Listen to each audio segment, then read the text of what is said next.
All right. Mihawk top one. What's good, Rohan? It's been a minute. Feel like I haven't seen you here in a while. How you doing, Rohan?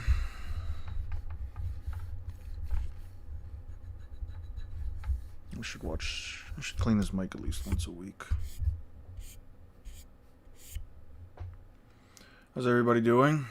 I've ever seen you stream. Well, hopefully, yeah, life's cooking me, exams and stuff. Best of luck with that, dude. Um, I used to stream a bit earlier. To be fair, hey, what's up, Julian? How you doing, man? How's life been treating you? How's life treating everybody? How's it going, everyone? Streaming when it's not 1 a.m. in my country. Yeah. Sorry if I do that. Long time. Yeah, no, long time no see. Not working. I can talk freely. What up, Drake? How you doing, man?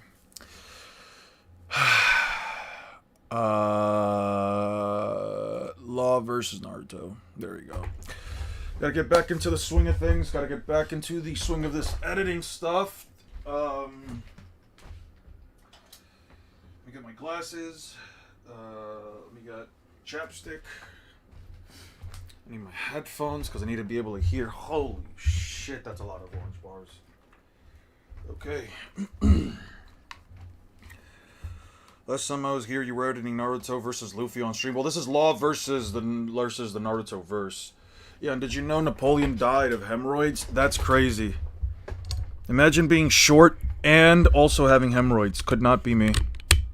I only have one of those. Let me stop.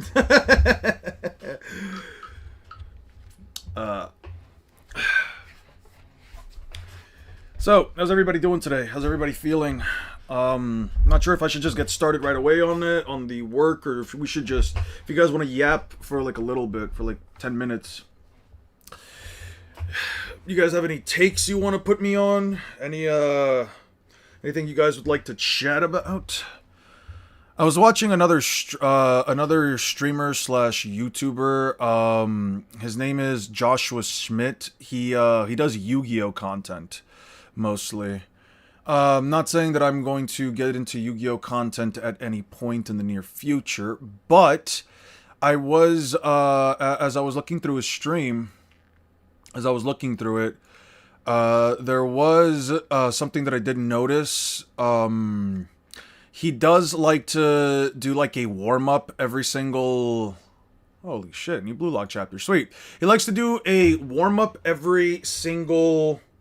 Something tells me it's not the lack of height. I'm playing around. I don't have hemorrhoids. It's fine. On a side note, apparently a Spider-Man trailer releases tomorrow. Sounds peak. Really? Spider-Man trailer for the new movie? That sounds dope. I'm down for that shit. Sounds fun. Was above average height. Yeah, those motherfuckers were short then. Was actually above average height for the time. The rival nation said he was short just to troll. That's crazy. Kenjaku versus Orochimaru. That's an interesting talk. Let me ask you this. Do you believe... Do you believe that, like Sukuna, Kenjaku's open domain affects things without CE? This was actually a... This was actually a topic of conversation that I was thinking about a couple of months ago. Not a couple of months ago. I guess it would be a little bit farther back since it's been a while since I've done, like, JJK. But, oh wow, 12-hour stream, let's go. Chainsaw Man is ending? Is it really? Huh. That's weird. I didn't think Chainsaw Man would be ending anytime soon. I thought it would be going on for a while, especially with the... since they, like, split it down into, like, two halves. But, just to go back to, like, the Kenjaku versus Orochimaru conversation, I was thinking a while back that, like, is there a potential argument to be made that Kenjaku might be able to affect things without cursed energy because he has an open domain like Sukuna? Granted, with Sukuna's a specific statement that says, cleave and dismantle. Cleave hits all things with cursed energy, dismantle hits things without cursed energy. But, I don't know if there is an argument to be made that well, there could be, but it might actually be revolved around headcanon unless you think there's a correlation between there being between open domains and affecting things without cursed energy. Oh yeah, and my UG top 1 agenda has aged like the finest wine. I simply can't lose. To be fair, UG being like ipso facto top 1 of the verse, especially after everybody else, that was kind of crazy. Do you guys think UG could have beaten Dabura if they fought? On your scaling videos got me into One Piece, and I'm loving the series. That's lovely. That's lovely, Mayonnaise. I listen. One Piece is a series that I always thought to myself I wouldn't recommend to anybody personally, only because it's a very long series, especially like if they're only recently getting into anime. I'm sure that you've already watched plenty of anime in the past. I'm happy that you like enjoying the series. I really ended up falling in love with the series, especially after Gear 5, but when I really sat down and like actually gave the whole series like a full shot, I really found out that there's like a lot of the issues that I have with many other shonen mangas just don't exist with One Piece, specifically when it comes to like other characters being utilized or having like a role within the context of the story, you know? Where are you scaling Loki? I will definitely not use him to upscale Mihawk above him and gas up above Roger. I would probably say that depending on how much stronger you think Harold is in comparison to like when he before he got his deep sea contract, and then how powerful you think that Rox is, even in comparison to like Roger and Garp, for example. If you think like he's relative to Roger and Garp separately before the Dami Reversi, Harold being comparable to him, getting a buff to his physical capabilities that were already probably the greatest in the world, considering that he was an ancient giant. And then obviously again being buffed by the deep sea contract, and then Loki being capable of one-shotting him.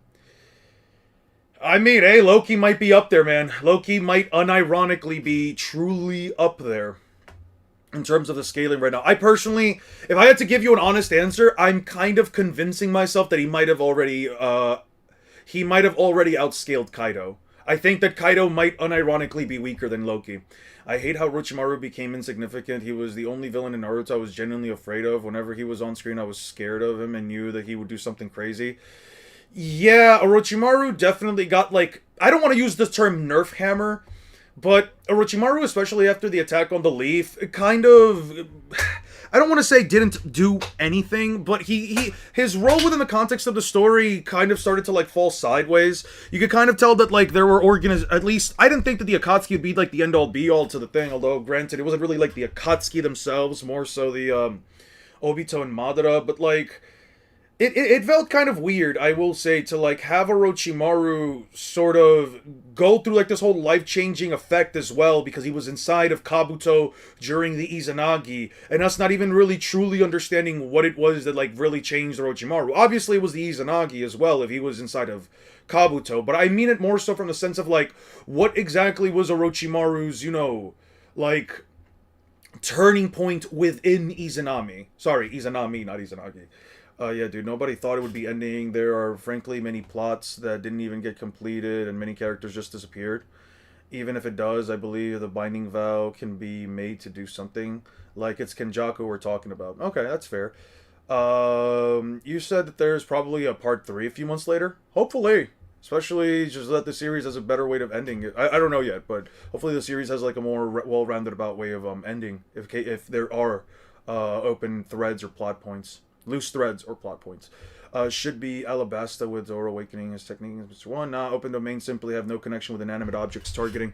Yeah, that was kind of the conclusion I was coming to as well. It's like it doesn't matter how you really come down to it. It's like Sukuna being able to affect things is something that is specifically stated that he can do. If it were something that Kenjaku can do as well, you might be able to make an argument, but like it's just that Kenjaku is the only other character within the context of the story that can perform an open barrier domain, so it does often bring up the question. Anyways, Dabura versus Minato is also a topic. I think it depends, because if you think that Dabura traveling at near light speed is faster than is faster than the Raikage's, like, top speed punch, since he runs at almost light speed, there might be an argument that, like, he might be able to blitz Minato, but not really. I don't know. I told my old neighbor not to watch One Piece 2 since I knew he wouldn't commit. Yeah. You kind of got to know the person at that point. I'm starting to think I might pass my schooling before the video comes out. You'll be fine. I'm going to put some content out. You'll be okay. Legit, anything concerning the power affecting out of combat or more concrete. JoJo Peak Ball Run is coming this Friday. Lovely. I think it does. If it comes out entirely, I'm probably just gonna wait until like the entirety of Steel Ball Run comes out. I kind of want to binge it.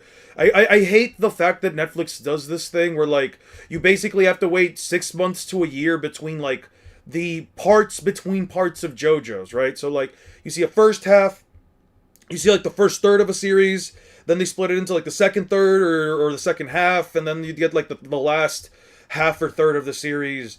Like 6 months down to a year down the line. I hate that shit, dude. I might as well just watch it all separately at that point. Because, like, JoJo's especially is a series where, like, you kind of are left, like, scratching your head at some of the shit that's happening if you're not watching it back to back to back to back, or if you wait too long in between.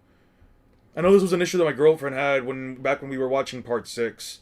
To be fair, we watched Part 6 before we were going out. Considering how DR works on D and B, Covenant Herald should be... DR works on D and B. Covenant Herald should have been DR Rocks. Dami Reverse Side Rocks works on Dory and Bragi. Covenant Herald should have been above Rocks. You'd think so. Covenant Herald above Rocks. Do I agree with that? Ain't no way, gang, you think Loki outskills Kaido. I think there's an actual argument for it. I think there's a legitimate argument. Do you guys think Akatsuki as a group had a good conclusion? I mean, all of them essentially got murdered or killed. Most of them were assholes. The only one that kind of had, like, a good way of going out were Itachi and Nagato.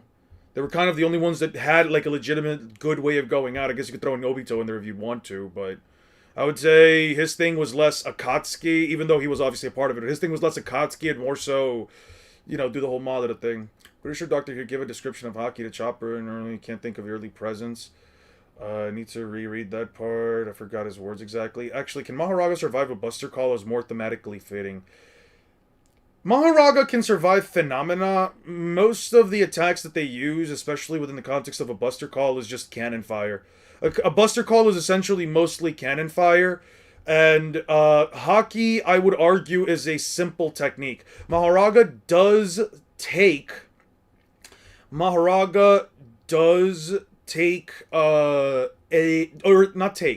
he has an easier time adapting to simpler concepts than more...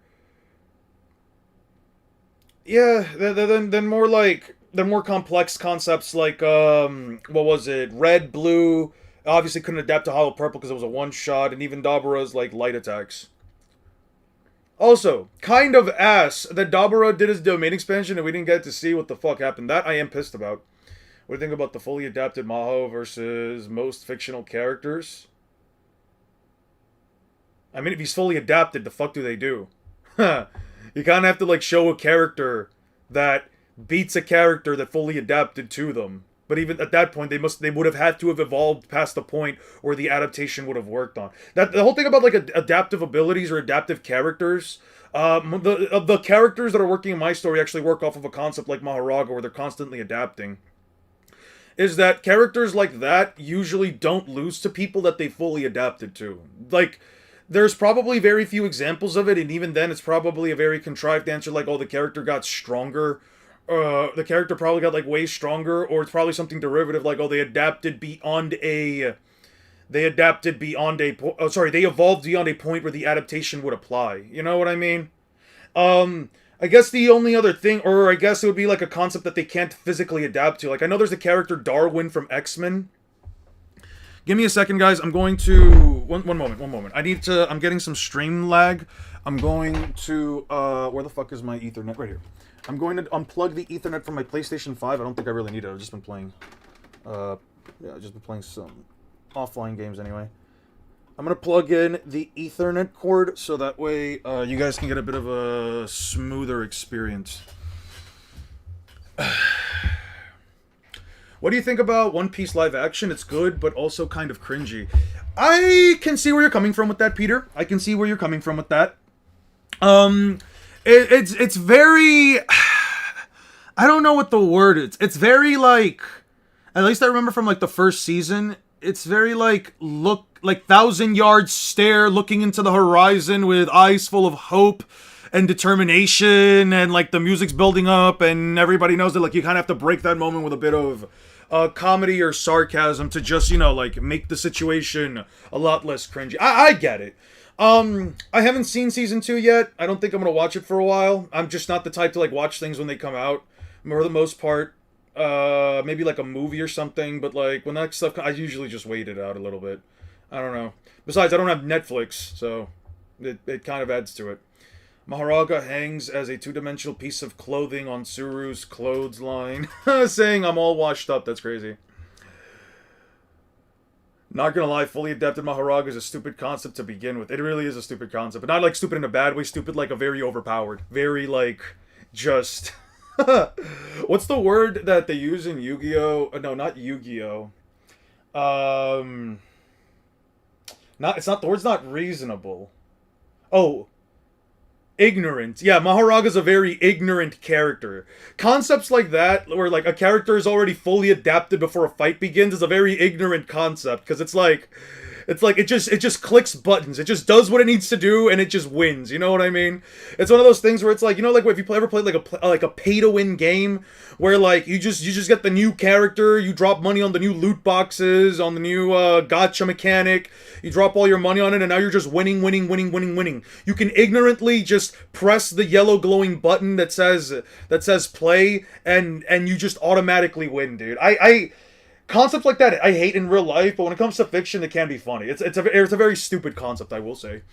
As a power-up, Covenant should be more powerful in Dami Reverse Sight. Marcos, do you have any reasoning for that? Do you have like a chapter or page number that implies that? I'm not saying that you're wrong. I'm just genuinely curious now, because I haven't really thought about the power difference between the potential difference in dynamic and power between Dami Reverse Eye and Covenant. Dude, whoever Akainu touched was brutally mutilated. He single-handedly has the best feats in the series on screen. Fully Dead Maharaga is just the Timu version of Rimuru Tempest. That's crazy. What do you think? What a naval battle looks like in One Piece, because each faction still uses ships and cannon. That's the thing. Naval battles don't really occur in One Piece besides like it really just being the Marines. I mean, it's kind of weird because it's like it kind of I guess depends on like how accurate the cannon fire is. Because a lot of the times you see like cannon fire within the context of like One Piece battles, Julian, where like they are missing a lot of shots, where the shots at least land relatively close to the ship, and the ones that already do land relatively close. I mean, we've seen it. Characters usually either take out the cannonballs midway through the air or redeflect them back to the ship like they did with Luffy, right? I guess like naval battles are depend on the crew specifically, right? Like Eustace Kid would probably have like one of the best matchups in most naval battles, just for the sheer sake of him like literally manipulating the cannonballs and then just sending them right back. You know about Stock Piece? There's a site where you can literally buy character stocks. No fucking way, dude. Stock Piece. There's no fucking way. Oh, it's not even available. Interesting. Yeah. I think it's down. Yeah, connection to this website not secure. Yeah, I'm not trying that. Yeah, it's interesting, but I'm not trying that shit out, dude. Dude, at this point, I actually want Buggy to be Pirate King. Am I crazy for that? Yeah, you can. If Buggy... I do feel like Buggy will end up getting, like, the big treasure at the end. Maybe not, like, the One Piece. Maybe, like, the actual gold or whatever. He might end up getting that towards the end of the series. All the riches and fames and all that stuff. And Luffy just sort of gets the One Piece itself and just... walks away. He just sails across to the next adventure or something. I believe that a fully adapted Shi don't work against higher cosmology characters. If not, then if the character is the same cosmology as Maho, then he should win. People who didn't watch anime and read the manga like the One Piece live action a lot. Yeah, the One Piece live action is a great alternative. It really is a good alternative. Hey, what's up, One Smart? It is a genuinely good alternative. Can Sakura solo the Attack on Titan verse plus Rumbling? I guess. I don't know. I don't scale that bitch. I mean, sure. I guess. Yeah, sure. I don't see why not. I don't know if I see her necessarily one-shotting a tailed beast, but sure. Also, dude, Oda nerfing, do I reverse eye? Dami reverse eye is so stupid. I hate him for dropped all the stakes. Not really. I mean, you still have to kill the person. There's no direct statement. It just makes sense that a direct neutral contract that also affects Emu makes you stronger than a spammable no-effort technique that can be disabled by killing. It's mostly from what we learned from Dory and Braga's interaction. If you kill them, they get back to normal. I'm sure we can say that from the Knights. That is true. You can't really kill Harold unless you apparently have, like, Loki's Devil Fruit, right?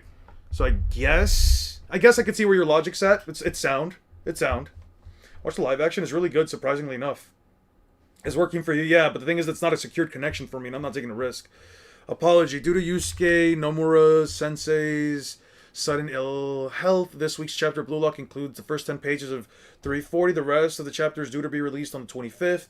We apologize for the inconvenience and hope you will continue to enjoy reading Blue Lock. Okay, so we got only the first half. Kick, douche, okay, pass it forward, go here, Karasu. This half we're striking back. Interesting, they changed their entire strategy, yeah. A complete change from before. It's a triangle pattern. It's a triangle passing pattern with Tabito Karasu as the crux. Die. Boom, let's move on Blue Lock. They're all rushing in. So that's it. The crux isn't just Tabito. He and Yo Hiyori are using a double game changer system. Karasu's bringing the ball up, and I'm changing the pace as we're attacking up front with our combined ideas. That leaves Isagi free behind us. Nice skip, Karasu. I expected as much. How about this? True. Here comes a surprise combo. Egotist 1-2, 1-2 pass. Too slow. You're still in range. Now one more surprise connection. Come on, Hungry Lion. Ooh, I love it! No! No, you can't just end it there! Fuck! Alright. Akashi. Who's Akashi? Akashi versus Isagi. Oh, Akashi from basketball. Who's the bigger prodigy? Akashi's the bigger prodigy. Isagi's a talented learner. He's not a prodigy. He's a talented learner. The king is on the field now. That's what I'm saying.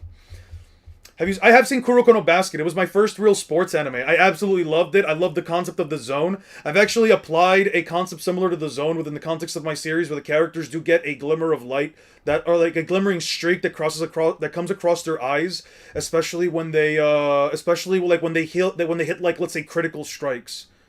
Something important is the difference between having a contract versus being dominant reverse, since Emu can directly take over someone with the contract. It seems, yes. It's he has direct control over the contract. With the Dami reverse side, they're sort of just doing their own thing. Chaos Crystal, what's that? He crystallized all the chaotic force he could. Cancel it, rewrite light, steam, It is likely this defensive layer shuts out all mental and shifter attacks. Then it's simple, we'll crush it by force. Oh yes, good luck with that, and try to hurry too.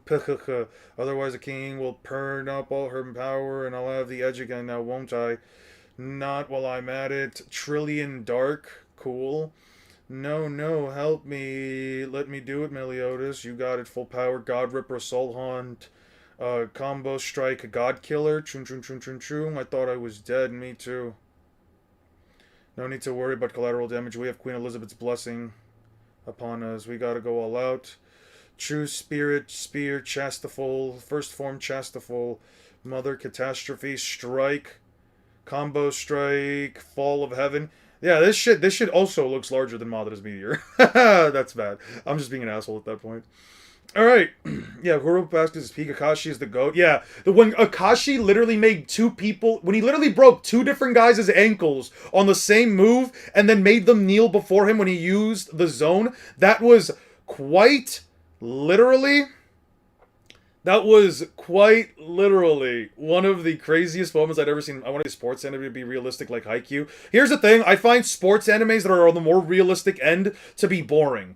I like stuff like Blue Lock and like... Here, okay, let me put it like this. Blue Lock is realistic. It at least holds a very it holds a very realistic sense of football play, since a lot of the moves you can actually, a lot of the moves that the characters perform, you can technically find montages of them, like one or two in YouTube. But the thing that you have to kind of consider is that it does the same thing that Kuroko Basket does, where characters kind of have not powers, but sort of auras around them that kind of signify, let's say, their personality or their character as a whole, right?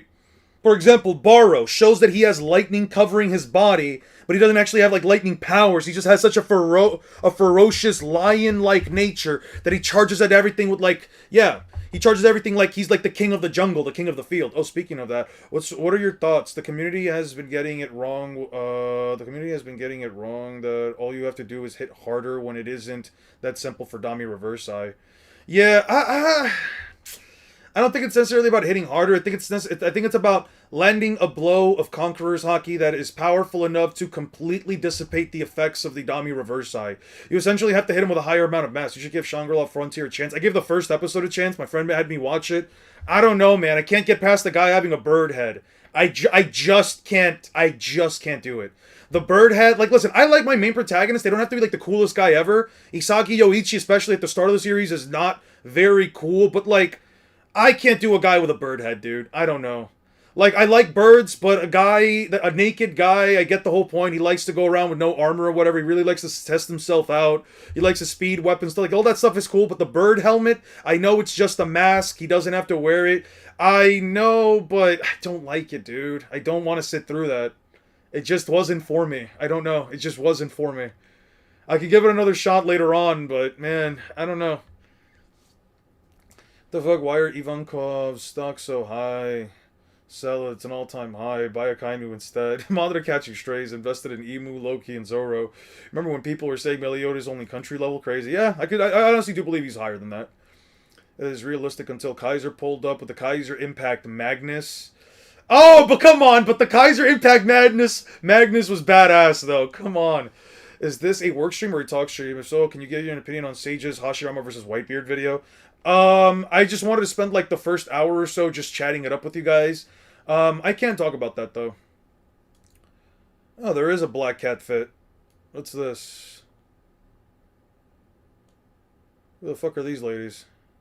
One of them turned into a werewolf. What does Black Cat look like? That's what I'm more concerned about. She doesn't look bad, but I don't care. Alright, let's see what Black Cat... Whoa! Oh, yeah, that's right.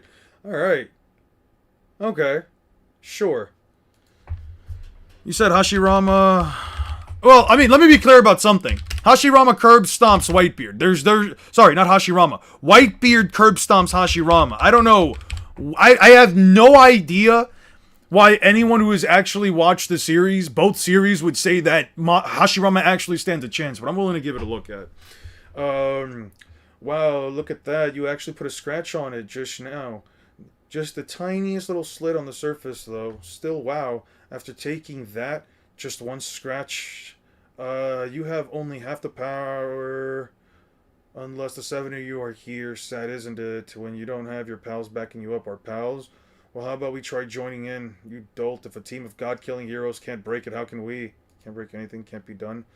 Diodora, let me entrust this to you. It is from His Majesty to this when it's truly impossible situation. Your Majesty, who's this kid? Are you here? Diodora, why is Ironside's son here? That's a dude? Here, not that it matters to me now. Hauser filled you in, right? Let me... Your powers now. Yes, sir. What's he doing? Everyone step away from this. Gatekeeper. Okay.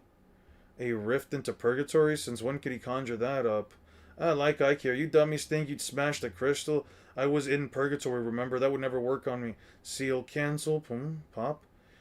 It's putrid. He's so far away. It's like leftovers left just to rot. This thing, is it from this world, sire? The greatest masterpiece of meat pie I've ever whipped up. Ew. Stiff. Well, this aroma certainly brings a few memories. Oh, a voice from the rift, summoning some creature from purgatory to fight against me. Well, forget it. It'd take more than some face in the crowd to feed me, to peep me. Somebody's full of himself, isn't there? He let me go. You're a little pig who's been snatching people from my land lately.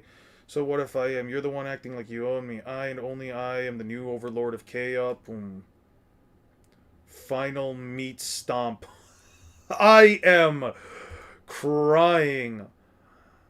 What? Who are you, mild king of king of purgatory? I'm crying. All right. Eon was cooking for a second. I was not. When you said Hashirama, sorry, I didn't mean Hashirama. I kind of got confused for a second because I was typing in the video. The god of shinobi, and Edward Sure, Newton, let's check this out. the world's strongest pirate, weren't just powerful, they defined their era. When the fuck did Swag as in Swag Kage? When the fuck do you yearn for the mines? I do yearn for the mines. I'm going back in a bit. We're gonna check out this video and then I'm gonna start working, alright? I know he's a purgatory creature, but fucking hell, yeah, that's what I'm saying. God damn, fucking Hawk. That's what I'm saying. Also, Aisha Speed might be the future Pirate King. Emu... I'm gonna just compete for Yonko position, I guess. Nah, it'll be fine. Even among Cool, legends restarts. in their I'm gonna prime invest like in, Big Mom, Straw Kaido, Hat, and Jolly Roger stocks. You should. You have to become a pirate if it starts. I thought you got replaced for a second. Nah, you're fine. It's to be expected from OG power scalers to be as dense as a black hole.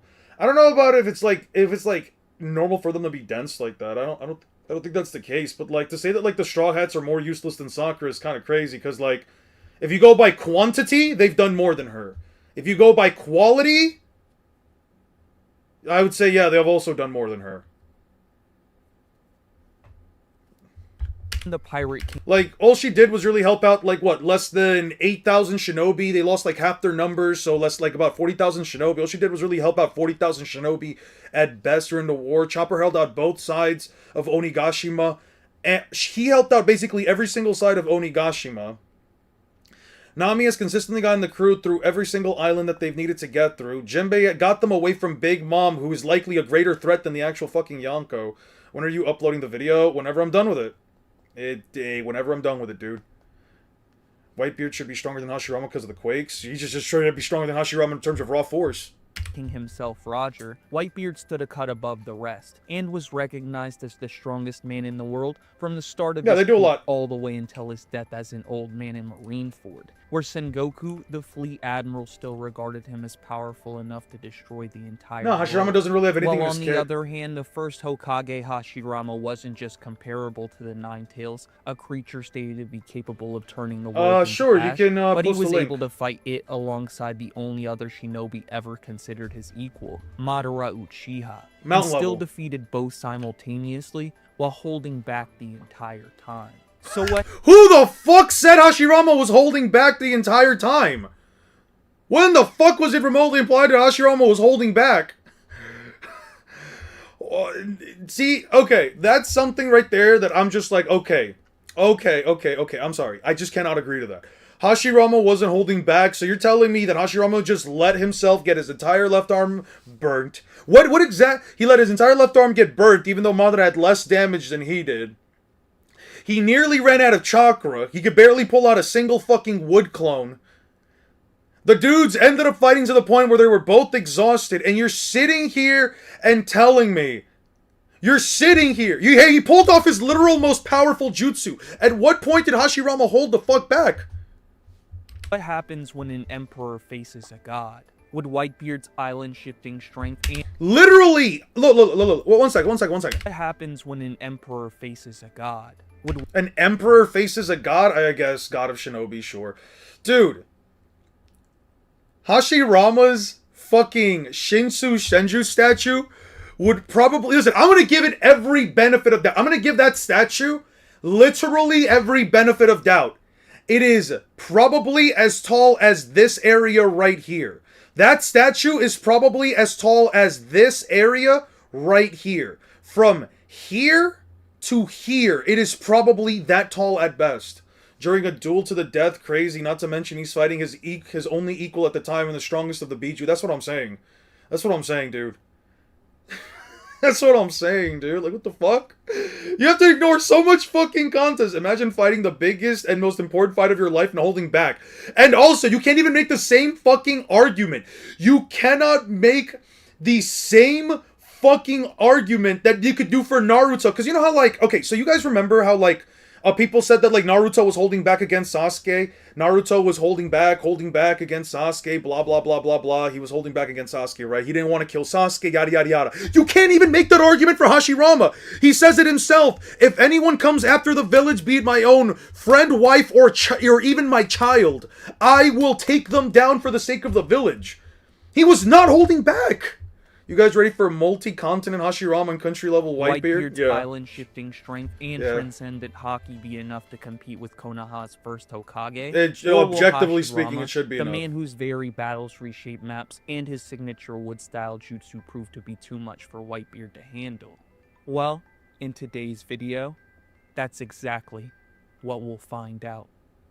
As far as raw strength goes, I think Hashirama and Whitebeard are genuinely comparable. In terms of a low-end assessment of Whitebeard's strength, just the sheer force of him blocking attacks has been enough to topple mountains. Blocking a physical blow, by the way, right? Mind you, these are mountains. This right here, yo, this rock formation literally almost reached the sky, bro. Oh, it's on Discord, right? Go. Where is... did you ping me right here? Sweet.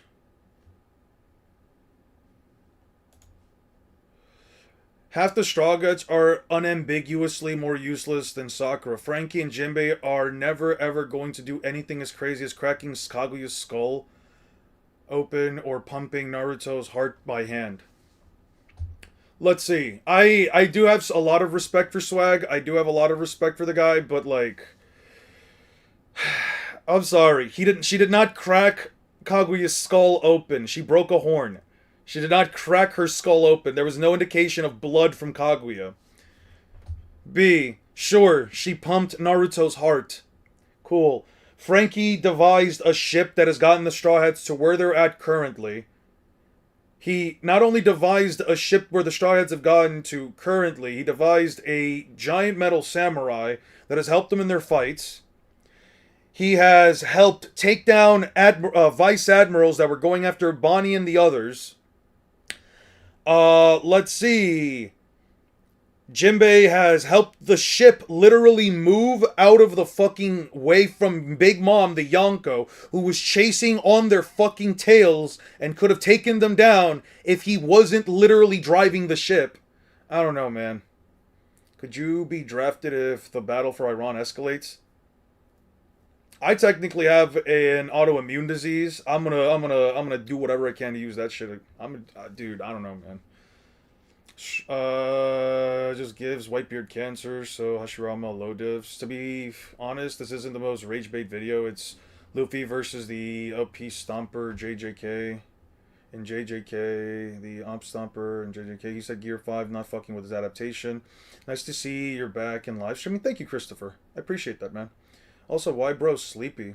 Like, get coffee. Well, I'm not sleepy. Naruto Power Scalers once again butchering the story for the sake of upscaling. True. I don't get it.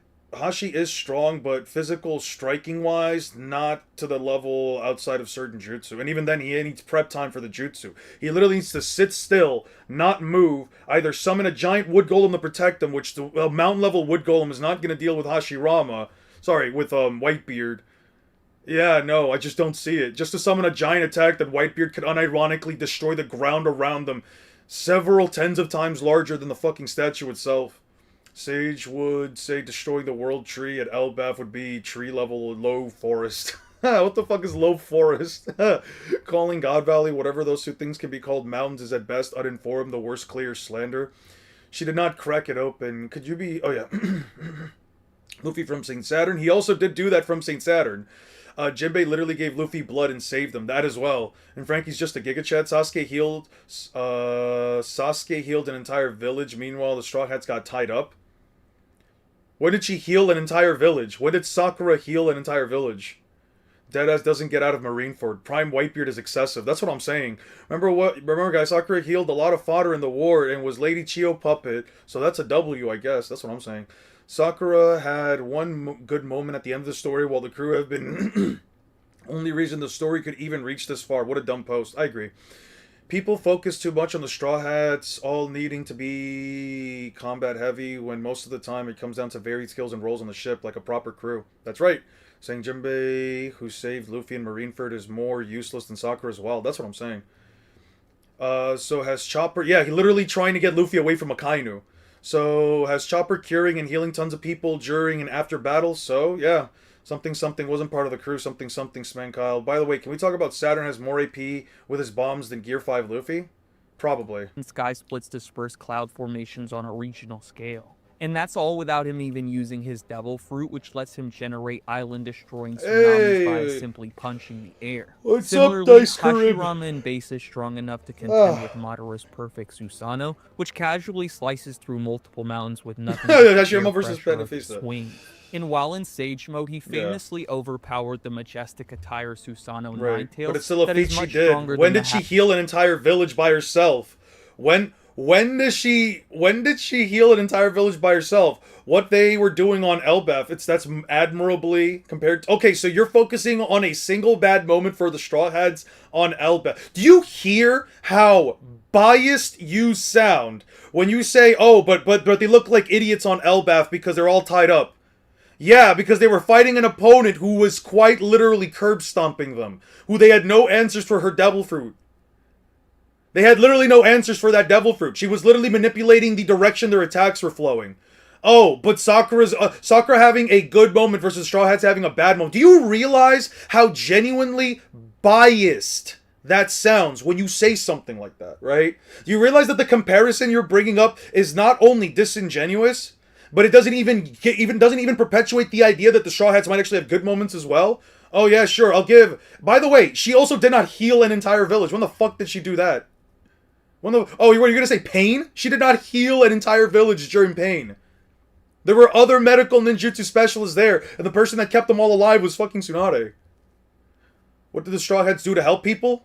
They've literally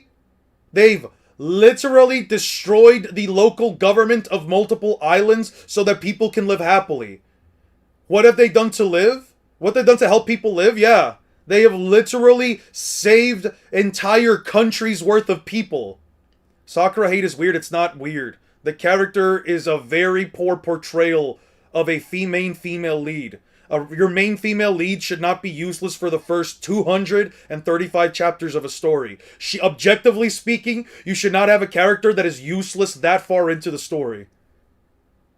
She should not only have, objectively speaking, 2 good arcs within an entire story of 700 chapters. That's not healing anyone, though. They are viewed as villains, and you know that. No. They are viewed as villains by people that don't know them. And they are viewed as heroes by people who do know them.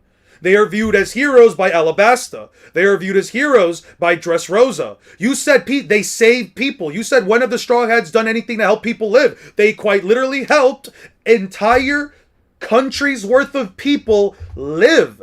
The Straw Hats helped stop the bad guys from killing multiple people. Chopper quite literally helped both the good guys and the bad guys during the war on Onigashima by fixing the illness that Queen had spread to everyone. He's not trolling. They're not trolling. They are just disingenuous. Guys like this, they're never trolling. These are their honest opinions. They are genuinely just going out of their way to sit there and say, well, One Piece characters have never done anything good. The 1 or 2 good things the Naruto characters do is objectively better by every metric. You have to give Naruto characters their flowers. You can't talk bad. No, the writing is objectively not good. The writing is objectively not good. You can have whatever opinion you want to have, but you cannot sit here and tell me that a character that gets hate 20 plus years after their first introduction is good? No, that is a flaw. That is a mistake already on the writer's end. If a character is well written, people will unanimously agree that they are well written. The fact that she is one of the more controversial anime characters because people hate her and people like her because they don't like people hating her goes to show that she is not a well-written character. The difference between a character like her and someone like Itachi, who is constantly glazed, someone like Minato or Naruto, who are constantly glazed, Hashirama, who's constantly glazed, yeah, no, she's not a great character. She does not have good writing. I'll let you have this one. No, you're not just going to let me have this one. I have this one because I'm right and you're not. That's why. You're making up bullshit arguments to give yourself. You're making up bullshit arguments to give yourself to give this character some saving grace. I can say, sure, she did help some people. She does have good moments. Do not sit here and say that she has better moments than the entirety of the Straw Hat crew. That is objectively not true. Especially if you go by an objective metric that is quantity. She has, again, 2 good arcs. The Straw Hats have multiple. Episode 1 literally started with Luffy freeing Kobe from slavery. What the fuck is wrong with some people, man? Because they just want to be disingenuous, dude.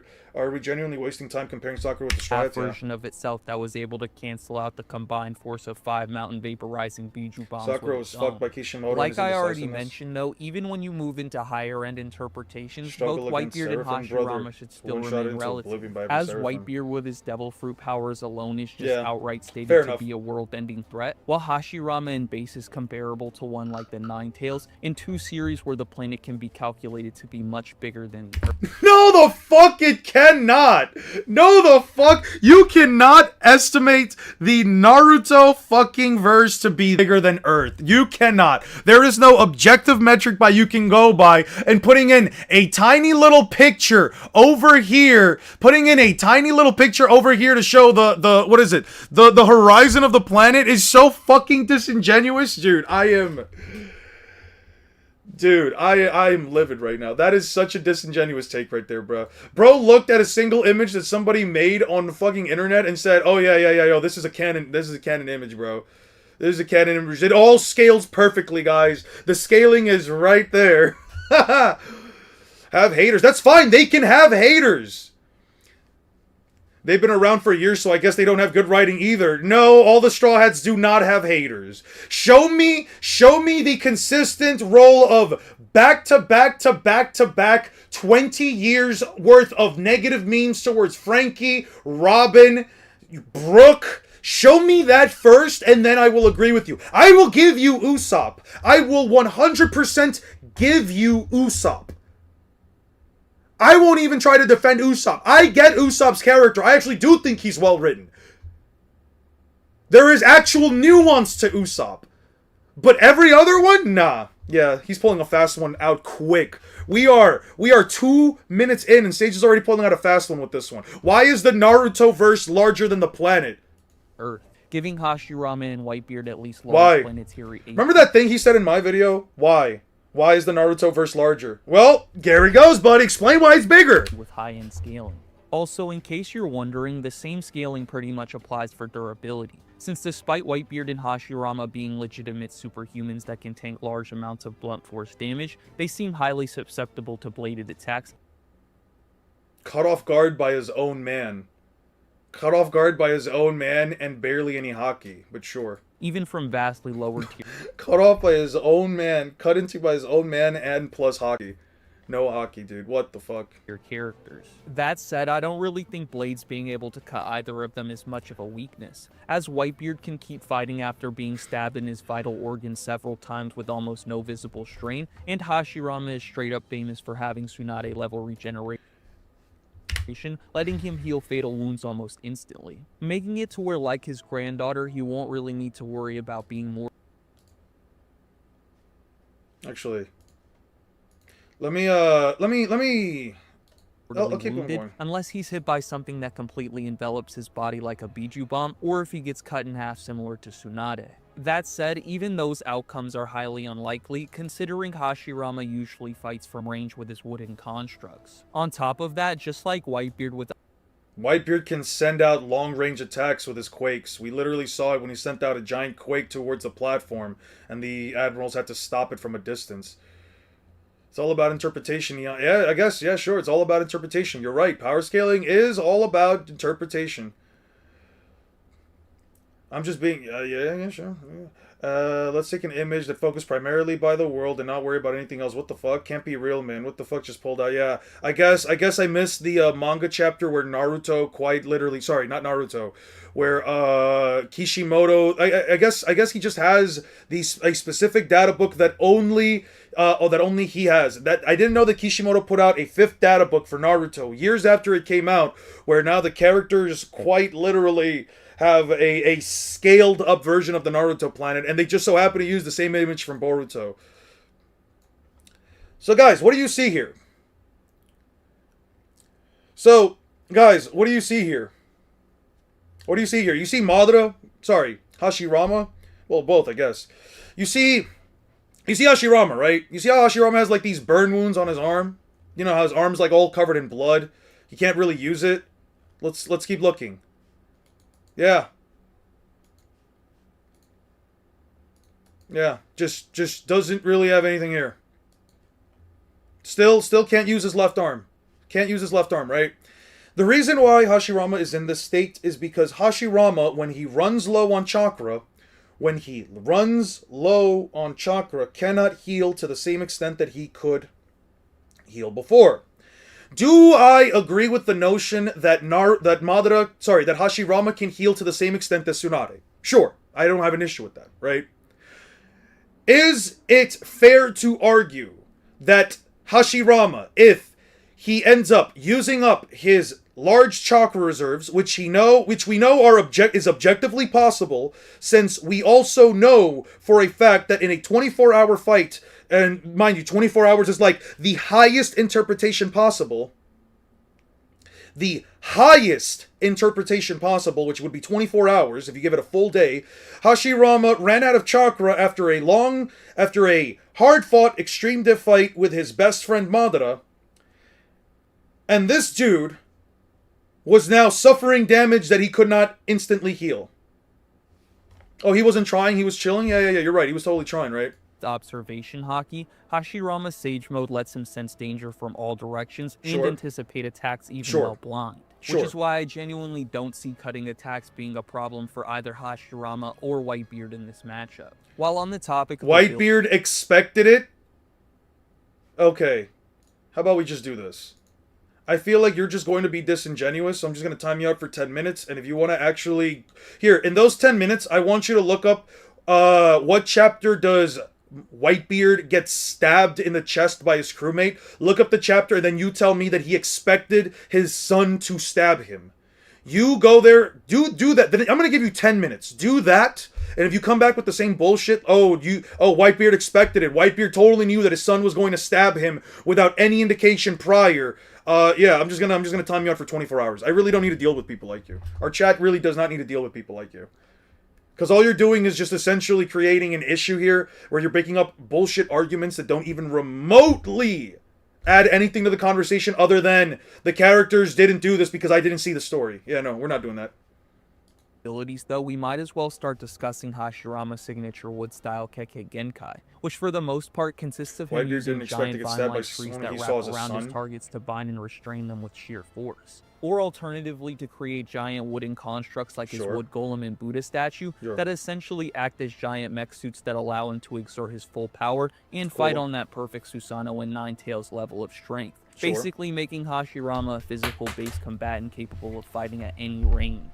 Now, just because Hashirama's wood style is primarily used in a physical manner, doesn't mean it's lacking. I'll in check it out detail, afterwards. because later in even the if day. you take away the fact that wood style naturally has chakra suppressing and absorbing properties, Yep. he also just straight up has the ability to seal an opponent's willpower, which if you think hockey is tied to your physical state, could theoretically completely subdue. Let's go back to that. Wait, nope. Go back to absorbing this. properties. He also It takes away even the opposing will. He's talking about the red deity gates. He's talking about the red deity gates that can be evaded because they drop from above and Whitebeard should be faster. It's an opponent that pins the head down and seals its movements in contrast with ordinary gate of great God that binds the body and the tails. Senju Hashirama called it the seal head and released it against the Ten Tails when berserk during the Fourth Shinobi War. A thing bound with the seal head has also its will of opposing sealed in the opposition with a sealing also jutsu. just straight Cool. up has the ability to seal an opponent's willpower, which if you think hockey is tied to your physical state, could theoretically completely subdue Whitebeard. Moreover, this isn't Hashirama's only way of bypassing conventional durability, as he can also create giant flowers capable of producing pollen that renders enemies unconscious almost immediately after inhaling it, giving him several other ways of dealing with opponents outside of raw strength. Yes. And you know what else was proven within the context of those chapters? You want to know what else was proven? You know what else? Yeah, anyway. Where is it? 271. Right here. The blooming flowers. Yeah. Throughout these chapters, I guess I should go back and talk about it, but throughout these chapters, Onoki specifically talks about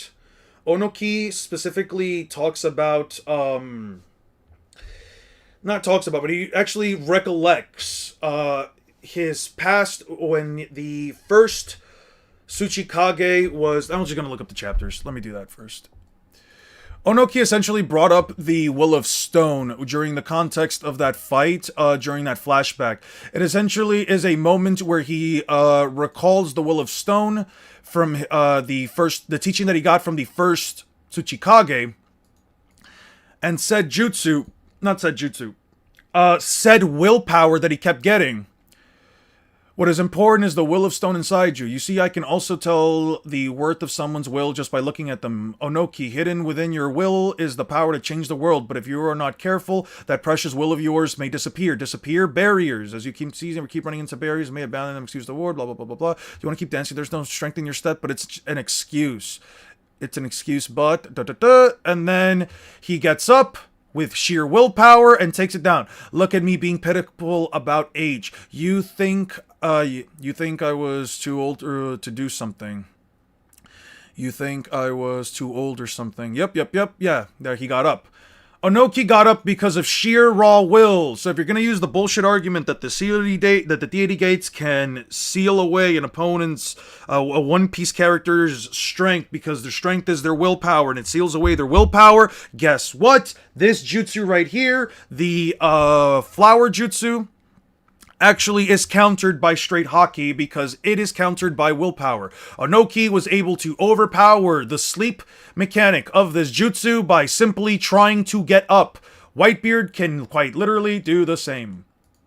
However, how can you scale John Chinjao's continental feat to Dressrosa Luffy? The feat was done by Prime Chinjao, but Luffy fought old Chinjao. Yeah, and then his grandson was literally stated to be capable of also splitting the continent of ice after breaking his head. Luffy not only fixed his head, undid the damage that his grandfather caused, but then also is stronger than a guy who literally broke Don Chinjao's head. So that's the logic.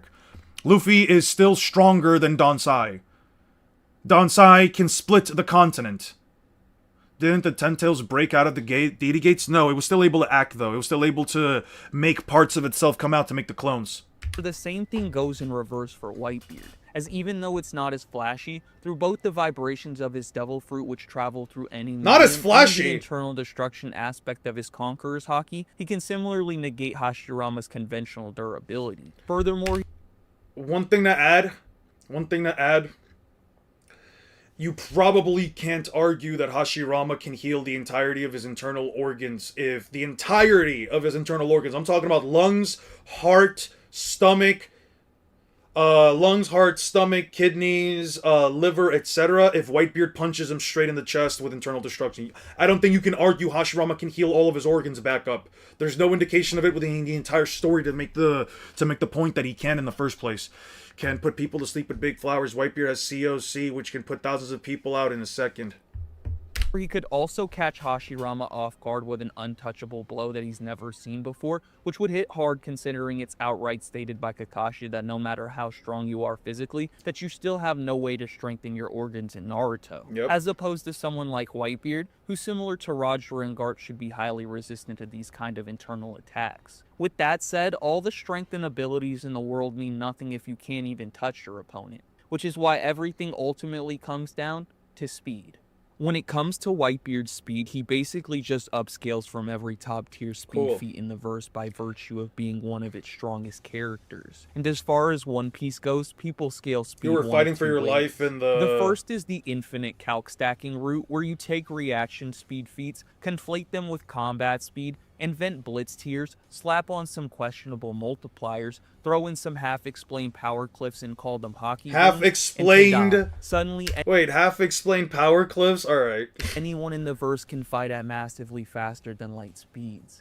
which in theory shouldn't be that illogical until you realize that you can infinitely upscale speed in any verse in the exact same way, which makes the argument kinda useless to even bring up. Now, the second way, the one that actually makes sense, is analyzing the verse's feats and statements while Cool. also applying context. Cool. And when you do that, it's clear moving So at this light speed attack- isn't some casual thing everyone does willy. No fucking hockey! You're showing the fucking feet right there. What do you mean?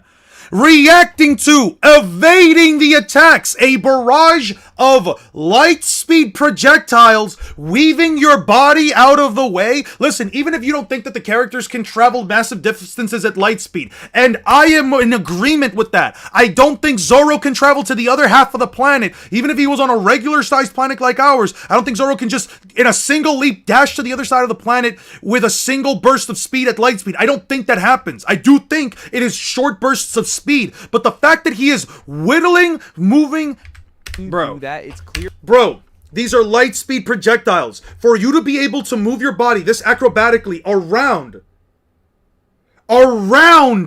light speed projectiles, you have to physically be able to perceive and interpret and then weave your body around them. That, bro, he literally just disproved his own. I need to hear what the fuck he's Moving gonna at say. light speed isn't some casual thing everyone does willy-nilly. To start, Kizaru is stated to attack at the speed of light and Sure. not faster. With his A light man who ate the Glinklin fruit can attack his body and attack at light speed. Yeah. Right. Also, first few interactions, mind you, this is talking about Kizaru at the start of the, when he, during his first few introductions, this is what? War Arc Marineford, and this right here is from Sabaody Archipelago. Yeah. He releases numerous bullets of light forward. It's very efficient for blinding and attacking an enemy, a large amount of enemies at once. His ability is very effective for both evasion and movement, so it's impossible to grasp a single one of his moves without being a proficient hockey user. Possible to grasp a single one of his movements. His movements. Not even talking about pacifistas. His movements. Viver card making it clear that to even keep up with his movements, you have to be a proficient user of observation hockey, which completely debunks any pre-time. No, Whitebeard wasn't caught off guard, but I want to be professional, so I'm well-sighted enough to keep that win out of my own kindness. All right, now you're just out of here, dude. Yeah, you have a major ego problem, dude. If you think that you're doing something out of your own kindness, how about this? Not the Kizaru caps at light speed. Even though there's no indication within the entire context of the story that Kizaru caps at light speed, the Devil Fruit would naturally grant him light speed, movement, combat, reaction speed, etc. by sheer virtue of being a light-based Devil Fruit. Then you have to stack on his own observation hockey on top of that, and then you also have to account for the fact that, like every other Devil Fruit user, he can improve the Devil Fruit beyond the point that he initially got it at. You essentially have to believe that Kizaru never once improved upon his Devil Fruit. He is functioning with his Devil Fruit on the same metric that he's using it from the day he first got the fruit, bro. There is no indication was about to hit the widowly. The widowly? Yeah. Type shit. Skip characters being light speed. So realistically, if you want to fight at light speed or faster, you need to be Kizaru leveling up, or have to be fast.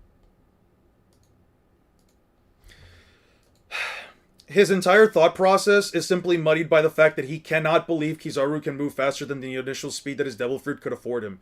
That's the problem that he has. He cannot believe that Kizaru can move faster than the initial speed his Devil Fruit grants him. And using a databook entry, not even a databook, it's a V-Jump scan that came out over a decade ago. Because all of the images on it are from Marineford and fucking Sabaody, bro.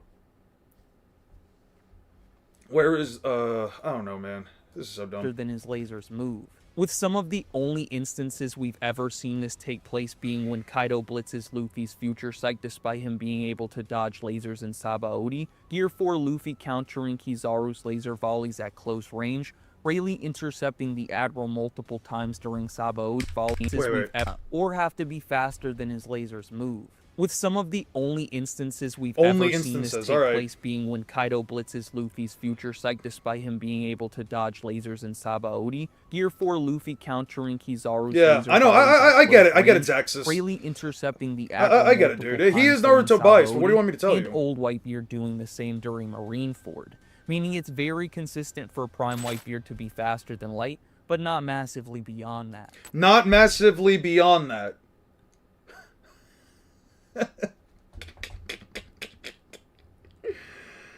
Yeah, sure. Whatever. Now, Let's when see what it he comes says. to Hashirama and Naruto, I swear to God, if I hear this the calc dude... stack metas are just as bad, if not worse. People will see the Haku. You think Year Kizaru was statement moving faster than Light in Sabaody or only after? I think he can literally move faster than Light. I think he can objectively. I'm just gonna show you guys the scans right now. I'm gonna show you that Kizaru can objectively move at faster than light speeds, even in Marineford. Where the fuck do I not have these yet? Damn, I really do need to get through this portion right here. When does okay, shit, I need the chapter. This is Luffy right here. Going through. Okay, it's this one right here. This. And I need... Where's Ivankov? Luffy and Ivankov. Luffy and Ivankov. Luffy and Ivankov. Luffy and Ivankov. Right here. Let me pull up some scans for you guys. Not this one. I need... Where is Long Ring Long?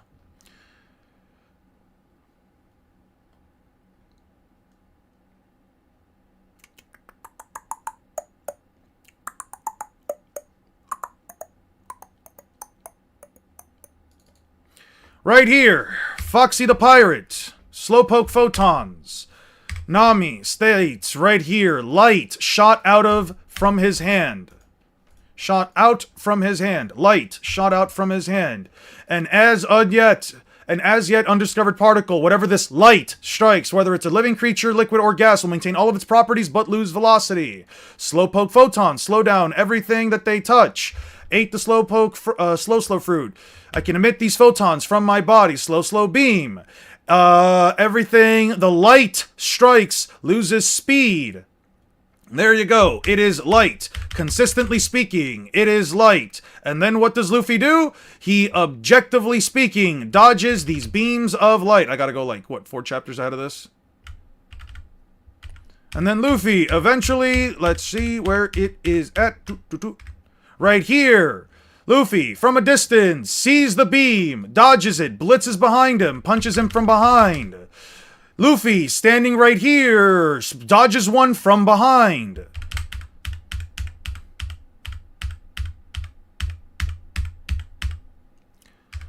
Foxy shoots it at a mirror, shoots this beam of light at a mirror. Slowpoke photons also reflect off of mirrors, dodges the hit, takes the hit. Luffy evades multiple of these light beams that are being bounced off of mirrors. Let's go into Marineford, multiple arcs later. Luffy is right here. Kuma shoots a beam of light. That's the guy who separated me and my crew. Rolling Spa dodges the attack.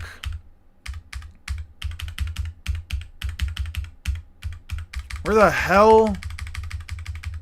Do not tell me I don't have that specific page, bruv.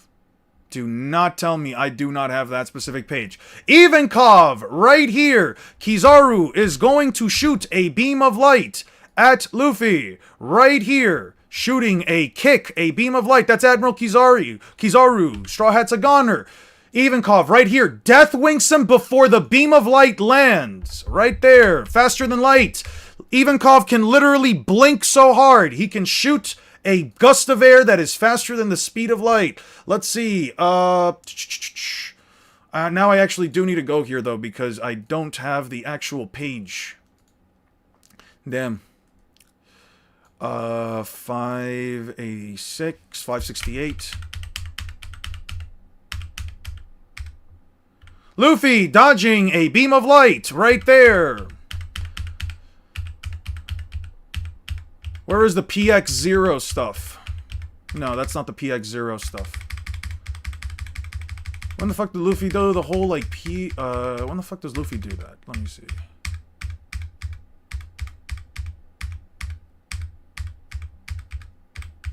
Somewhere around here.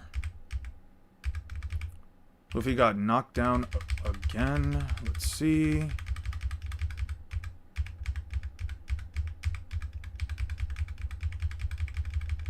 Whitebeard got stabbed. Where's the PX0 stuff? I need that Doflamingo page. No, I need to know. Does anybody remember what the page for Doflamingo was? Damn it all. The page for Doflamingo says that this is PX0. Okay, he begs Ivankov for another injection. That's Luffy dodging that. 568. Big Head gets kicked away by Kizaru. Ah, shit. Alright, might be in the 50. Was it 58? I think it might have been 58. I might have been, Ah! It's around here. Definitely around here now. Okay, Luffy jumps down, does the thing, the wink, wink, wink. Yeah. Smoker-san. Okay, here we go. Luffy, standing right there. Beam of light, shot. Charged up right here. Beam of light was shot. You can literally see it right here. Let me just download this one real quick. One Piece covers Marineford right there. Alright, now I can just pull it up. Right there. Beam of light. Shot. Already. Traveling in the air. Luffy, what does he do? Jumps out of the way. Here was the epicenter of the explosion. Luffy made all of this distance after the beam of light was shot. I have no fucking clue how you can even remotely possibly believe that Luffy in his base form by this point in the story isn't light speed without generally sticking to a fucking supplementary source that came out years before we've even got current scaling. And then you also have to consider the fact that Luffy is in second gear, right here, second gear. Second gear is a 10 times amp, as stated in the One Piece Yellow Data Book. And you know what he does?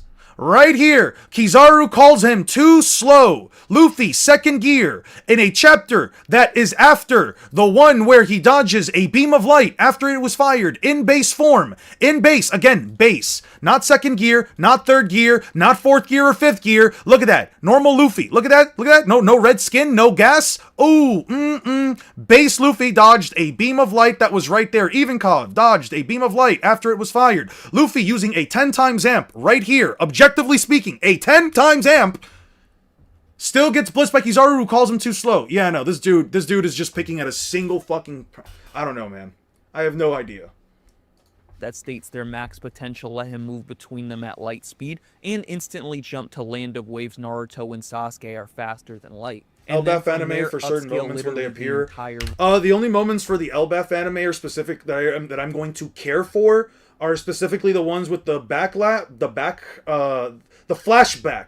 I keep saying backlash. The flashback for Rocks and Loki and Loki's dragon form. Those are really the only moments that I care about.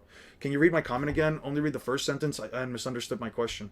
Sorry about that. I think Kizaru's moving faster than Light and Sabaody only afterwards. By the way, I wasn't really referencing to you. I'm just talking about this in general. So it implied that he's going at light speed there and is statuing the supernovas. Would Zoro statue them too? In terms of raw movement speed, I would say Zoro only at close range, at best. Verse. But that interpretation completely ignores context, Piece, as Haku's movement between his mirrors is a specialized jutsu-based travel mechanic, not proof of sustained combat speed, and the series itself treats blitzing sound as impressive literally one arc later. With the person performing specialized jutsu-based travel mechanic, not proof of sustained combat speed, and the series itself treats blitzing sound as impressive literally one arc later. With the person performing this said blitz being a much stronger version of Sasuke than the one that was straight up stated and shown to be getting the best of Haku in hand-to-hand, proving he can travel but not fight at light speed. From there, people start extending this logic to Anbu level ninja and Itachi's techniques by saying any jutsu described as light speed must scale directly to combat speed, especially when we see Kakashi blocking Itachi's light speed water bullet. However, this interpretation not only ignores the fact that the only reason Kakashi was able to block Itachi's water bullet in the first place was by reading his hand signs and employing defenses before the attack launched, but also that Mabui's Not just that. That statement for the light speed, the translation for the light speed Water Fang bullet is also inaccurate. Where is it? Water Fang bullet, Water Fang bullet, Water Fang bullet. Right here. Water Fang bullet. Lightning fast bullets gathered from water. Yeah. It's lightning fast. And it's actually, and this translation is actually more consistent with the speed scaling of the store. You checking out the Elbaf anime, yada yada, Eon might burst a vein. Eon, try not to say back shots. Elbaf is mostly AP for about AP scaling. Also, hope your vacation was good. Thank you, man. It really was. It really was good. technique makes it clear that sustaining light speed movement in Naruto requires These videos are always biased, doing calculations for which one is side why I and think scaling the the most justifiable baseline for light speed Naruto scaling is the statement of him moving at near light speed when using the lariat, and him likely being faster than light when using his version 2 cloak. Now, why? Why is he faster than light when using the version 2 cloak? If he's near light speed on the first one, you're literally, hey, what's up, Lazarus? How you doing, man? I'm doing good. So here's the issue with this, right? Here's the issue with this thought process, and obviously there is no objective argument anyone can go by. There is no objective argument that anyone, including myself, can go by that actually implies that A can travel at faster than light speeds, especially when the ethereal transmission jutsu is already something that only people like him can travel by, and even he's still taking a physical toll on his body. Couple things. The data book statement specifically says near light speed. Okay, near light speed. Specifically says near light speed. He says likely FTL while using version 2. But this has no evidence.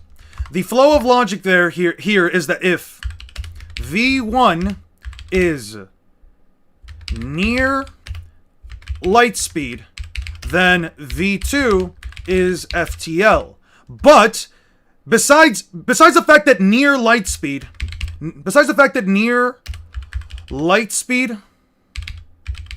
would also technically be equivalent to relativistic, it would be to relativistic. He's essentially, what's faster than relativistic is slower than light speed, which is slower than FTL. He basically just did 2 jumps in speed scaling. He basically just did 2 jumps in speed tiers in order to get A at FTL without any evidence whatsoever. That is the issue with this line of logic. You cannot say that A is even light speed, and you can say, well, you can logically make the assumption that he's at least reaching light speed. Why? Why is he logically light speed? Why is he logically light speed with V2 without an objective statement, piece of evidence, or anything to even remotely imply that V2 pushes his body to light speed in the first place? Because this is something that I've been workshopping with for a while now. For over 2 years now, I've basically been making this argument. Every single time I make a video, I always state, I will give A light speed just to make things simple. But I can never figure out an actual objective argument for why A should be light speed in the first place. Completely forgot you were on vacation. Was wondering why you didn't stream for 10 days. Hopefully you enjoyed it. Yeah, I enjoyed it, dude. I was having a good one. Naruto community needs to understand that One Piece is above when it comes to power and speed. Mostly when it comes to speed. I think every Lightspeed databook statement is a mistranslation. But it's not even about them being a mistranslation. It's that if you look at the fucking databook statements, they all quite literally, objectively, all just state light speed. There isn't a single databook statement that even remotely implies any of these dudes move faster than light. There is no jutsu that is implied to move faster than light. There is literally no data book statement at all within the entire context of the data books or the story that imply the characters or the jutsu are FTL. That is the problem. Hyperbole because of the term gotokai indicating a Gotoki. Also, did not say it right. It's not gotokai, it's gotoki. When you're speaking in Japanese, just as a heads up for all of you, whenever you're going to say something in Japanese, or you're going to use a Japanese term, it follows the Latin roots iteration of vowels where all the vowel sounds are constant. So it's a, e, I, o, u. Instead of a, e, I, o, u, it's a, e, I, o, u. Or in Japanese, it would be a, I, u, e, o. But that's just more of like a... That would be more of like a grammatical thing, but it's not important. The point is, yeah, no, I'm just sorry. This is just me like being like a whole like actually, but like, yeah, no, I'm sorry. I'm just crashing out right now, so I brought that up. Yeah, rari rurero, yeah. Or because the Raikage doesn't just sprint everywhere instead of using Mabui's transportation technique. But neither of these Kage doesn't use hyperbole because of the term gotokai indicating a simile, or because the Raikage doesn't just sprint everywhere instead of using Mabui's transportation technique. Also, if the Raikage is FTL, wouldn't he have reached the battlefield faster than Mabui's ethereal transmission jutsu, and also wouldn't have suffered any pain at all whatsoever? No, right? Why would the guy that can move at faster than light speeds in version 2 not just make it to the battlefield quicker than Mabui's instant light speed jutsu? Why would he not just do that? What is the point of him traveling through that? If he really is light speed then, right? Because they always want to make the same bullshit argument about, oh, but One Piece characters don't just fly around the world if they can all just travel at faster than light speeds, bro. Like, I don't know, man. But neither of these arguments are very logical. As far as the first criticism goes, the term gotokai isn't inherently metaphorical in Japanese, and is more so used to compare... Doesn't always imply that comparison is non-literal, but it can be used that way. It's a non-modifying form of gotoshi, which is used to indicate similarity. Gotoshi indicates similarity. As fine with formation, it changes form depending on the grammatical function that the sentence in the final form gotoshi, as shown in the formation 1 and 2. The adverbial form of gotoku, as in the formation 3, is the noun modifying form of gotoki, as a formation 4 or 5. One of the function of gotoshi is the mark as a simile, as in KSAD. Okay, example, blah, blah, blah, blah, blah. So he's basically trying to say... that the gotoki argument doesn't necessarily work because the noun can also, because this specific modifying noun can be used also to be for literal examples, even though it is commonly functions as a simile. The issue with this logic, though, is that at that point, you're basically arguing not only are you basically arguing grammatical function, but at that point you're arguing intent. You essentially, at that point, if you are going to make this argument, you essentially, at that point, have to prove that the writer, the person who wrote the data book entry, meant it as a literal comparison and not as a simile. For two things with a statement only being Hey, what's up, metaphorical hon? if those two I've been waking things up aren't earlier. similar at all. Which in this case, considering we know jutsu like Mifune's Lightspeed Sword and A Lightspeed Sword, mind you, that he can only perform while using a Ninetales cloak. Itachi's water bullets are It's not Lightspeed, it is lightning fast. That translation is not correct. literally described as light speed, I don't see why A speed compared to light would be metaphorical. And then when it comes Because the translation, A, for that one is wrong. B, Mifune literally has a fucking cloak at a later part in the story, and his physical movement speed isn't light speed. It's the swing from the unsheathing of the blade to him fully extending his arm out, dude. He's not actually running at light speed. Yeah, no, his logic is flawed. His logic is completely flawed in this case. to the Raikage using Mabui's jutsu to travel instead of running, to put things quite simply, I'd just say external transportation abilities don't invalidate personal combat speed. Otherwise, Oh, but then it does for One Piece! you could nuke speed scaling and literally No, you cannot. Because this right here, and this is how I know that Sage is disingenuous. Because this right here is a fucking plot-related thread that needs to happen for the story to move along. This motherfucker, this ugly-ass, no-neck chump, needs to take this tiny little child to the next town over so Luffy can get Kaido's attention, feed the town, so he can then go to prison. That whole series of events does not happen unless this motherfucker takes the child, and even then, this argument doesn't work because he took her without anybody else noticing. Any verse, even One Piece. Considering Luffy can't even catch up to someone running at 200 kilometers per By the way, hour, just for context, I'm referencing this dude as the no-neck chump, not Sage. despite being able to move at light speed in short bursts. Now, the other common way people try to debunk this meta is by bringing up Black Zetsu's statement about lightning being unavoidable despite only moving at 1/1000th of a second. However, I don't even know why people bring this up, as Zetsu is just flat out wrong here. Why is he flat out wrong? I say this because not only was Kakashi able to cut through a lightning bolt as a kid, but a feat that A, goes into white, so we don't know if Kakashi was already there or not. We don't know if Kakashi reached the point before the lightning bolt dropped. The lightning bolt actually drops after Kakashi's already up an unquantifiable distance up the tree. Are you related to India? No, I am not. Also because Zetsu calls jutsu like the Amaterasu unavoidable, despite characters like Sasuke and the Raikage evading it. Therefore, despite people making the... They are unavoidable by most metrics, though. You cannot sit here and say that, oh, he is objectively wrong about the jutsu being unavoidable, when in most cases, most characters... No, this is a brand new video. This video came out 9 days ago. I left 9 days ago. A little over 9 days ago. You got Pain or Yuta. Probably Pain, just because his speed scaling would definitely go up a little higher than Yuta's. But anyway, and also Yuta can't perform a domain expansion on him that would work, so it doesn't really matter. A is a very specific... characters like A and characters with precognition are very few and far in between. Like, people don't understand when the character says that an attack is unavoidable. That is because, in most cases, 99% of the time, the attack would land. There are less than... I would even argue there's less than 3% of the entire Naruto cast can effectively dodge Amaterasu. I would say maybe 3 to 5% of the cast can maybe dodge Amaterasu.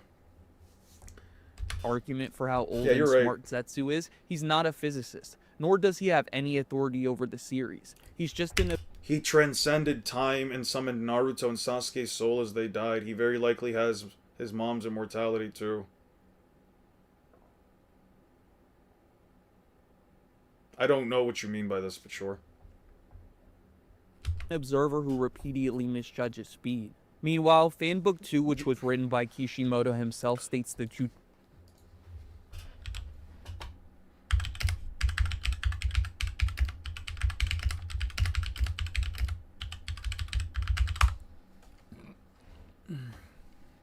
is credited author of the data books. While they are compiled with help from the staff, editors, and companies like Caramel Mama, Kishimoto is listed as the primary author and directly involved in providing information in the sketches. He mostly wrote them off.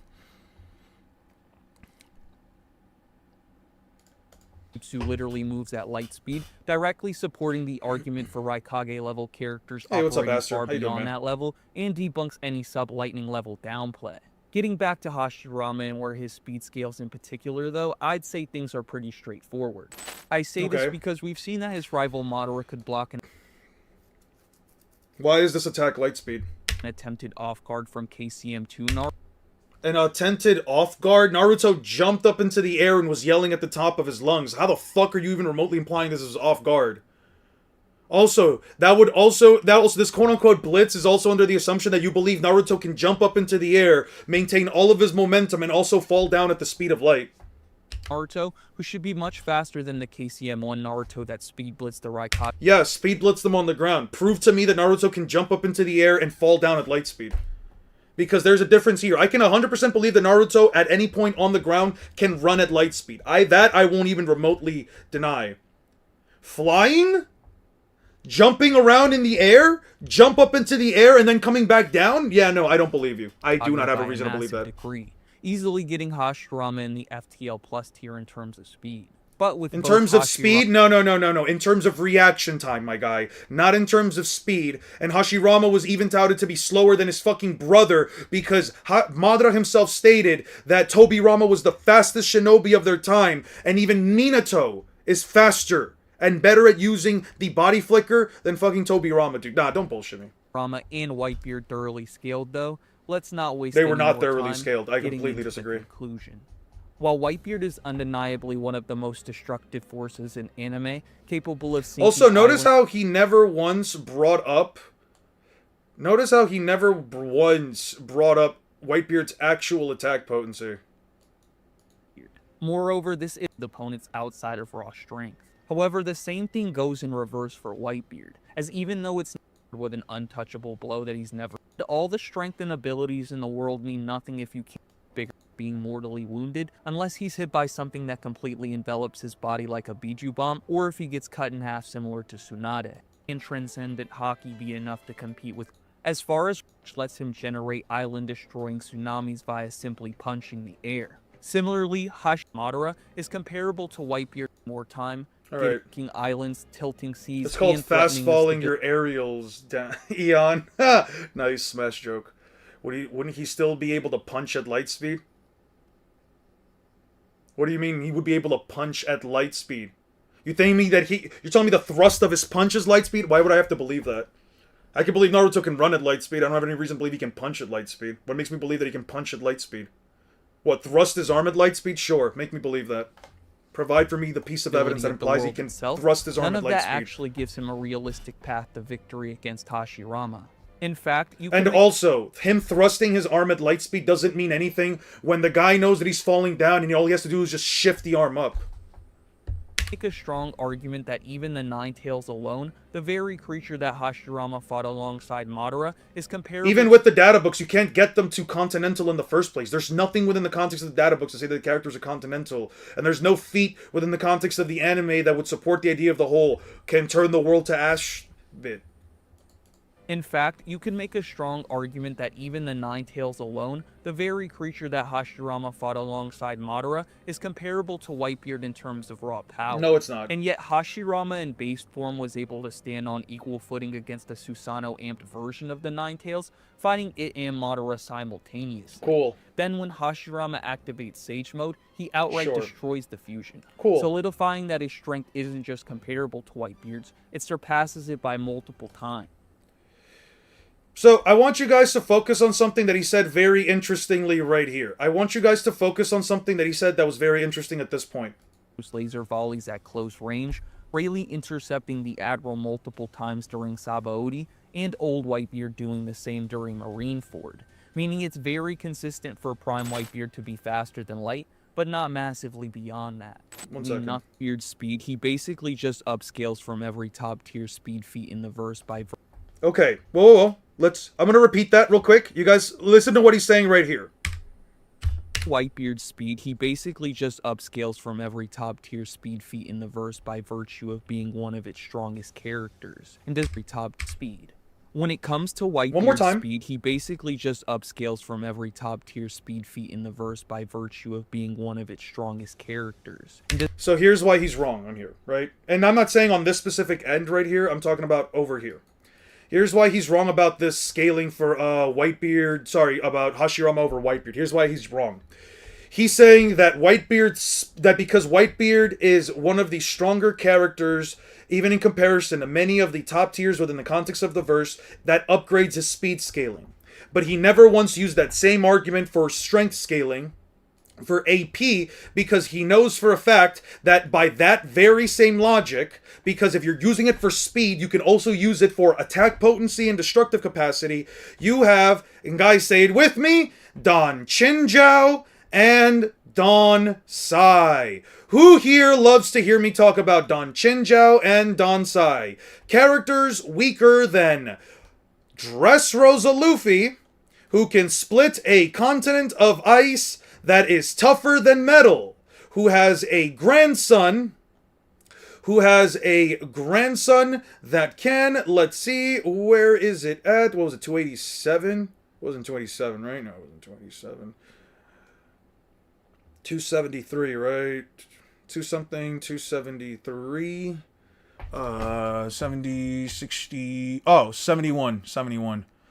Who has a grandson who is also weaker than this version of Luffy, who is powerful enough to split a continent of ice. There you go. Did you see my comment about the hockey data book he used as a mistranslation for? I haven't checked out the comments yet. Yeah, so this dude right here made a claim right here that Whitebeard's speed can be scaled by sheer virtue of him outscaling other Naruto, by sheer virtue of him outscaling other. Touch your opponent, which is why every being one of its strongest just upscale. When it comes to Whitebeard's speed, he basically just upscales from every top tier speed feat in the verse by. So why isn't it the same for his attack potency, huh? We know that Whitebeard hits harder than most other characters. We know for a fact that he would have had, especially in his prime, stronger hockey than most other characters. And we know for a fact that Whitebeard, whether it was at Marineford or whether it was at his prime, should be objectively stronger than Gear 4 Luffy from Dressrosa. And Gear 4 Luffy from Dressrosa is beyond Continental. Wouldn't Obito catching Naruto in wood style be light speed if Naruto can run at light speed? What, can you give me the chapter you're referencing? Where are you referring to? When did he catch Naruto in wood style? I don't remember that.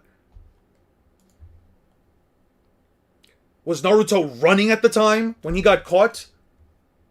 Sage hates Don Shinji on Continental Luffy, so it makes sense he would ignore them. I don't give a fuck if he doesn't like them.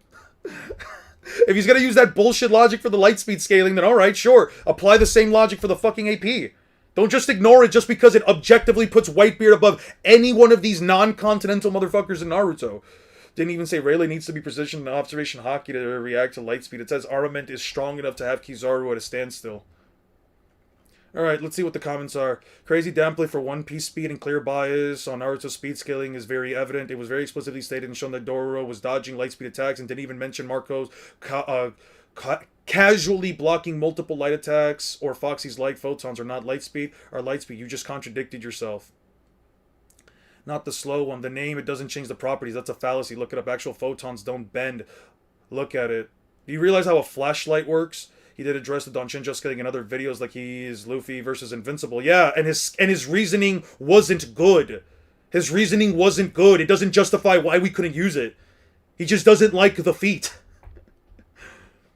He also completely ignores the fact that in One Piece you can manipulate your raw physical force in terms of attack potency, in terms of area of effect, I mean.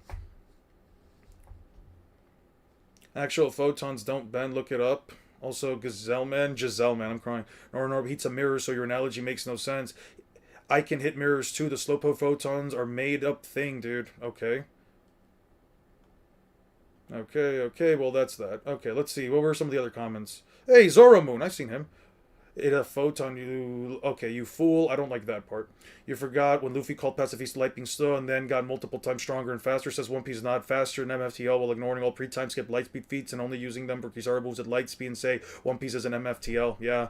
Luffy gets blitzed by Kizaru, who is shown accelerating far past light speed. It's legit stated devil fruits get better the more you train. Hence why Akainu's magma is way hotter than actual magma and fire. Aokiji created an ice way colder than natural ice amongst other non-Logia fruits like Kaido producing flames way hotter than normal flames. His casual attacks likely scale to FTL. Yeah, told you it was worth watching. Sage is it's not a character to study and nothing like that. He's just a guy who has a sheer bias for Naruto. It's fine. There's nothing wrong with it. The dude can have whatever opinion he wants. I just think that it's very disingenuous to make certain claims and then to have logic that doesn't flow into itself.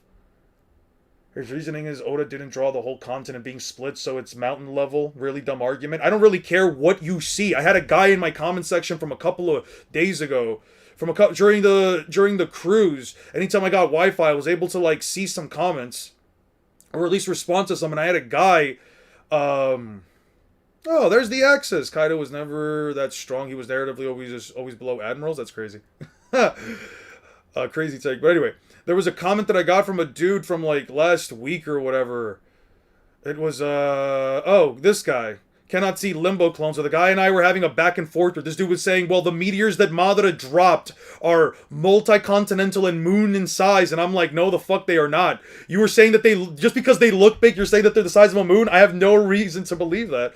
Oh, throw him in jail. I haven't checked this one out yet. I can smell you are black. First of all, That just comes across as fucking racist. That just comes across as so fucking what the fuck about me what the fuck about me even remotely told you that I'm black? A. B. I'm technically Afro-Latino, for your information. And I'm technically on, like, the caramel end of that color scheme. What kind of a fuck-ass comment is that?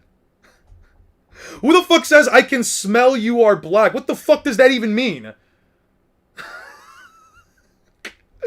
Jesus Christ. I swear to God, if I see another fucked up comment like that, I'm just blocking you straight up, dude. You're done, Ginger, being continental. I'm just saying. No, I know what you mean, like, try it. I'm not coming at you. I know what you mean. All I'm saying is that logic doesn't fucking matter. One Piece characters are stated, shown verbatim. Honestly, you see Kaido like a benchmark, like Katakuri below the admirals and below Garp. You know what? I'm not even gonna argue against that. Sure, fine. That's fine. That's fine. I'm not here to do SB the Sage. Someone find the timestamp where I say Kizaru was capped at light speed. You say that Kizaru. You think the Gorosei is dominating the war arc? I think they like quite literally have no way of stopping the Gorosei. I'm black. I don't see that you're black. But that's the thing. Like, listen. First of all, I have no issues with being called black. Just to be clear, I'm just saying that it is a very weird comment for somebody to just to say. You smell like you're. Wait, what did they say? I can smell you are. But I don't know. That just comes across as like a very weird comment. The comment was already crazy. You didn't have to pronounce black like it was a capital black. That's crazy. I'm at work, so I couldn't type, but the Gazelleman feed is dumb, but he never tries to catch him, and Gazelleman is far slower than lightning. Something these characters are dealing with in base, yeah. That's what I'm saying. Kizaru was just lightspeed. It would be the slowest character in the series that goes against what Oda does with Kizaru, which makes him the fastest character in the verse. Otherwise, he's a bum. No, he's not the fastest character in the verse. He's just the fastest admiral. Extremely capped on White Piece speed scaling faster than Naruto's, and White Piece would obliterate Hashirama with an ACOC.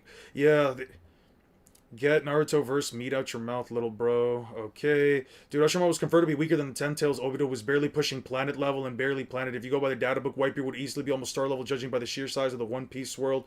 And once again, you completely ignored Future Side and downplayed the One Piece speed. Sheer Side One Piece plays on 8 star level. Ten Tails Obito are stronger than Ten Tails. Read that story. Jinchuriki are stronger than the Beast alone. No, they are not. I've learned that the Jinchuriki are actually not stronger than that. The reason why people believe that is because there is this consistent belief that actually, again, came from Suikage and fucking Seth. And I know that it came from them because I remember this very clearly back around like 23 when I was rewatching some of their old videos. 2023 or so. 2022, 2023. Where they made a claim that like the Jinchuriki are stronger than the actual tailed beast, but that's just because of a statement from Deidara, who wouldn't actually know because he was actually just going after the sheer 3 tails. He was like, the tailed beasts are stupid, they don't know anything, these are mindless creatures, which we obviously know it's not even remotely true. P.S. It was a joke, don't ban me. Well, I don't know what the joke was. You know how your kind scales, always glazing one. Oh no, you're fine. I know you're trolling, Aster.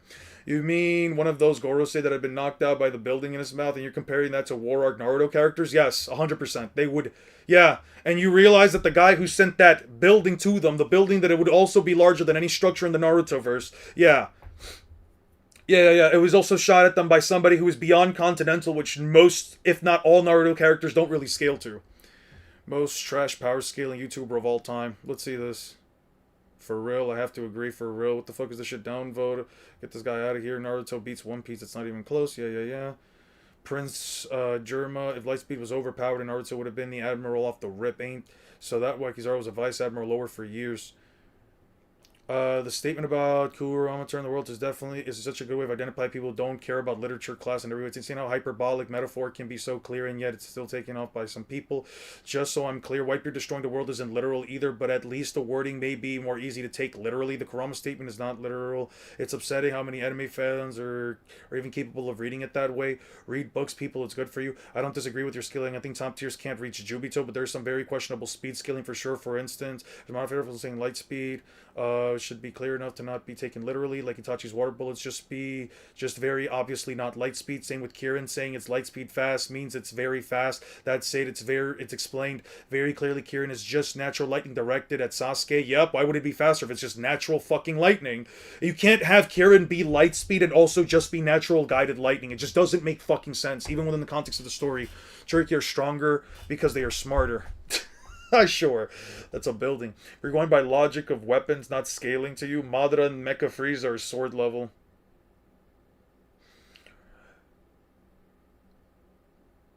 That's a building? Yeah. And do you see how big the Gorosei are? Because the Gorosei are about as big as the ships from Elbaf, which are larger than the Thousand Sunny. They're actually larger than the Thousand Sunny, which would be...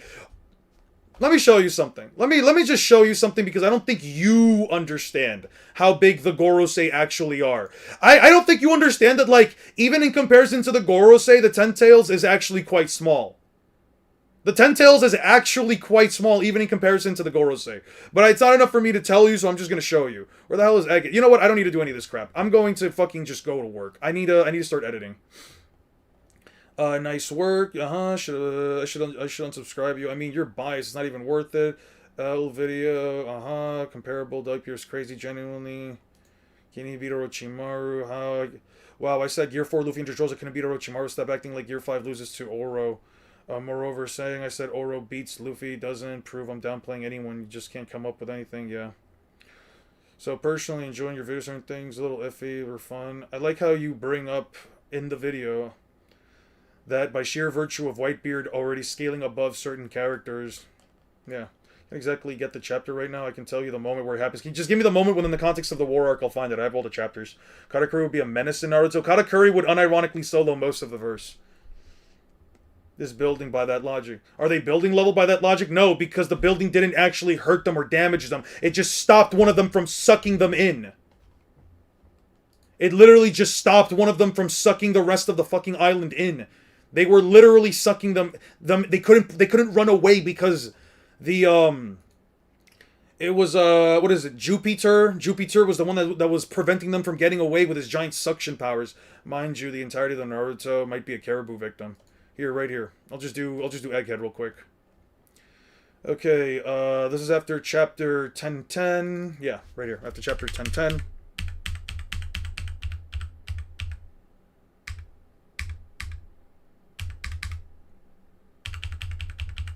Okay, this is 1122. That's how big the Gorosei are. That was the Hockey Bloom knot. Sure.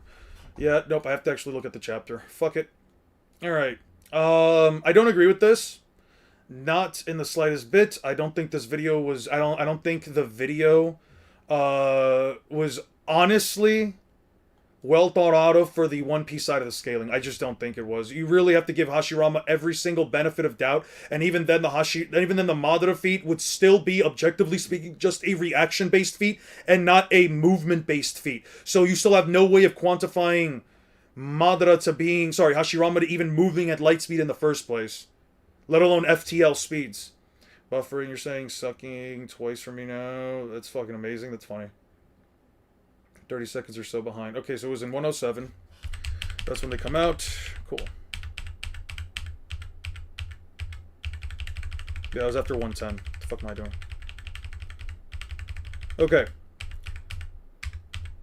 Let me show you something. You see how big the Gorosei are? You see how big it is even in comparison to the giants? Yeah, these guys are larger than tailed beasts. The tailed beasts, on average, are about the size of Gamabunta, who is 17 meters tall. This guy is 22 meters tall. This guy is 25 meters tall. So 22 and 25 meters tall. The Gorosei here is larger than they are. Still larger than they are by comparison. They can knock him away, sure. Let's see. They're trying to run away. You see this giant building that covers Jupiter's mouth, who's even bigger than Saturn? Yeah, Jupiter is even bigger than Saturn. And just to make that clear, let's go back. Yeah, right there. Jupiter, bigger than Saturn. Let me show you something really interesting now.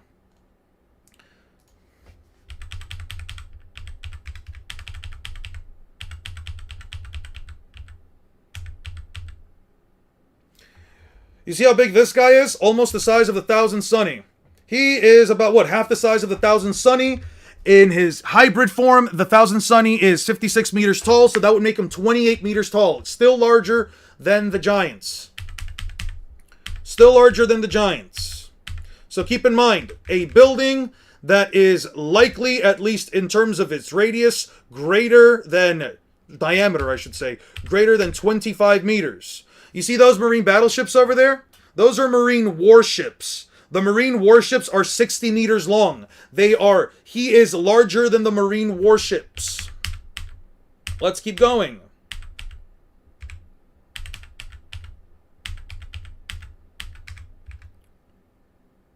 Let's keep going. Jupiter is larger than the boat that they are on. The boat that they are on is also a giant ship. Look at... You see these? These are 60-meter long ships. That is, they are, objectively speaking, over 3 times larger than a tailed beast. Over 3 times. Over 3 times larger than a tailed beast. And they look tiny in comparison to Saturn, to Mercury, who is smaller than Jupiter. And Luffy threw a building that was larger than Jupiter's mouth. Once again, about as large as Jupiter's mouth. Sorry, let me not say larger. About as large as Jupiter's mouth. So yeah, I would say, grabbing Saturn anime only, that scene specifically was anime only. The one where they grab him and they slam him into each other. I don't remember the anime, but only because of the scenes where Saturn and Mercury are just slightly taller than Dory and Bragi. Yeah, the perspective shots are fucking stupid. I'm not going to sit here and lie to you. This is why I say that when people say something looks big, a lot of the times, I don't give a fuck about whether or not it looks big. I give a fuck about just the objective scaling sizes of the characters. You cannot expect an author to be able to draw everything perfectly to scale. So by that logic, I'm just going to go by whatever the objective sizes of the ships and things around them are. Oda doesn't know that, though. Yes, he does. Yes, Oda does know that, though. He wrote the story. It doesn't matter, and it doesn't matter if he doesn't consider that when he was writing the story, when he was drawing that up. The fact is, we know for a fact Marine warships are, objectively speaking, right here, 60 meters long. So, what am I supposed to tell you? These gigantic battleships are 60 meters long. Stated, verbatim, right there. Not even an interpretation. 60 meters long, right there. You saw it, you read it. Not an interpretation, not me making anything up, not me eyeballing it. Me telling you what is objectively stated within the context of the story. What the fuck is the Mercury stuff? What the fuck is the Mercury stuff? When does he jump in? Oh, right here. Yeah, right here. Just started One Punch Man. So peak. Hopefully people are lying when they say it falls off. They say it falls off because of the animation. So, yeah. Take that information whatever you will.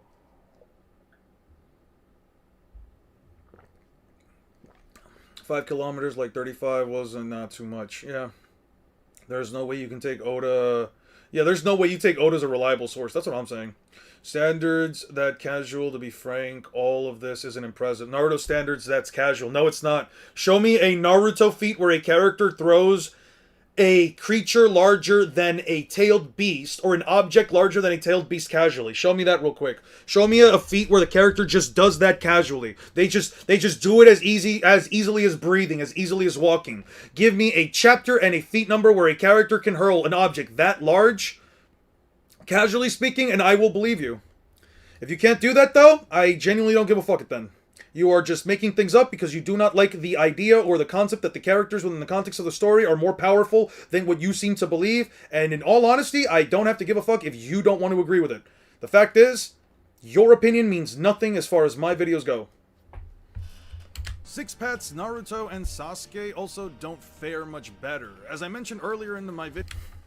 Does Turtle Island have a canon size? No. You are entirely going off of your own headcanon in order to figure out how big Turtle Island is.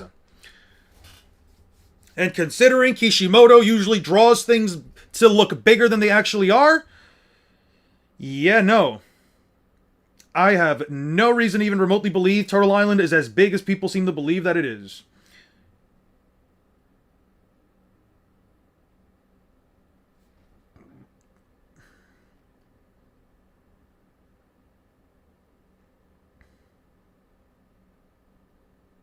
1 second, guys.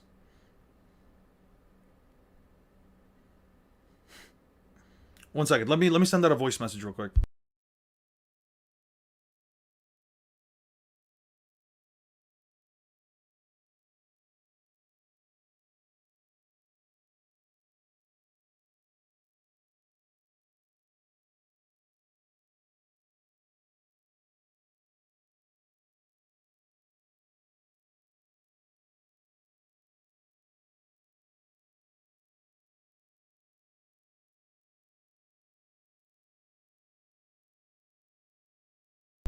Alright. Alright. Get Turtle Island over shit pieces of the Island Eater first type shit. As I mentioned earlier in my video, Sasuke's best jutsu in this fight is a worst version of Room that he can't spam.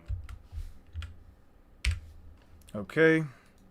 Sasuke's Amenoteji version of Room that he fight is a worst version of Room that he can't spam.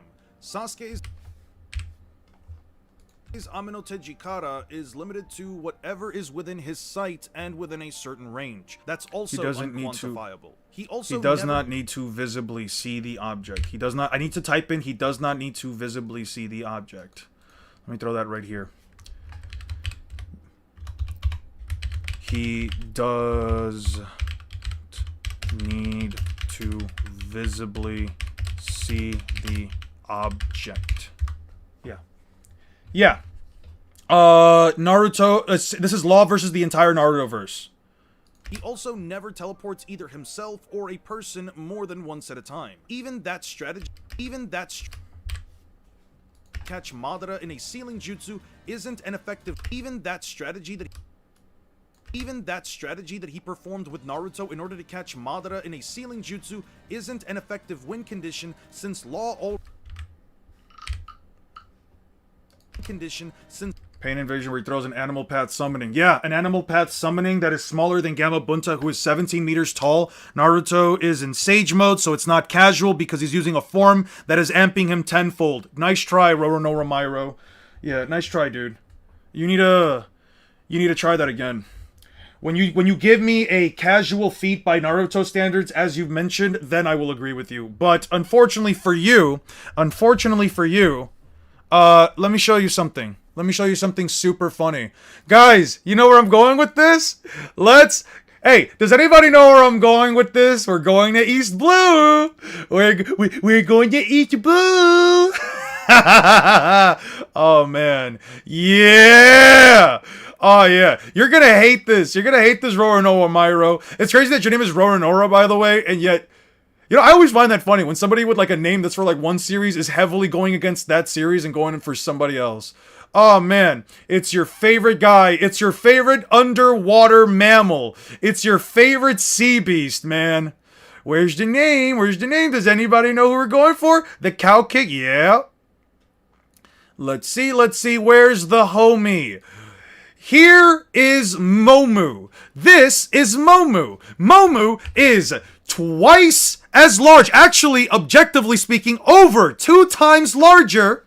Over 2 times larger than Gamma Bunta. And do you know what Luffy did in the very first arc of the series? He lifted a being that was over twice as large as Gamma Bunta and spun him around and then sent him flying off of the island's distance. And you know why I say off of the island's distance? Because this area right here is outside of the gates, and the gates have a long way into Arlong Park, buddy. So yeah. Naruto performing a feat that Luffy could have performed in East Blue while using a form that is amping him 10 times that he has to sit down and charge up, which innately makes it not canon, is actually not a casual feat by Naruto standards. Do we have a canon size for the Lord of the Coast? We do not, unfortunately. We know that it is a Sea King, though. Let's keep going. Condition since Law already utilized the technique once with Luffy. This isn't even something that they can use to catch him off guard, because once again he would know what they would do before they do it. As a matter Observation Haki. As a matter of fact, there's even an argument to be made that Law simply swaps with one of them at the moment of impact, especially if Madara could just simply swaps with one of them at the moment of impact, especially if I would have to figure out how exactly I'm gonna do it. Sealing Jutsu activation. Especially if Madara could just substitute with a Limbo clone mid-Sealing Jutsu activation. There's a Jirobo punching giant Choji into the air with one arm. Fantastic. How big is Choji? You tell me. How big is Choji? Is he larger than 17 meters? I don't know. Amaterasu. An amped Choji, an amped Jirobo. Like, come on now. Amaterasu is ineffective if Law shambles himself with Naruto as Sasuke performs the jutsu. Naruto as Sasuke performs the jutsu with Naruto as Sasuke performs the jutsu. Naruto might not even be able to react to this since Sasuke was literally capable of swapping with one of his TSO Naruto might not even be able to react to this since Sasuke was literally capable of swapping with one of his TSO and caught him off guard with a Chidori straight to the face right afterwards. If Naruto couldn't react to Sasuke's instant teleportation, it's an unfair advantage to have your evidence. Do you feel proud of having all of those manga screenshots? Because that's super pretentious and an unfair advantage plus all these people just agreeing with you for nothing. No, they agree with me because I have sound logic. I back everything I say with evidence. And let's see. Oh yeah, it's not like I didn't sit down here and download a good number of these images on my own and also got help from these people in order to have the images in the first place. We're a community. They helped me get the images as well. This isn't just a one-man thing. Now, you say it's super pretentious and unfair. You have the capacity to literally just tell me, yo, Eon, check out this chapter, or go to this arc right here, or bring this thing up. You have every right to just tell me to do that. You can search it up yourself, tell me chapter number, show me the statement feed, etc., and just have me pull it up. But the fact that you don't do that just clearly shows me that you don't know what the fuck it is you're talking about. You just have an opinion that you don't like somebody else completely being on the opposite end of the spectrum. If you think that Naruto can do something like that casually, sure, believe it. I don't give a damn, dude. I really don't care what you choose to believe. But don't sit here, come into my stream, and then get upset because I can provide evidence and back up my claims, even though you can't. You're upset at yourself. You're not upset at me. If Naruto couldn't just do better. Sasuke's instant teleportation, W your mods for getting you all your images. Not just the mods. There's also Jeff here. He's not one of the mods. He's just another member of the community. I don't care anymore. It's pointless talking with you. You always keep doing this every single day, dude. No, I don't do this every single day. And here's the thing. If you keep doing the same thing over and over again and you keep getting upset, that's the definition of insanity, my guy. That's literally the definition of insanity. I'm just doing me. I'm just a guy who sits down every day in front of his computer. You're the guy who comes in here, like many other dudes, try to bring in your bullshit logic, rhetoric, or whatever the fuck else you want to make up headcanon-y feats, and then when I ask you to provide evidence for them, you don't have it. And when you do try to provide evidence, it's always some off-brand interpretation that you have to jump through mental hoops in order to even remotely come to the conclusion you come down to. For helping not use the library at all. I use the library, damn it! Where do you think I got all these images from? Fuck! God damn it, dude. Yeah. Like, damn, dude. Listen, can I definitely say I come across as pretentious, especially to people that I do that disagree with me and I disagree with them? Sure, I'm not gonna sit here and deny that. I'm not so fucking blindsided by my own actions or the way that I talk. But that also comes from the exhaustion of having to deal with people that legitimately are always coming in, making up bullshit logic or making up feats off the top of their head or something that they saw years ago or months ago, or making up somebody else's fucking argument, and then expecting me to just simply believe them and getting upset when I simply disprove them with logic and reasoning, and also evidence.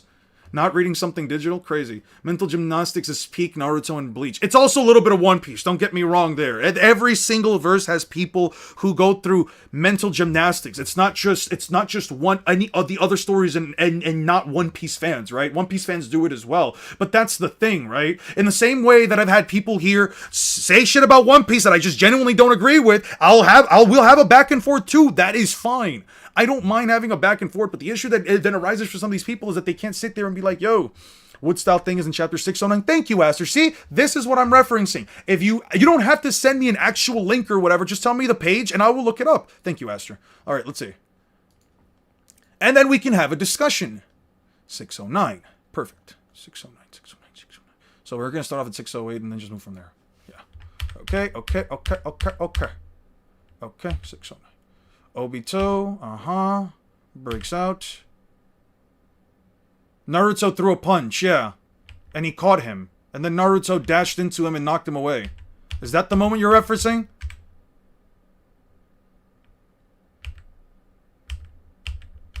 You said when he was covered in wood style, right? When he grabbed Naruto with wood style. It's like Captain Yamato. I don't know how you can interpret this to be light speed, dude. I know what you're referencing, that like wouldn't Naruto be able to move at light speed, but it's not like Naruto's like trying to dash at him and blitz him.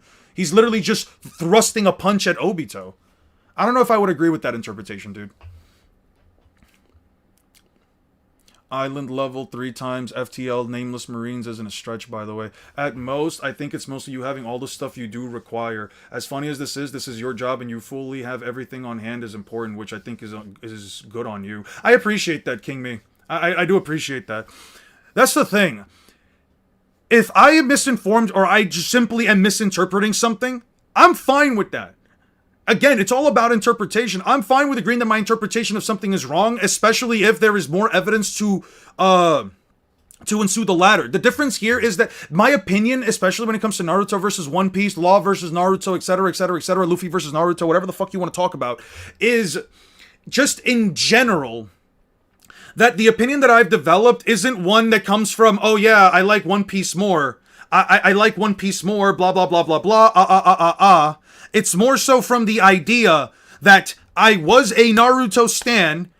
You can literally look back at my older streams. You can literally have people here that have been here since day one, and they can tell you for a fact, I was iffy, if anything, on ever saying, especially throughout the first few months of me streaming, me creating content, yo, Luffy might be stronger than I was completely against the idea. As a matter of fact, I used to legitimately believe 3 years ago that Naruto would have curb stomped Luffy into the ground. He had the speed, he had the power, XYZ, XYZ, XYZ. And then you know what I did? I sat down, I read both stories. I decided to put away any of my own personal bias aside and say, okay, what are the characters saying here? What are the characters saying here? How do I interpret this? And this is just the conclusion I came to.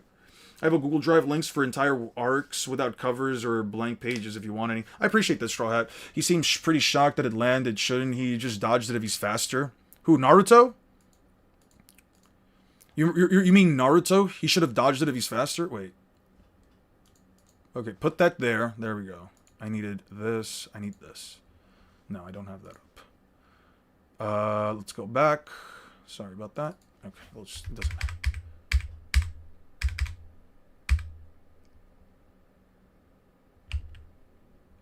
I mean, are you going to expect your opponent to just try to headbutt you as you wrap your arm around them? Usually throughout most forms of fiction, going in for a headbutt, whether it's fiction or whether it's like non-fiction fight, going in for a headbutt is usually a pretty common tactic that a lot of people like to use, but it usually does work off as an off-guard. Also, I don't think Naruto would know that Obito can just grow wood out of his arms.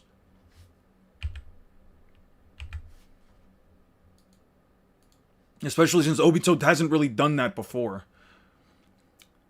Getting mad when someone has their receipts and is ready to disprove their bullshit, then they're the damn devil all of a sudden. That's what I'm saying, dude. I think it's more specific, but all over, yes. The trade-off of losing a barrier is targeting everything in range. The ground bent underneath Kenny's gravitational pull. Yeah, that's true. Alright, now we really have to get back to this part, though. Frankie ran over a Yonko, and Jinbei tossed the same one out of Onigashima. I'm honestly not sure why he chose to use Jinbei when he literally saved Luffy from damn near killing himself post-Marine for protecting bro from Akainu. And blood so he could live, and steering the ship away from Big Mom. Thanks, chat. Thanks, chat. All right, chat. I don't really call you guys chat. Is that weird? I feel like unlike most streamers, to be fair, Momu's weight is pretty low for its size. Yeah, that's fine. It can be low for its size. I don't really mind that. But he grew it before using it against Naruto. Let's see that again. Oh, he did. That's a good point. I don't know. Naruto was caught off guard by it. Shit. I don't know what to tell you, dude. If Naruto couldn't react to Sasuke's instant teleportation, I have no reason to believe he would react to laws. I'm gonna have to get the clip from Boruto. Quite literally shambles them out. The avatars mean absolutely nothing if law quite literally shambles them out of them, or simply swaps with them at the moment of impact for any of their jutsu. Yeah. Or simply swaps with them at the moment of impact for any of their jutsu. He can also just split them apart, completely rendering jutsu. He can also just split them apart, completely rendering the avatars useless. DMS Kakashi doesn't fare any better. I talked about him once on a stream against Law. There was a supplementary. What does he really do? The form doesn't last that long. Kakashi doesn't fare any better. I talked about him once on a stream against Law, but what does he really... I talked about him once... No, I have to do it this way. Stream against Law, but what does he really do? The form doesn't last that long. He had maybe I have not. I have seen the first season. I have not seen the rest of it. Doesn't last that long. He had maybe 5 actions that he could perform against Kaguya. Throwing Kamui Shuriken means absolute... Throwing Kamui Shuriken means absolutely nothing once again if Law just shambles himself with Kakashi, which would once again if Law just nothing once again. Absolutely nothing once again if Law just shambles himself with Kakashi, which would also automatically disappear if Law just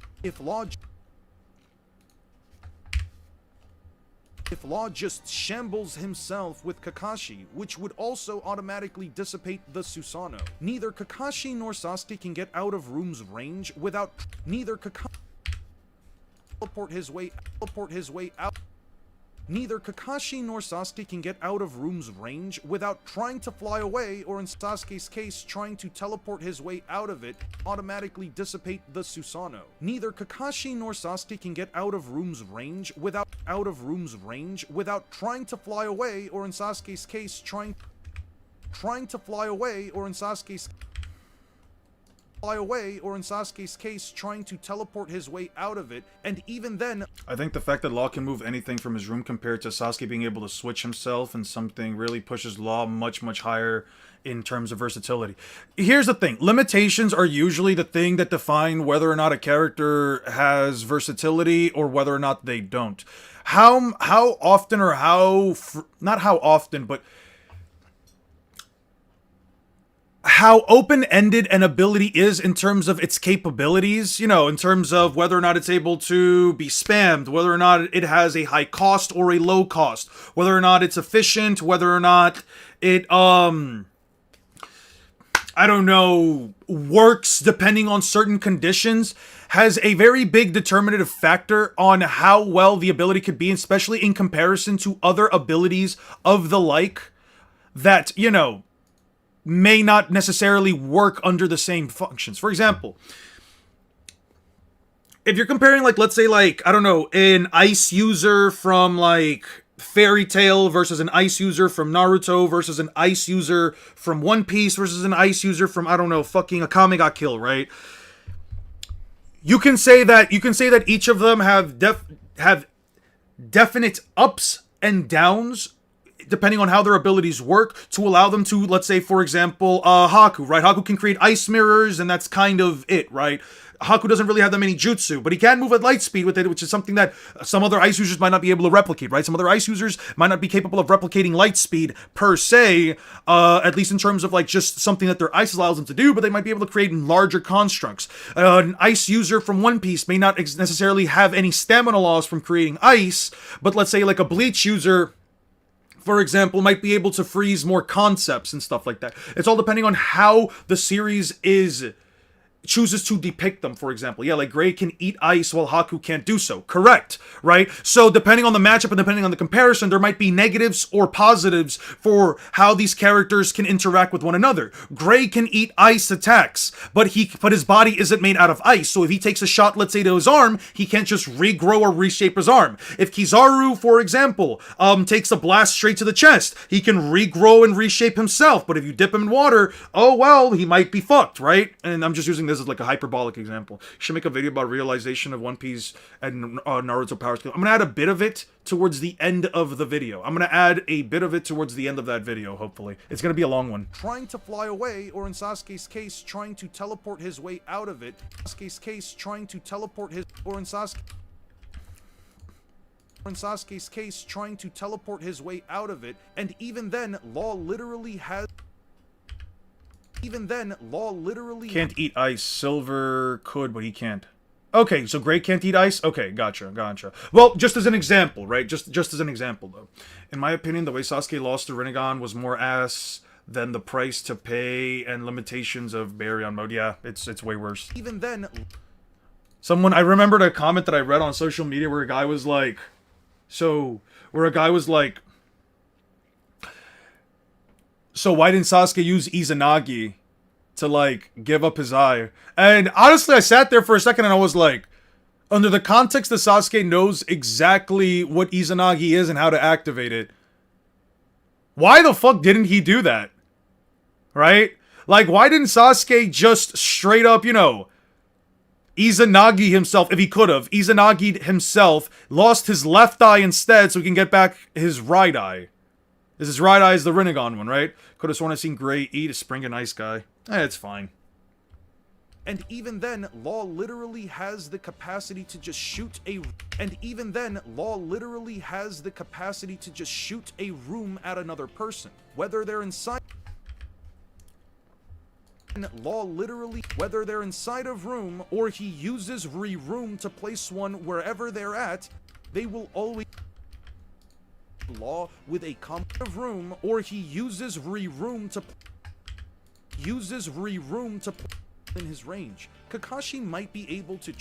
They will always be within his range. Kakashi might be able to try and charge at Law with a Kamui Lightning Blade, but that's under the assumption that Law just stands there and takes it, or he doesn't once again shambles his way out. Be able to try and charge at Law with a Kamui Lightning Blade, but that's under the assumption that Law just stands there and takes it, or he doesn't once again shambles his way out of the attack. Naruto isn't even in the discussion because there's nothing within his entire... Oh yeah, no, Naruto, by the way, is just hard countered by everything Law does. On a One Piece reread, I forgot how much bums Johnny and Yosaku are. They're not bums, they're cool guys. They're chill. Enel versus Dabura, could he, like, catch up to him? Dabura should be faster than Enel. Unless you believe that Enel's lightning is, unless you genuinely believe that Enel's lightning is light speed based on the databook statement. Unless you believe one or the other, yeah. Naruto isn't even in the Yeah, Naruto does not even matter within the context of this entire discussion. He does not have anything in the entirety of his arsenal that helps him fight Law. Naruto isn't even in the discussion because there's nothing within his entire arsenal that stops Law from simply amputating him into pieces. Whether it's 10 or 10, that stops Law from simply amputating him into pieces. Whether it's 10 or 10,000 clones, it doesn't change the fact that Law can 10,000 clones. It doesn't change the fact that Law... Oh shit. whenever he wants 10,000 clones. It doesn't change the fact that Law can literally... Genjutsu is completely irrelevant in this fight, because whether it's 10 or 10,000 clones, it doesn't change the fact that Law can literally swap positions. Law can literally... There's a lot lost about Dabra that kind of pisses me off, because what second aspect that broke the narrator box, and what does his domain actually do? I like Modulo, but still, I get what you're coming from. It definitely felt very blue-balling. I felt like they just wrote the character to be strong. It almost felt like they wrote the character to be strong, but they were like, how the fuck do we even improve upon a domain expansion like that? I don't know, man. Law can literally swap positions whenever he wants with any clone or attack. A barrage of tailed beasts. Clone or attack. A barrage of tailed beast Rasen shurikens means nothing if Naruto can't stop Law from swapping positions with either himself or his clones or any of his allies. Means nothing if Naruto can't stop Law from swapping positions with either himself or his clones or any of swapping positions with either himself. You do not even know how much it amazes me how you're the only channel who unironically saying One Piece beats Naruto. Are you serious right now? Yes, I am. What's up, Aizawa? What's up, my guy? I don't just think One Piece beats Naruto. I do think that, like, Law alone kind of just curb stomps the whole verse. There's kind of nothing most of them can do, and Kaguya is quite literally the only character who stands a chance at winning. And that's if you plug a controller into her. Himself or his clones. Also, yeah, Straw Hat Aura's here. I'm pretty sure there are others as well. Himself or his clones or any of his allies. And none of these characters have a single thing in their arsenals to... And none of these characters have a single thing in their arsenals to prevent Law from using Amputate or the personality swapping surgery. Have a single thing in their arsenals to prevent Law from using Amputate. Prevent Law from using Amputate. Prevent Law from using Amputate. Prevent Law from using to prevent Law from to prevent from using Amputate or the personality swapping surgery. This is also under the assumption that Law doesn't just end the fight as quickly as possible, since he is relative to Rooftop Gear 4 Luffy at 9,000 times light speed on a low ball, and Naruto is 2,000 times light speed with Wank. To prevent Law from using Amputate or the personality swapping personality swapping surgery. This is also under the assumption that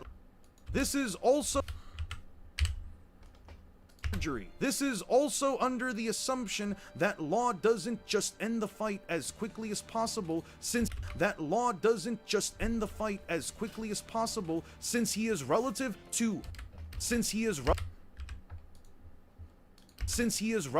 to Rooftop Gear 4 Luffy at 9,000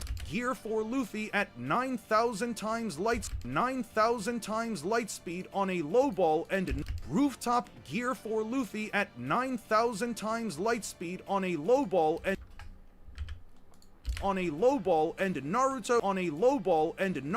is 2,000 times light speed with Wank.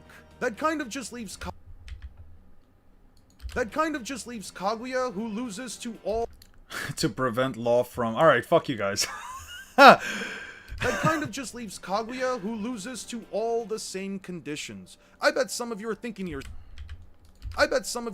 yourselves, this is total wank of the highest caliber. He lost to Blackbeard. How is he defeating a goddess who can swap dimensions and has like 2 one-shot techniques? What many people... Oh, I forgot about this. I forgot I did this. Oh, it's blessing my ears. I bet some of you are thinking to yourselves, this is total wank of the highest...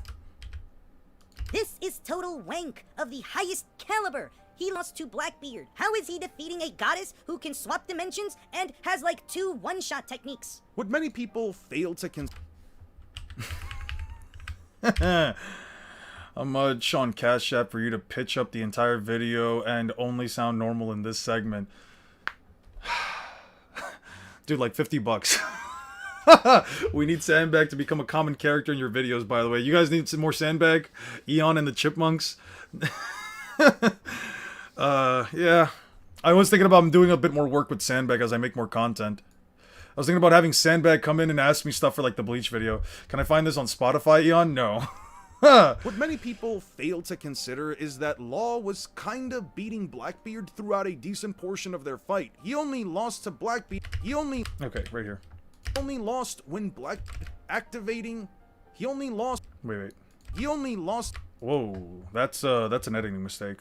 Holy shit. Okay, that's an editing mistake right there. I guess I missed that when I was making the voice of their fight. He only lost when Blackbeard activated his second Devil Fruit, which turns off all Devil Fruit abilities. Something neither Kaguya. What is your top 10 waifu? My top 10 waifus? Dude, I'm editing right now. Can we ask ask me this on a later stream? How about that? Something neither Kaguya nor the rest of the verse can accomplish because they do not have any. Nor the rest of the verse can accomplish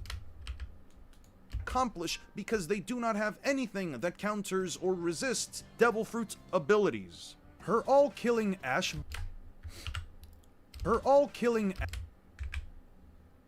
the transition can be right here. She shoves her hand through. All-killing Ashbone isn't a factor in this fight because there is no circumstance where she shoves her hand through a portal to shoot Trafalgar Law when he once again knows because there is no circumstance where she shoves her hand through a portal to shoot Trafalgar Law when he once again knows exactly where she is going to be attacking him from. As a matter of fact, this is probably the worst jutsu she could use under any circumstance because if Law just swaps himself with her, which she would instantly die to her own all-killing Ashbone.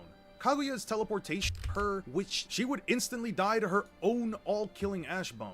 Kaguya's teleportation is not instantaneous. That was a bit of a mistake. She has to go through a portal. Kaguya's teleportation is not instantaneous. She has to go through a portal first.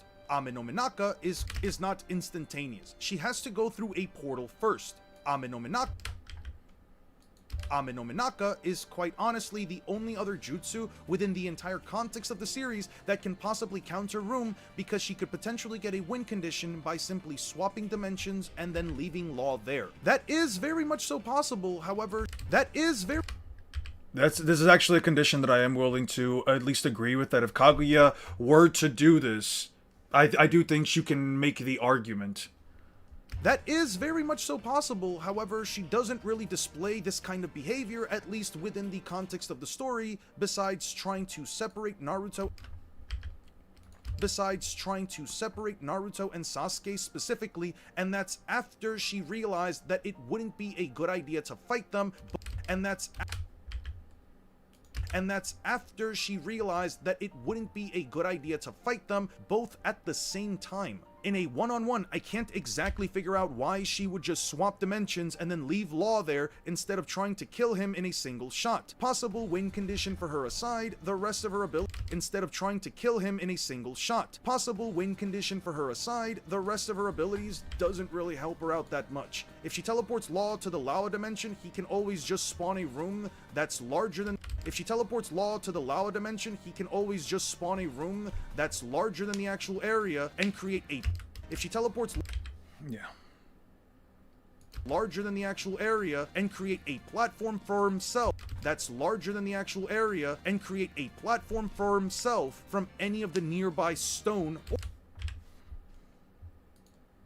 actual area and create a platform for himself from any of the nearby stone or simply by using her as a platform. The ice dimension is probably her best choice, especially if she can stick him inside of an ice block. However, since Naruto and Sasuke were larger than what area? The small area that they were inside for the lava dimension. The little like cave-like area, the cave-like area that they were inside for the lava dimension. Where the fuck is it? Right here. Yeah, Law can definitely make a room way larger than this area. I have no reason to believe that he can't. This whole area? Yeah, no. He just literally grips out a stalactite and just brings it down. Is it stalactite or stalagmite? I know one of them is like the down one and the other one's the up one. Stalagmite versus stalactite. Stalactite. Okay, I was right. Stalactites are the ones that come out from the ground. Okay, not spade-tip tongue, but she has a long tongue, which Oda drew an extra thing, yeah. However, since Naruto and Sasuke were capable of using jutsu while inside the ice block, I think it's fair to say that Law can likely also perform a room and easily get himself out of there. The acid dimension wasn't really used, and Law can always create a platform for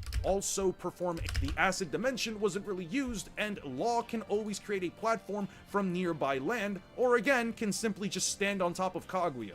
The gravity dimension, and Law can always create a platform from nearby land. Although I will say this is a bullshit argument on my end that he can just stand on top of her. I just thought that I sprinkled in a little bit here just to rage bait people. And Law can always create a platform from near. Okay, so I'll use this or just stand above her. The gravity dimension is likely a bigger penalty for Kaguya than Law himself, since he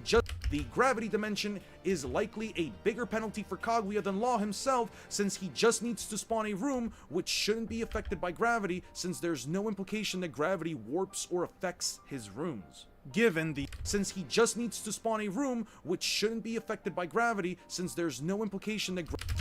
massive speed difference, he can likely act before she can shoot him with an all-killing ash bone, which she clearly showed she has to. Law just proves himself on top of her shoulders. I mean, he did it. He kind of did it with like Sanji. To be fair, he was caught. He can likely act before she can shoot him with an all-killing ash. Given the massive speed difference, he can likely act before she can shoot him with an all-killing ash. Before she can shoot him with an all-killing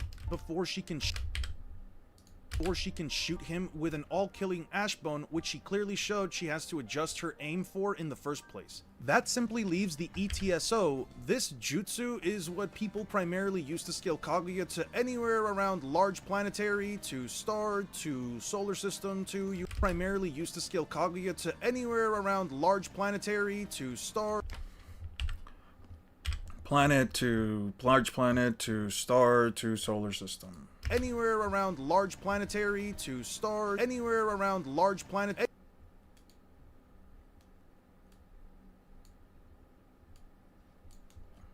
to solar system to universal.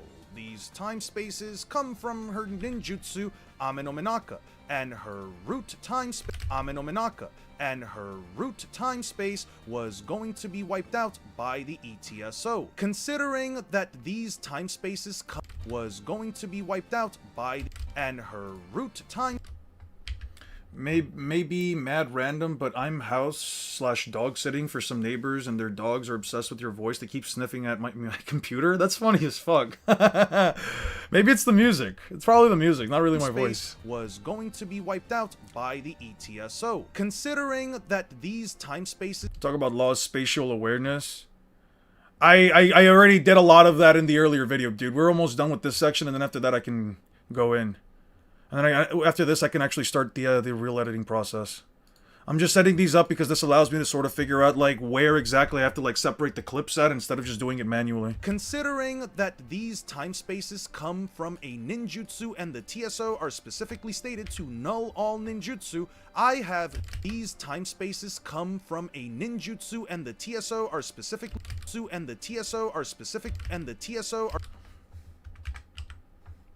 Fuck it right there. Probably smelling your hemorrhoids. Fuck you. I don't have hemorrhoids. And the TSO are specifically stated. That was a joke. Jesus Christ.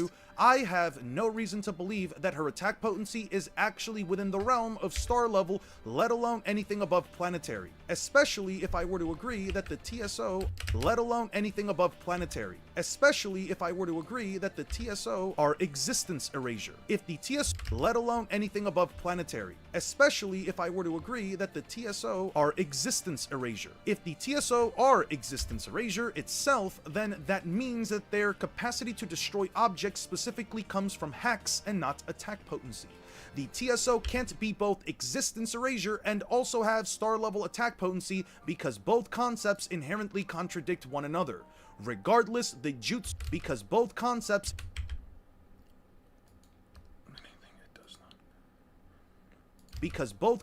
inherently, regardless, the jutsu is extremely slow, and even if it was going to be the start of a new time space, it didn't even remotely become a factor within the last, and even if it was... This jutsu quite... Yeah, no, the ETSO, people just constantly... When are you gonna video ranking all the F-tail feet coming? Aster, I hope you realize that you ask me more about Gooner questions and I feel like I have Gooner bits. You know what I'm saying? They're smelling the pork and beans munching on... Alright, no Bev is crazy. Alright, how about this? How about you go munch on a Popeye's biscuit with no Bev in the timeout station, Cynical? How about that? That's crazy. That's crazy. The amount of verbal abuse I receive from you people is absolutely nutty. Can't Law just room the TSO away, which should be irrelevant to the battle? He could. To be fair, considering he can make a room larger than a mountain, he can also just send them off for over 70 meters. But I didn't throw that argument in because he would have to know about the 70 meters thing. And even if it was going to be the start of a new time space, it didn't even remotely become a factor within the last skirmish. Time space, it didn't even remotely become a factor within the last skirmish. Didn't even remotely become a factor within the last skirmish before sealing Kaguya. This thing also did not expand whatsoever. What it did was come with a time limit. This thing also did not expand whatsoever. What it did was threaten them with a time limit of taking down Kaguya before it gets too big for them to stop her. This is also a jutsu that only came out after Kaguya absorbed a massive amount of chakra from the victims of the Infinite Tsukuyomi, which she wouldn't have, and while she was destabilized, he only lost when Blackbeard activated his second. This is also a jutsu that only came out after Kaguya absorbed a massive amount of chakra. Kaguya absorbed a after Kaguya.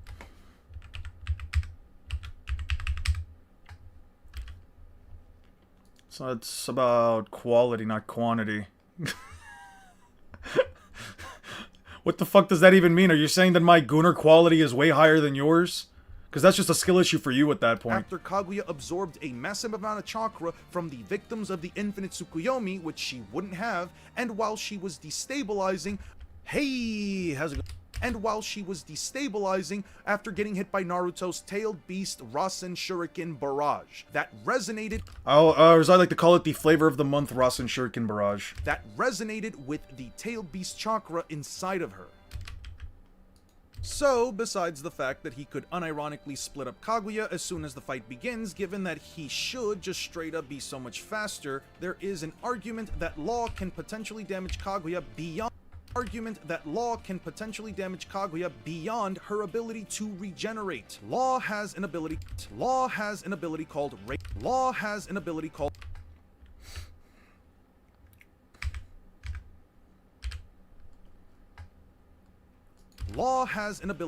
Radio Knife, which he used to destroy Doflamingo's internal organs. The ability at the time wasted a lot of energy, but as he grew stronger and by the time of Wano, it doesn't really seem to affect his stamina that much. Radio and Gamma Knife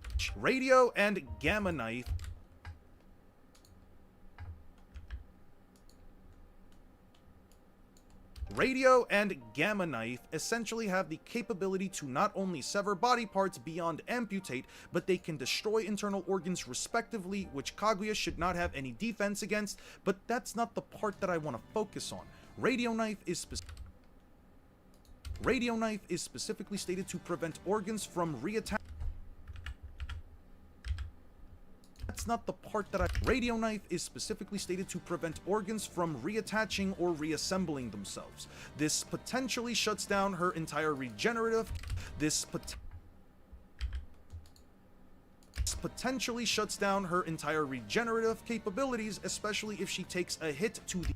Okay, I gotta move this though, because I'm pretty sure I'll get demonetized if, like, I post too much of, like, that clip of the video, of the show.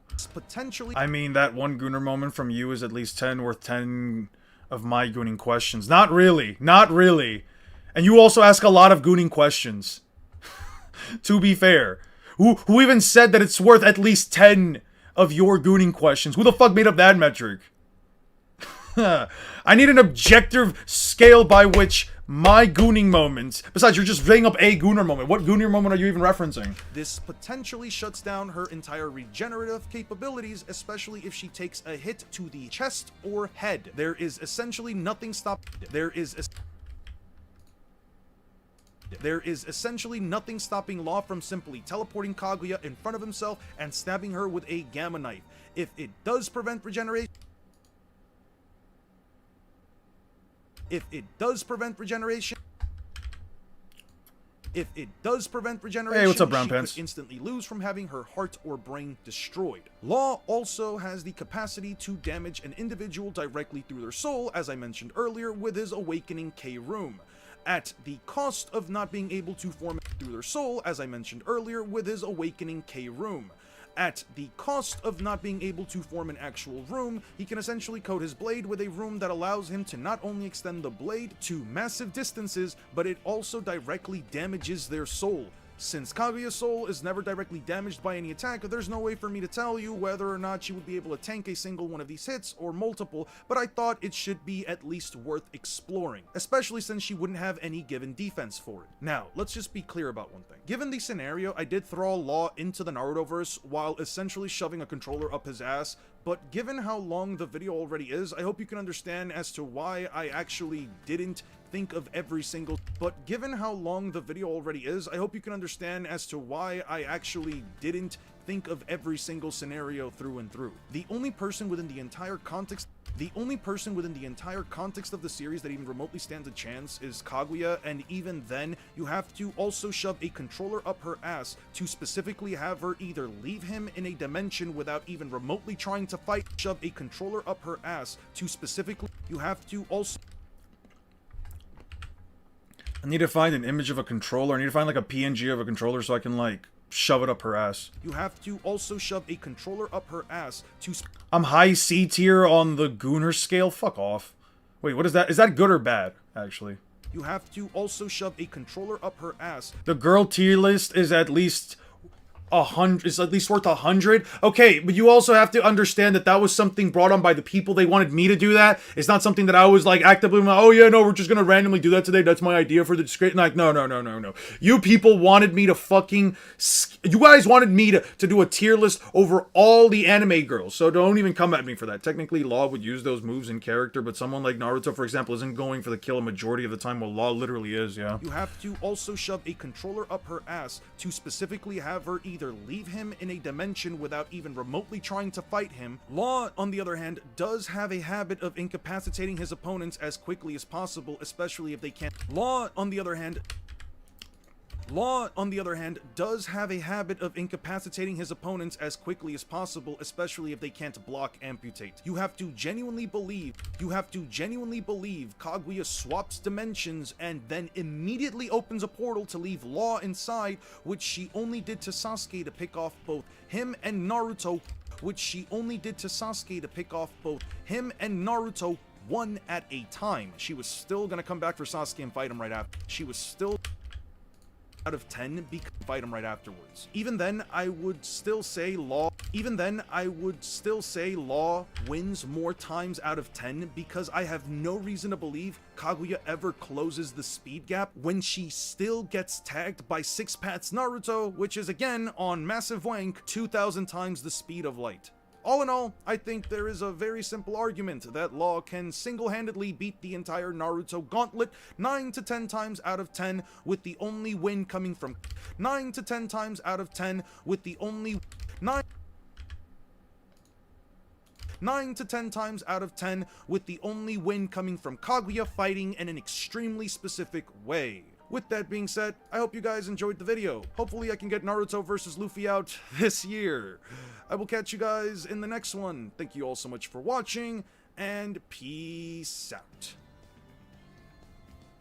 Alright, they also wanted you to describe what you wanted girls to do to you in extreme detail. Yeah, they also wanted that from me, 100%. They think Kaguya's chakra would make it impossible for Law to move her similarly? No, I have no reason to believe that. There is no objective reason for me to even remotely entertain that idea.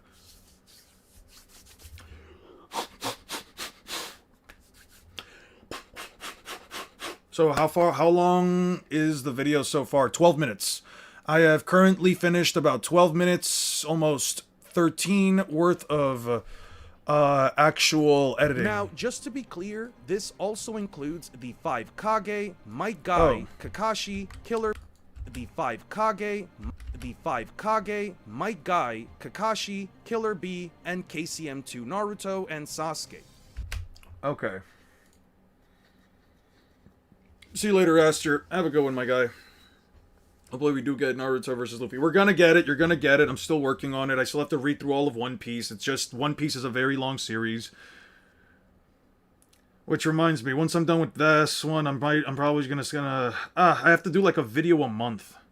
I am going to also have to like focus on working on content that's much shorter. I can't make videos that are 59 minutes long, because I could have had this one out basically this week if I had only made it... what was it, 15 minutes long, but there's no way I could have talked about the entirety of both verses, at least within the detail that I wanted to, without going that hard. Well, you can also blame 3 a.m. script writing, rambling sessions, and what have you. Alright,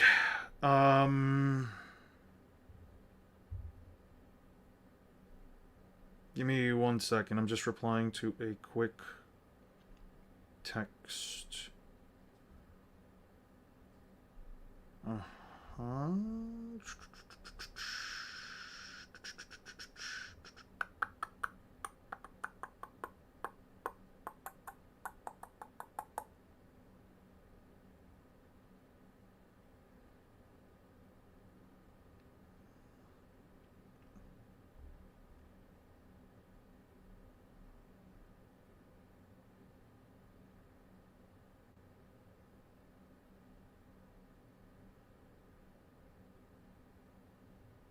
Jesus Christ, what the fuck was that?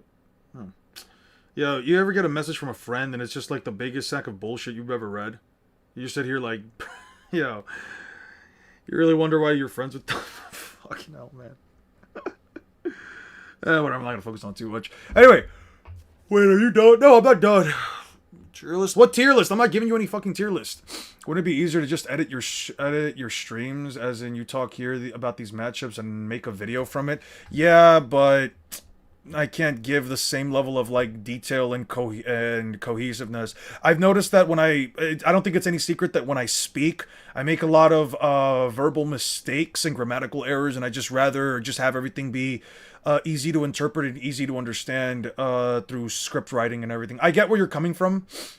I understand where you're coming from, but it's just easier for me on that front. Okay.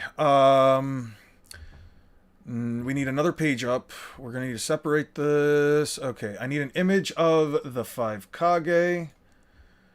5 Kage. Is there images? 5 Kage, tools, color, transparent.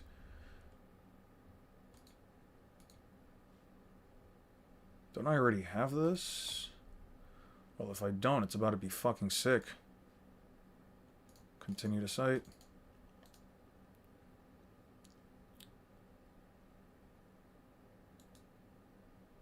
Save image as. It's a web file. All files. No, I can't do that. Don't I have an add-on that lets me download images? More tools, magnify image. Yeah, no, but that's still too blurry. That's still too blurry. Wait, hold on. 5 Kage versus Battle Wiki.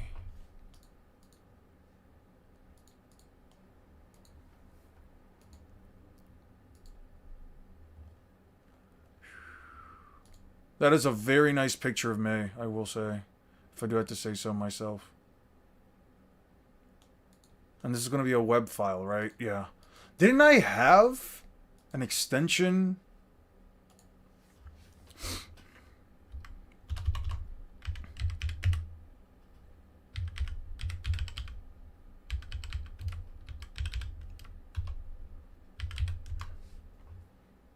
Oh, I had it in my old browser, that's why.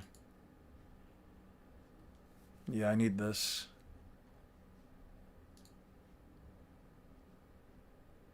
Yeah, add extension. I need it.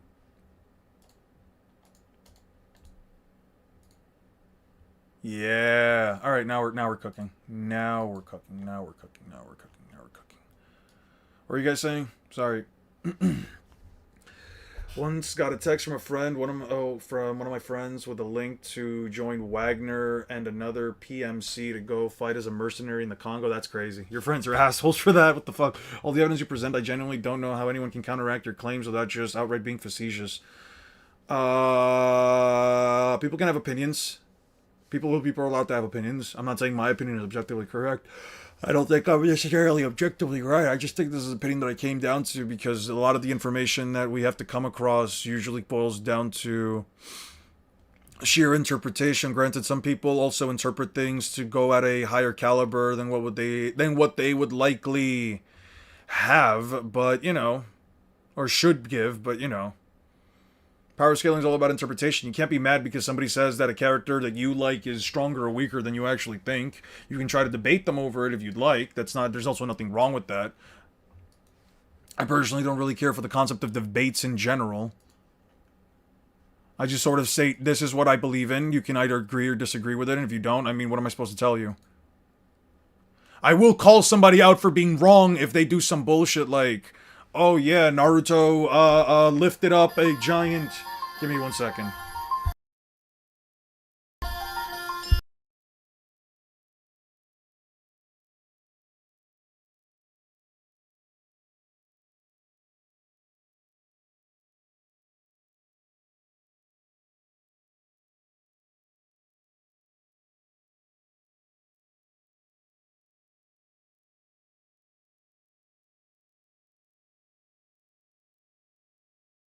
Alright, my bad.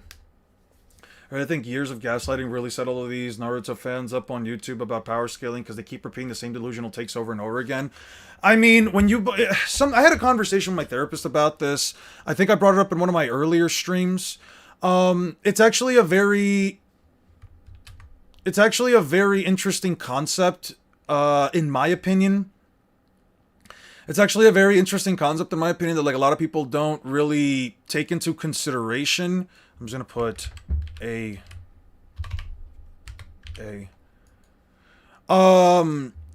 I feel like, how do I put it? When it comes to the average individual, right? When it comes to the average person, every single person here, including you and I, we all end up, history, tabs, close, yeah. No, that's not what I was fucking looking up. History. What was it? History? Yeah, right here. Okay. There we go. Whenever a person ends up liking something, joining a part of a community, enjoys a certain media, a certain art form, a certain band, a certain artist, etc., etc., etc., it ends up becoming a part of you. It ends up becoming a part of who you are as a person, right? Whether it's your religion, whether it's your politics, it doesn't matter. It all ends up becoming a part of you, right? Now, the reason why I say this is because when somebody, for example, Pokemon players, right? Whenever anyone brings up a concept about Pokemon, for example, Pokemon is not as good as it used to be, the writing isn't as good, Digimon is better in some aspects, the games just aren't as great, etc., etc., etc., people can take offense to them. That's why you often see people bringing up very illogical claims or bringing up very illogical arguments for things that don't necessarily matter in the grand scheme of things. At the end of the day, all you did was provide your own opinion for something in the same way that they provide an opinion. For example, they like, let's say, a certain series, a certain character, so on and so forth, and they go out of their way to defend it because they think, well, no, it can't possibly be this or that, right? People don't like this idea of having something that might be up in a pedestal for them, essentially being targeted or directed in a certain way, because it does create a bit of friction between you and them, right? This just sounds like Spark Notes of Hade's Righteous Minds, of Hade TS, Righteous Minds. How the fuck do you pronounce it? Hates? Anyway, good example of having more doesn't mean you can stop something. Madara has less chakra than Kurama and he genjutsus him. Naruto got genjutsu by Itachi. Sasuke genjutsus Naruto, yeah. Something I knew a guy in Ethiopia consulate that could hook me up from a Somali pirate captain, and I tried to invest in there. I'm so ready for this next chapter of One Piece. It's finally gonna get crazy. Yeah. Picking chapter is finally gonna do something.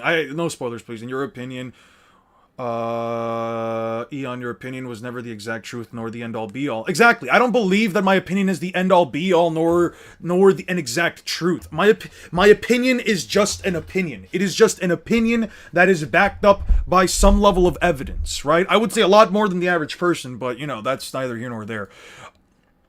In general, though, I do think that a lot of people do take an insult when you do come out or you do criticize something that they've taken a part of, because internally they do view it as a criticism on them, right? If I like something and you are criticizing it, in a sense, you are criticizing me. Therefore, I must defend it. It does not matter how you choose to say it if people take offense to shit, man.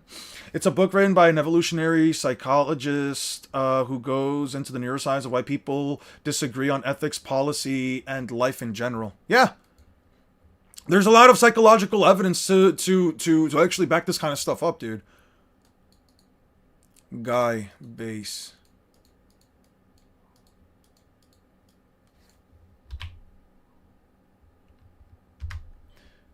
Alright, give me 1 second because I gotta go pick something up. 1 second, guys. I'll be back in like 5 minutes.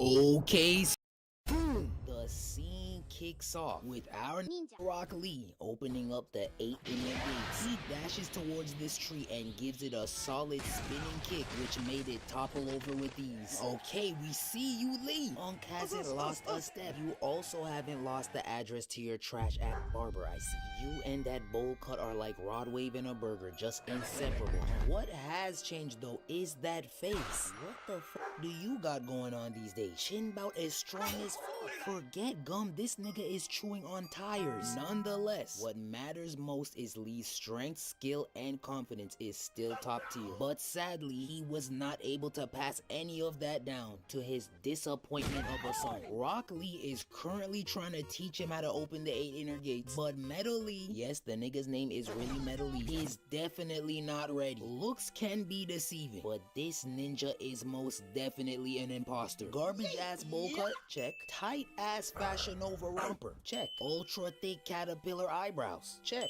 But if we take a deeper look, the x-ray has determined he does not have that dog in him. Rock Lee asked this boy if he's fully prepared to undergo this rigorous training, and this embarrassment response in the most cringy way possible. I leave it to you. Rock Lee, confused as to who he's talking to, asks him to explain himself before he calls them people on it. And that is when this boy says, You mean this? It is just something that cures anxiety. I absolutely cannot afford to be become nervous while undertaking this training. Yeah, cut the cameras, nigga. We tryna open the 8 inner gates and you talking about some anxiety? See, this that shit I was talking about in the last video. This new ninja generation is Charmin Ultra Soft. Listen, salute to all the people struggling with anxiety, but of all professions, you chose to be a ninja, bitch. Are you slow? Talking about some anxiety, and you have the nerve to sport that legendary fit worn by your confident and skilled predecessors. You have no right to be wearing that. Matter of fact, Rock Lee was so disgusted with Lee's response that he ended the training session right then and there and left that nigga to bask in his pitiful aura. Talking about some, but Papa, I'm not your dad. We then cut to Metal Lee sulking in the streets of Konoha, but all of a sudden, he notices a mysterious figure that seems to be crashing down towards him. Is it a bird? Is it a plane? No, it is our Taijutsu King, Guy Sensei himself. Look at our GOAT, man. Gave his leg up for the Lee. So inspirational. Guy can sense something is wrong, so he asks Metal Lee to let him know what's up. So that is when he fills him in. Well, Guy Sensei, Papa says he's not gonna train me anymore because he's disgusted with my anxiety and how it affects my training. Hold on, so I know you not talking about some anxiety in front of me. All right, I'm back. Nigga, look I'm at back. my leg. I'm in a wheelchair. All right, I'm back. I long suspected that when you counter the claims that Naruto is stronger than certain people, take personal offense to it, since Naruto is likely a part of their identity, i.e. you're making fun of them.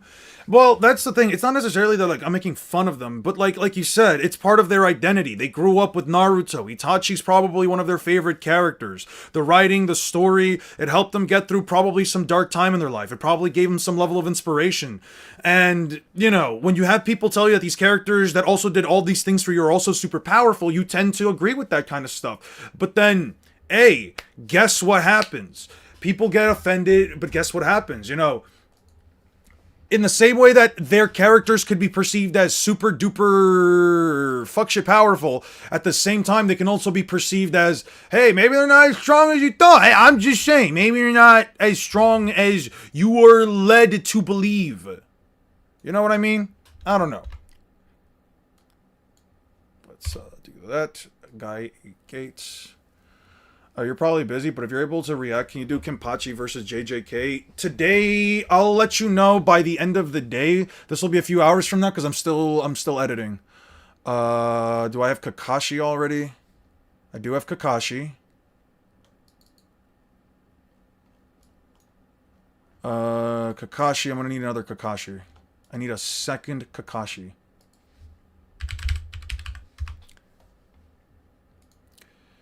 I'm about to name one of my characters Kakashi just to fuck with people. Fuck it. It'll be Kakashi versus Kakashi. And I'll give him lightning powers too. Ooh, this is cool. I'll definitely take this. Perfect Susanoo.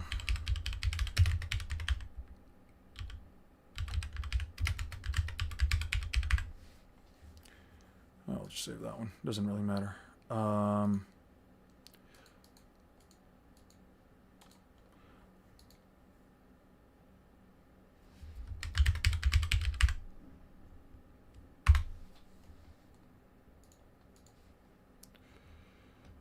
Where's the other download files? There's the original one. We'll just take these and move them here. Okay. So we have those.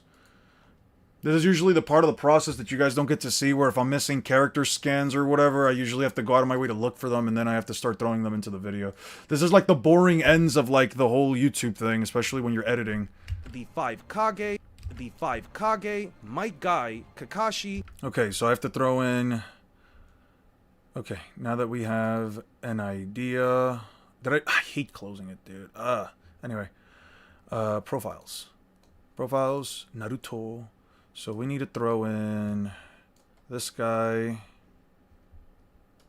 We throw in this guy.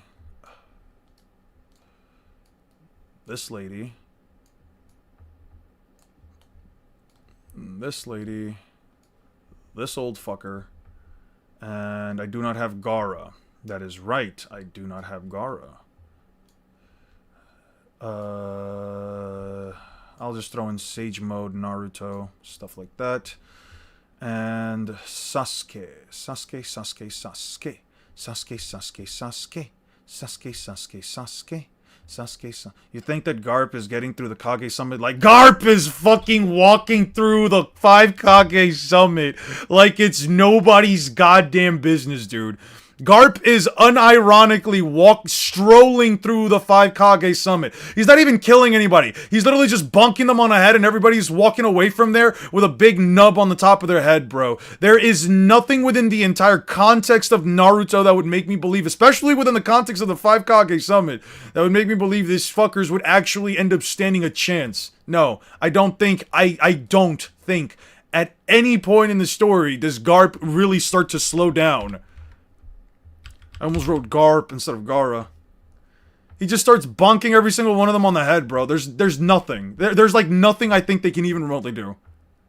The 5 Kage are not giving Garp an even remotely hard time in the 5 Kage Summit, dude. Now, does that mean that the average Marine would? Fuck no. I don't think the average Marine would either. Let me just make that clear. I'm not exactly the biggest proponent for most of the Marines. And Tsunade. There we go. Okay, so now that we got them.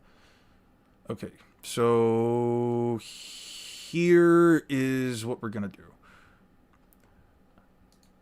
I can hear them. The drums of oppression! This is just a game of whack-a-mole for Garp. That's what I'm saying, dude. Is also doing the same. No. Sengoku's getting curb stomped. Sengoku is getting curb stomped in the 5 Kage Summit. I don't know who told you anything else. He is just a big walking target for these dudes. Unironically speed blitzes and one-shots, what's his face? Sengoku. It's not even remotely close. Sengoku actually just gets curb stomped. Hey, Lapis, how you been, man? It's been a minute. Yeah, Sengoku gets curb stomped in the 5 Kage Summit. There's nothing that he has. Gets shitted on. He gets pooped on. They literally poop on his chest. It's crazy, dude. It's absolutely crazy. To become public domain. Just wait for Kakashi to become public domain. That's funny as fuck. Is Yuki planetary? If you give her the black hole, which she does not innately scale to, at least in terms of her normal attack potency, then sure. You can say she's planetary. You have to give her a lot of benefit of doubt, but yeah, you can definitely make the argument.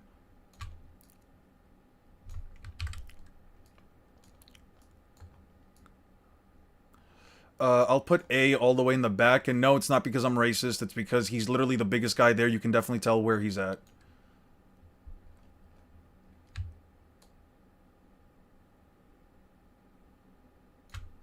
I will put Mei behind A. But since I can have her stand a little bit taller, I can have her stand just a tiny bit taller. You know who scales to a black hole? Mugiwara! Miseteru! Just posted D&D alignment poll on the server. Who is everyone's neutral good character from the list? Oh, that sounds interesting. Saw an image of Ben Tennyson fighting Aang. Why do they do this to Aang? Why do people like doing this kind of stuff to good old Aang boy?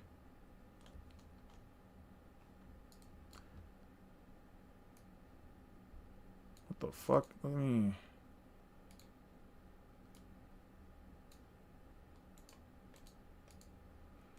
I don't know what's happening with this. Why does it have this line? Oh, there it is. Your voice is actually pretty good. I appreciate that. Mugiwara no Luffy. Why'd you need to return on here? I thought it was so much more peaceful without seeing your... Wow, that's very rude of you. Wow, that's very rude. You know that? That's... Wow. Oh my god, I'm hurt. Guys, I guess I should just get off again. Man, I guess I should just go back on vacation since Izilmai was having such a good time without me on YouTube. What an unfortunate state of affairs, man. I guess I'm just ruining Izilmai's time. You know what, dude? I'm really sorry about that, dude. I'm really sorry I'm here messing up with your time and your energy, you know? After all, it is your website, right? Here, how about this? How about this? Let me just put you on a timeout for 24 hours.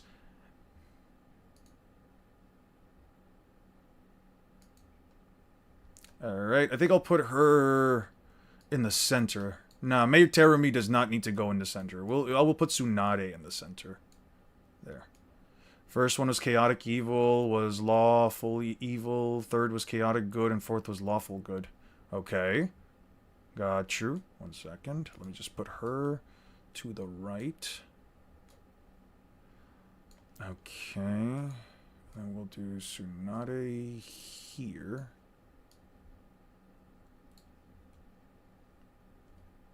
We'll actually move this a little down.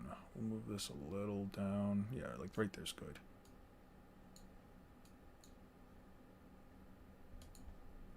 Tsunade deserves to be in the center after everything she does for the series. Yeah, I agree. That's why I moved her. Okay. My guy, Kakashi. Actually, you know what? I'll just have them separate. I'll have them separate. You know what's crazy? I don't think I actually did speak about the 5 Kage. Did I? Did I speak about the 5 Kage? I'll have her be like right here. That way I can just have them shifted over. It's fine. It's fine. I'll work on this afterwards. My guy, Kakashi, Killer Bee, and KCM2 Naruto.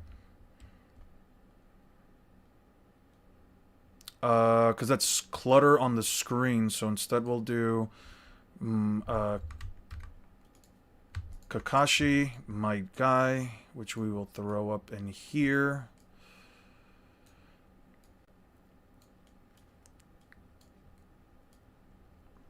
Kakashi and my guy, I'll fix that later. Killer Bee, and KCM2 Naruto and Sasuke.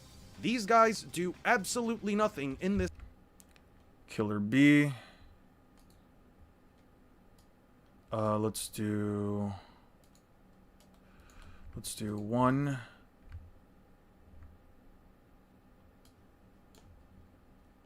Oh, I did 2 Kakashis. Okay. Delete that. I'm also going to need Sasuke. Sasuke Uchiwa. Remember like those weird translations from like the past where people would call him like Sasuke Uchiwa?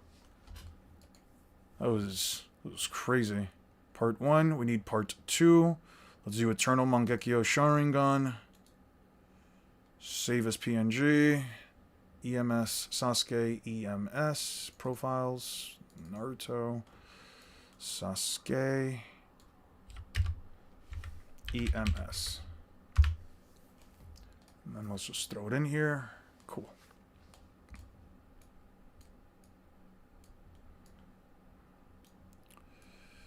And where is my Kira B? Bakayaru, Kunoyaru. Alright.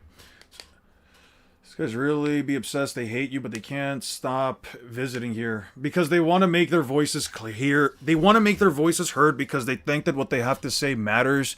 And it's not to say that what they have to say doesn't matter, but it's not so much that. It's more so the idea that, like, you're doing nothing but spreading negativity, and at the end of the day, all you're doing is simply showing your lack of maturity by not even being able to have an actual conversation with someone. And furthermore, not even being able to back up your own claims. I had this conversation with a dude from before who, like, I just had to straight up tell him, and I don't like saying this, I really don't, but there kind of reaches a certain point where I just tell someone, you can't scale, bro. Like, you don't know how to scale.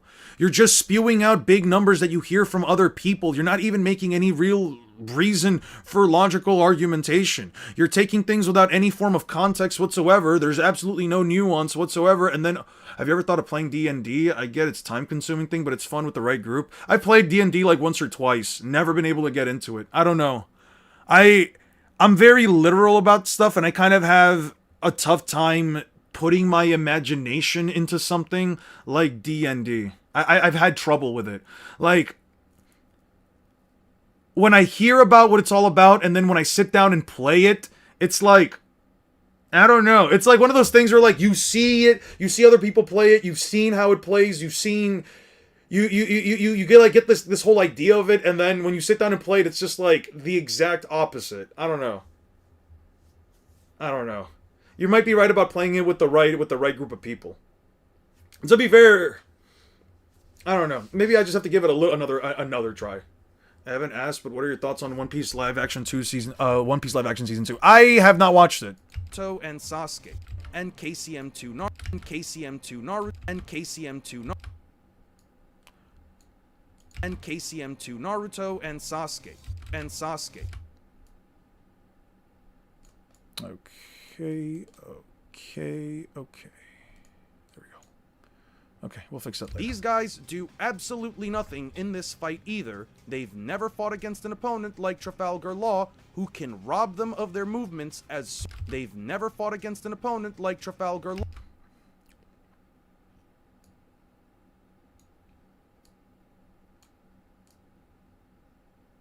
Maybe... I'll figure this out. They've never fought against an opponent like Trafalgar Law, who can rob them of their movements as soon as the fight begins. He has to do is use room, while all he has...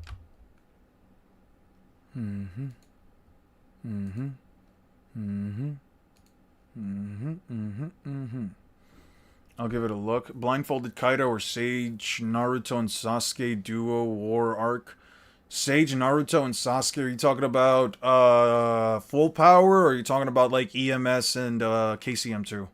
D&D is the kind of game where you need the right DM that bounces off of you. Got you. Claims to be a literal person yet loves the most fantastical series known to man. Well, that's more so realistic. There's more so realism versus the fantastical, right? Versus fictional. My issue is less that and more so like I just cannot picture myself doing these kind of things or being like inside these places. From there, if he separates their bodies completely... I'll take this clip. Copy. They've never fought against an opponent like Trafalgar Law, who can rob them of their movements as soon as the fight begins. The 5 Kage can rob them of their movements as soon as the fight begins. The 5 Kage... Full power, blinded Kaido. I mean, Kaido doesn't need eyesight in the first place because of future sight and advanced observation and observation haki. So, I don't know, man. It's like one of those things where it's like, does Luffy really need to use his eyes to fight his opponents? No, not really. I can picture myself being inside these places.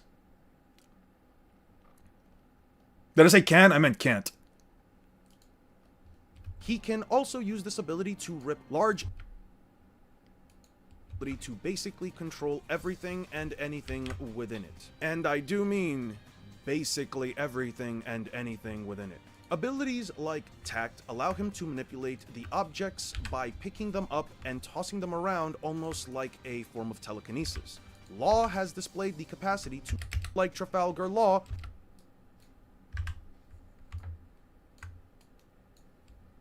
they've never fought against an opponent like Trafalgar Law, who can rob them of their movements as soon as the fight begins. The 5 Kage genuinely just don't do anything.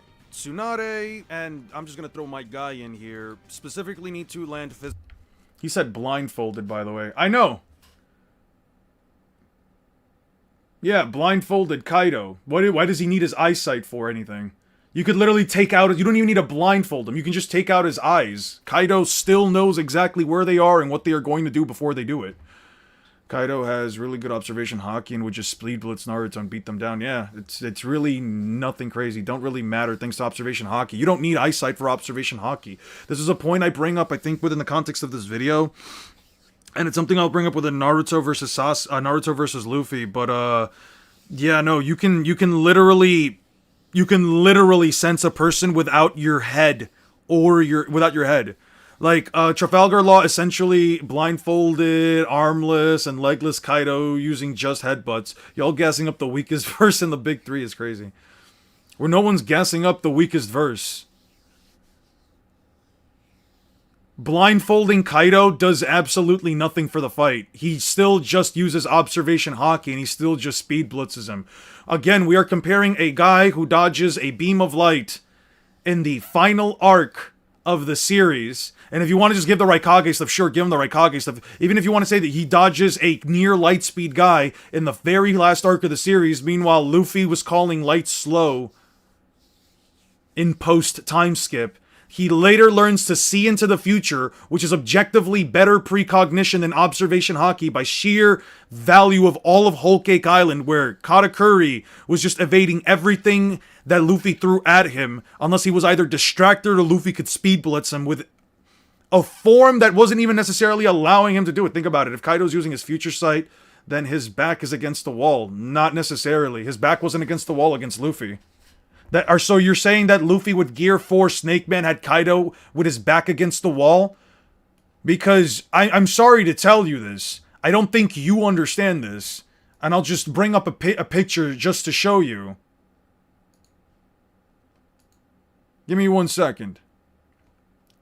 I'll eventually download all these chapters. Right? I think it was like right here.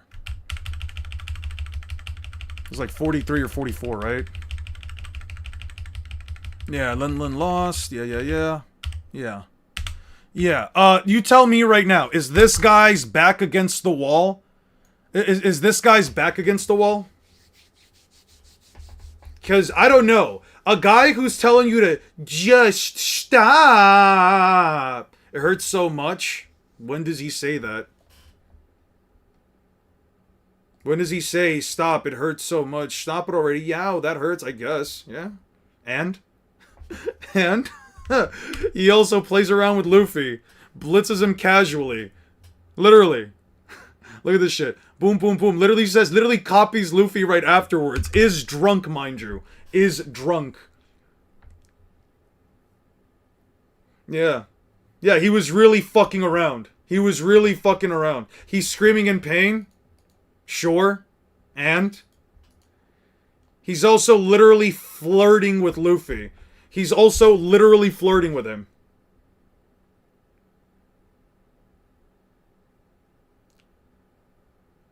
Yeah, it can be difficult. Again, you need the right D&D and party. Can you say the latest sci-fi setting coming out?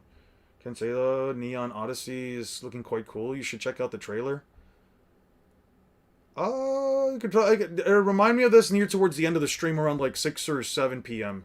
Saying random shit when you're drunk is literally the most common effect. What is this point? He's also saying that his back is against the wall because he's saying snap, even though quite literally blitzes Luffy, sends him up into the sky. Now look at Luffy. Oh, I guess now Luffy's back is against the wall because he's yelling. And then he's sending him all the way up into the heavens. And then he's blasting him down. Yeah, Kaido's back was against the wall. And then literally 2 pages later, is just shooting Luffy down the other end of an island. Is an M1 Abrams tank of the One Piece verse. What the fuck is an M1 Abrams tank? M1 Abrams tank. Oh, one of these fuckers. Oh, yeah. Yeah, I've definitely had a lot of fun with one of these in GTA. Also, 6-7, yeah, sure. It is what it is. Keep your overpowered meta, because at least with Naruto characters, they have limitations. They don't win always every time like in One Piece. Luffy lost. Luffy lost right there. What are you talking about? Luffy loses right there. What are you talking about? Luffy lost literally right there. They can't even break. You can't even make points that are consistent with the logic. You literally can't even make a point that's consistent with your logic. Luffy quite literally got one-tapped right here. Literally lost. Literally loses. Literally loses. Right there. Right there. Objectively lost. Wins all the time, they say. Literally lost. Right there.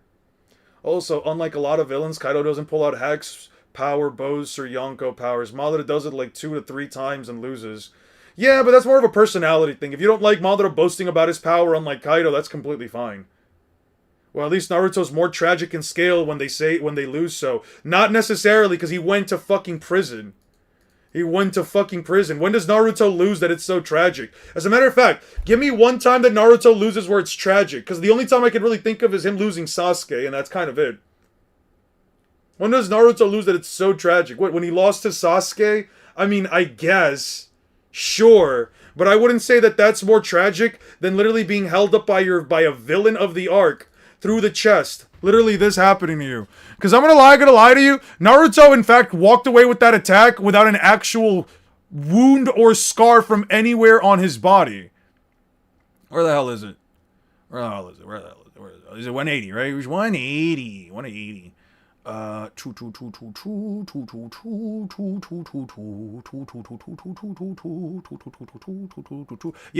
yeah, more tragic though, seeing his best gay lover of one to the other just there staring at each other. Mind you, Sasuke had some lipstick when he activated that curse mark. So anybody notice Sasuke's zesty little lipstick? Listen, I don't judge at that point. I ain't gonna lie, he kind of had that look on him. That shit kind of did fuck with him. That was definitely his complexion. But anyway, yeah, this is definitely way more tragic than that. Lost Sasuke, and the other time he lost Jiraiya. Naruto didn't lose that fight though. Yeah, he didn't lose that fight though. Naruto didn't lose that fight against when he saw Jiraiya die. Oh yeah. Luffy losing his brother wasn't tragic. His brother literally going through an entire war and then getting a fucking hole inside his chest and telling Luffy, thank you for everything you've done. Luffy passing out from the sheer pain of everything, from the sheer shock of having his brother die in his arms. Literally just passing out from his body, giving out after giving up years of his life. Yeah, that's worse than Naruto crashing out over Hinata, a friend of his. Not even his lover at the time. A friend of his. Oh, getting slammed down. Mind you, the anime actually made that moment a lot crazier. In the manga, Pain just grabs Hinata and stabs her. That's literally just it. Yeah, Naruto crashing out on that moment, but Luffy literally losing consciousness from his body, literally giving out after giving several years worth of life force and pushing his body beyond its limits. Yeah, that's worse, right? Dude, just say you don't watch One Piece. Just say that, dude. You don't have to go through this whole thing where I have to constantly prove you wrong. Where you have to constantly move the goalpost to make yourself feel better. And to try and get some kind of like gotcha moment where at least Naruto's more sad. Okay, and I don't give a shit. And even if it was, nobody here cares.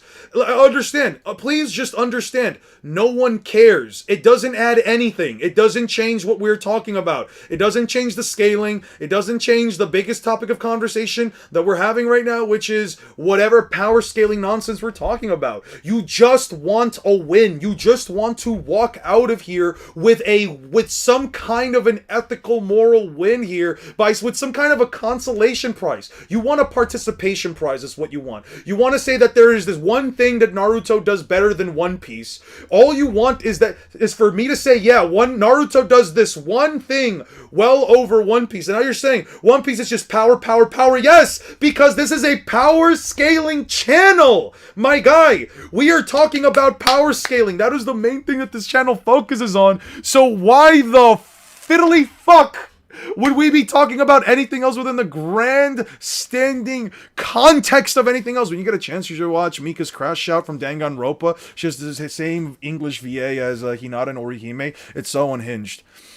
Let's do this. Yo, what were the videos you guys wanted me to check out? What were the videos you guys wanted me to check out? I think, Jeff, you mentioned one earlier in the stream. Naruto would have watched Jai to even be comparable. That's what I'm saying. If he watched Jiraiya die, that would have been comparable. He just saw Hinata get stabbed. The bitch didn't even die. She has way more limitations than One Piece, as if limitations for a series makes it better. Why does having limitations in a series makes it better? Explain that. You're just saying, well, at least this or that. I don't care, dude. I don't care. Captain Bruno, I don't care if you think it has more limitations. If you like it more, enjoy it more. No one cares.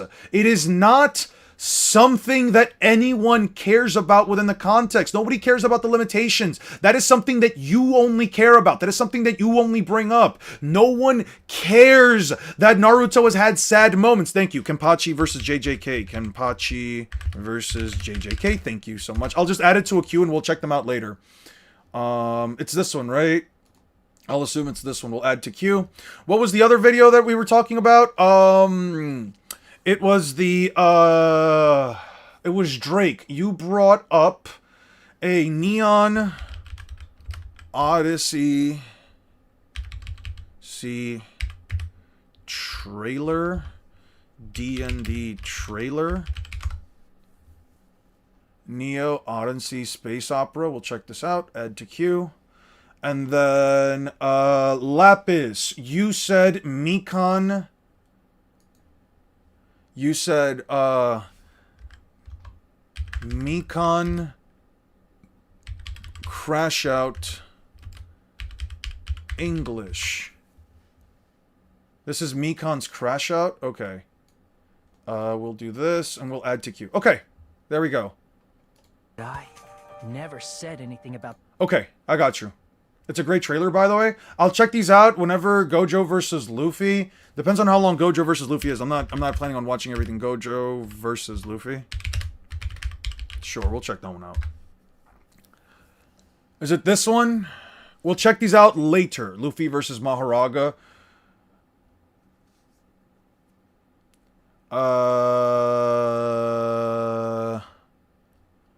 Let me know which Gojo versus Luffy. I'll come back to this in a second. I'm mostly focused on this editing portion.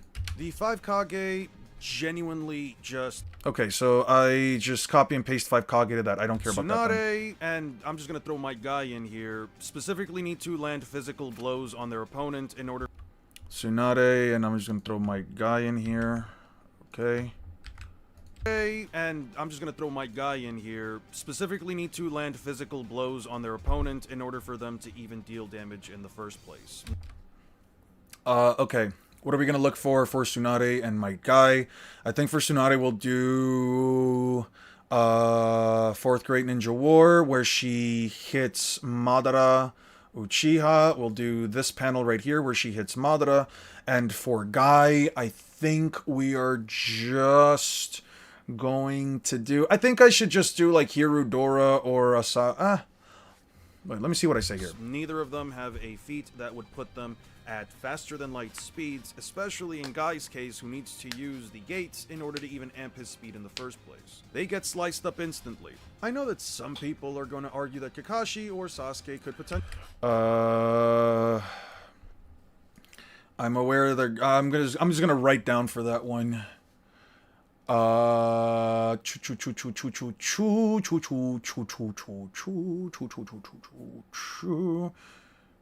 But at that point, he's using his most powerful form, which...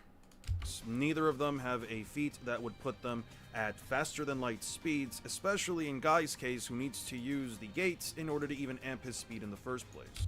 Who needs to use, in Guy's case, who needs, especially in Guy's case, especially in Guy's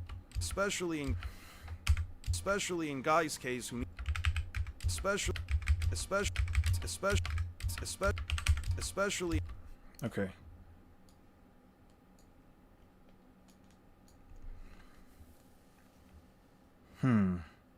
Let me think. We're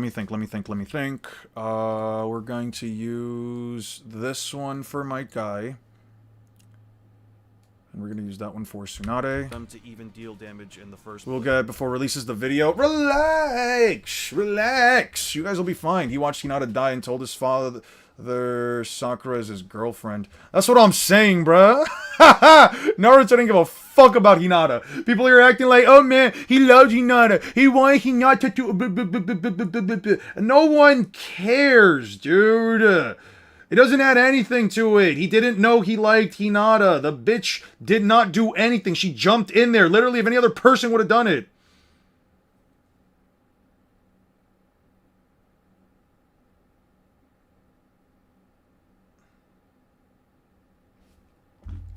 Can Lost shambles air? He can shambles anything within the context of his rooms, as far as I can tell. Usually physical objects. Neither of them have a feat that would put them at faster than light speeds, specifically need to land physical blows on their opponent in order for them to even deal damage in the first place. Neither of them have a feat that would put them at faster than light speeds. Okay. I need the bending space thing. We'll put it right there. We'll put this right here. Faster than light speeds. But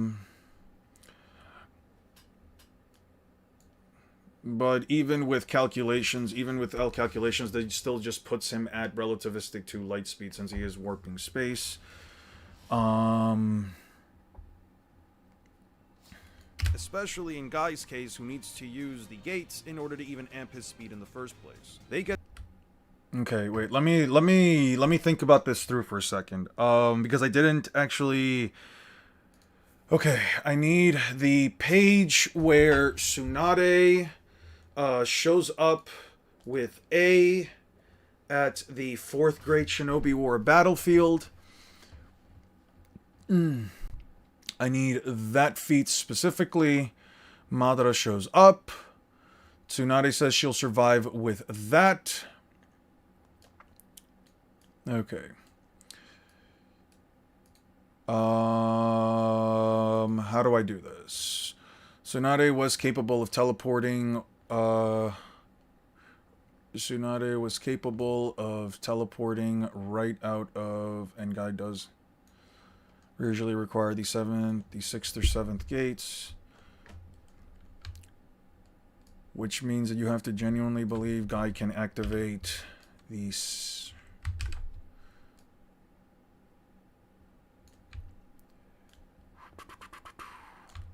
Okay, and then we make this smaller. Okay, and then we do this. I just need to see how much. So does the air count, like if Guy punches air at Law? I mean, there's still rubble around him. He can just shambles with literally any rubble. And he can also just shambles with Guy. If Guy sends out a batch of air pressure, we know for a fact that the air pressure stays afterwards. So, boom, just swap with Guy. Guy takes his own hit.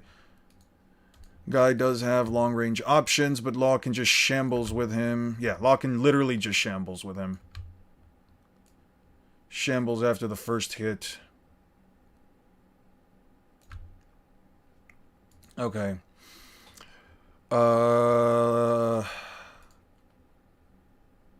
Forgot to add this. I mean, they don't make up the speed difference anyway, but I might as well just add this line of text real quick, and then I'll copy and paste and then just change up the text on my own time. This here, we're not going to make it size 20. We're probably going to do like size 9. Tsunade was capable of kicking Madara right after teleporting at light speed. Was capable of kicking Madara after teleporting at light speed. Granted, this does not imply that she can move or fight at light speed consistently. Speed. But this doesn't prove she can consistently. Let me change light speed to LS.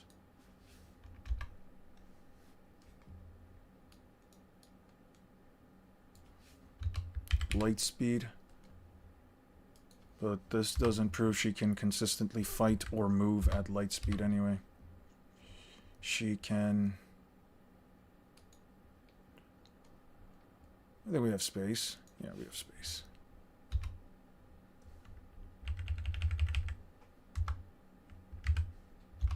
This doesn't prove she can consistently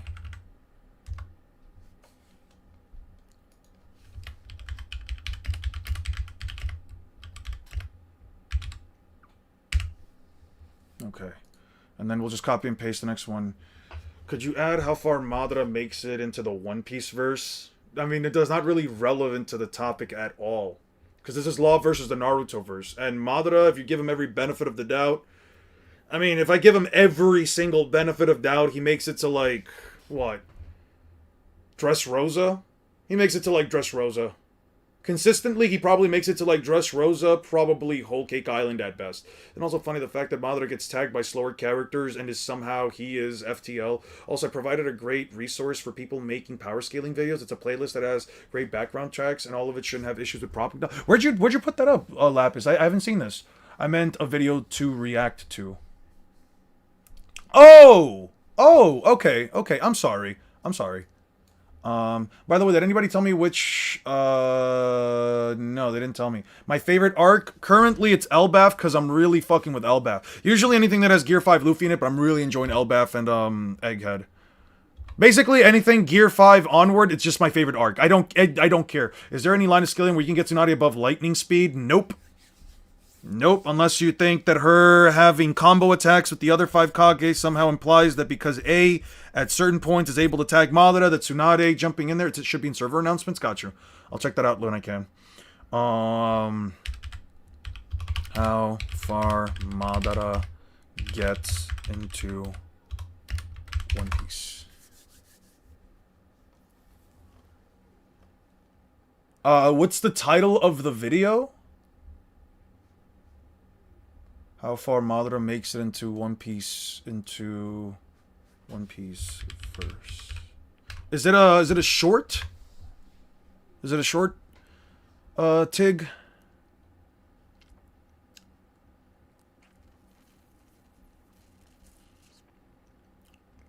Versus One Piece, how far can he go? By Anime Addicts? Aw, dude, don't make me watch that. Watch Modulo, a critical diatribe? Not right now. Depends on how long that is. Modulo, a critical diatribe. Okay, this is very long. We will be checking this out afterwards. I will check this out. Modulo recaps.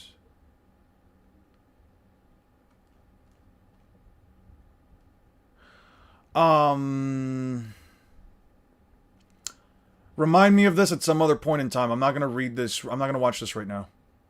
Remind me of this at some other time. Tsunade was capable. Guy is also capable.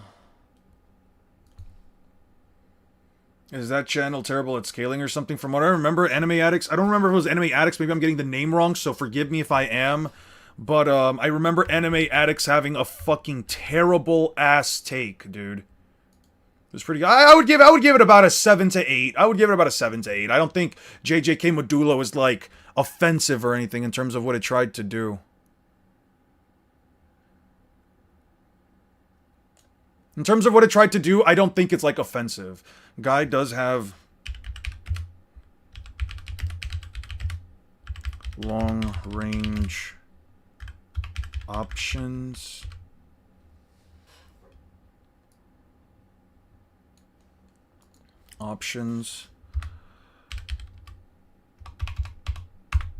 That are limited to the 6th gate. 6th through 8th gates. 6 through 8. 2 gates 6 through 8. 6 through 8. You have to believe he can activate them at FTL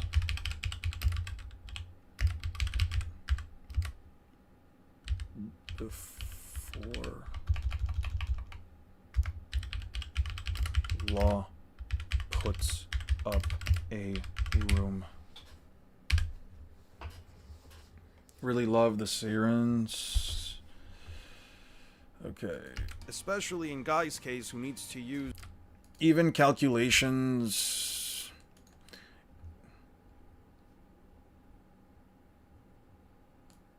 Even calculations which I don't agree with, which I clearly do not agree with.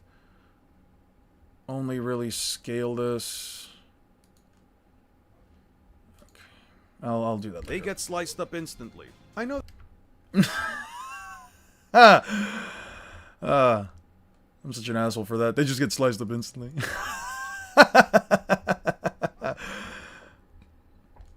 Actually, I can just use this, right? And they are combating a guy who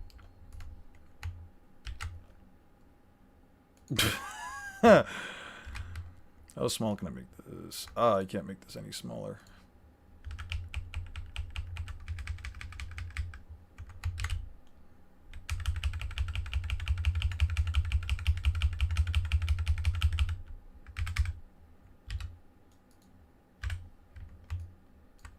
I really love the Sirens. Not Anime Addict.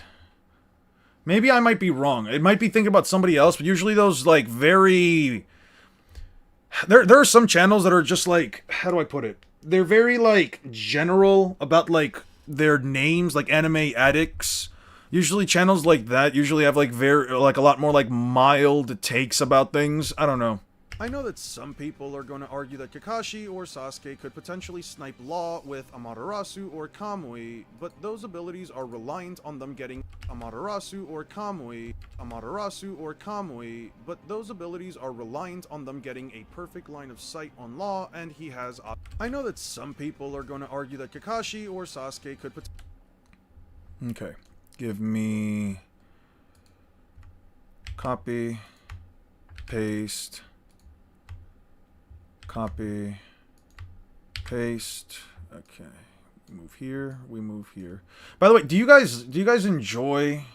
Let me just end that poll.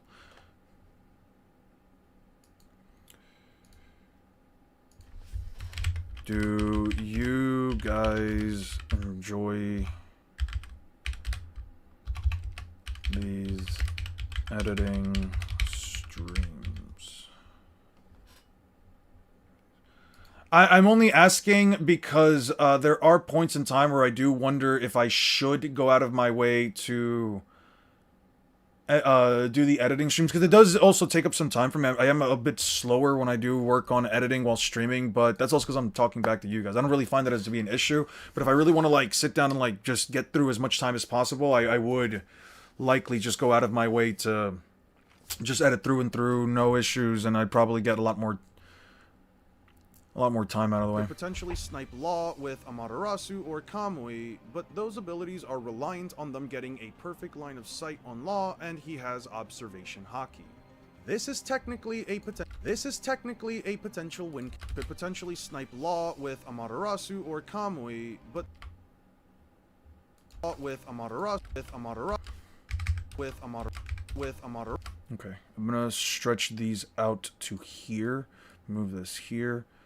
And move that there, right? Oh no, right there. Move this right here.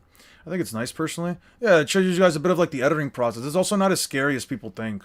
Like, if this actually does interest some of you into, like, becoming, like, YouTubers or working content in some way, shape, or form, whether it's with another channel or with your own content, I think that, like, this is just to show that, like, it's not as scary as people think that it is. It is a lot of work to an extent, but it also is, like...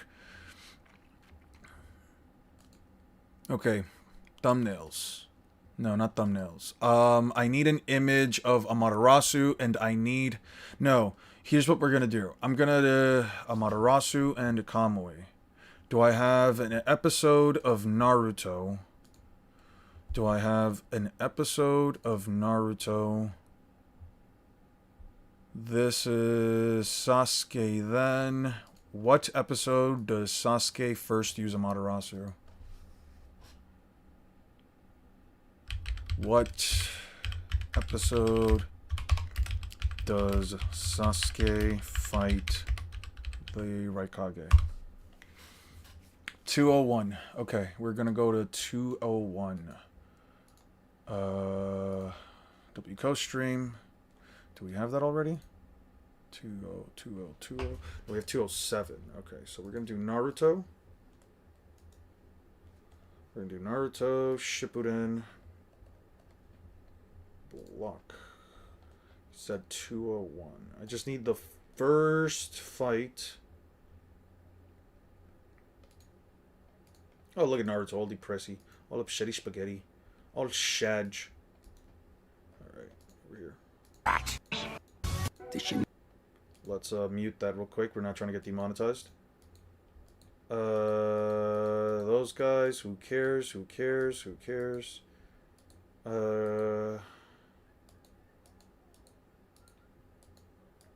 That's the Jugo fight, so now we need to go here.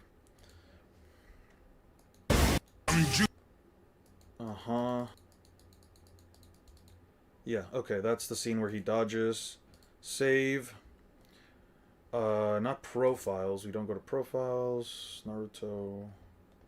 Video. There we go. This is what, 203? 3. Okay, so that's episode 203. Ungroup, and then delete this track.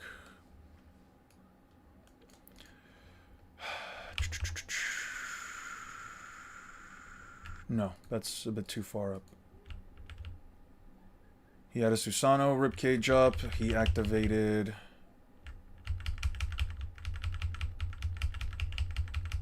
Yeah, I also hate the fact that people are like, yo, oh, but you can't dodge Amaterasu. He just looks at him. Okay. Okay, so we're gonna just sit here. So we're just gonna sit here and say that A just had some form of precognition when Sasuke decided to fucking shoot him with an Amaterasu, right? That just happened. That was just something that Sasuke just decided to fucking do. Raikage just had precognition without anybody else knowing, man. Crazy. Anyway. Enemy crop. Then we do a mask. Separate. Another crop. Cool.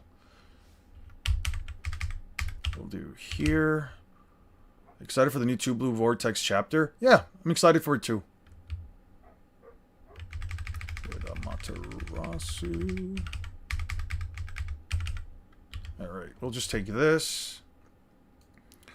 We're gonna cut.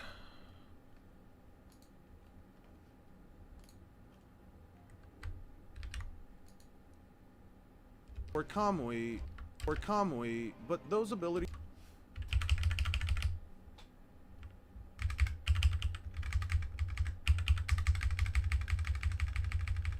Am I the only one who always thought it was weird that, like, man, these guys really have to, like, burn out their own fucking eyesight? Like, their eyes literally start to bleed.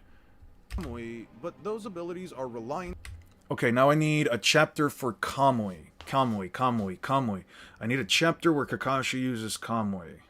I just bought Volume 4 of Two Blue Vortex. Nice. Which is funny considering that the jutsu never kills anyone important. I don't even think it killed that samurai, right? Didn't they just take his armor off of him? Yeah, they did. They took the armor off.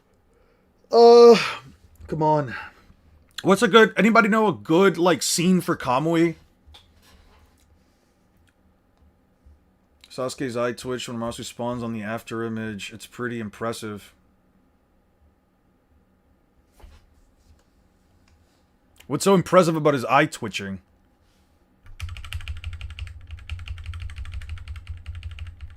What's so impressive about the eye twitching?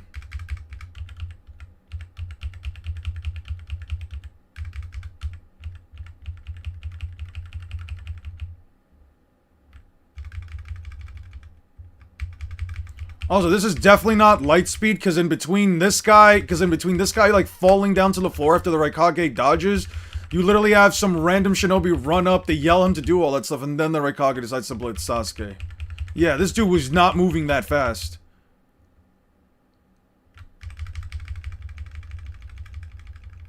Oh yeah, he got pissed off. Oh yeah, he got pissed off.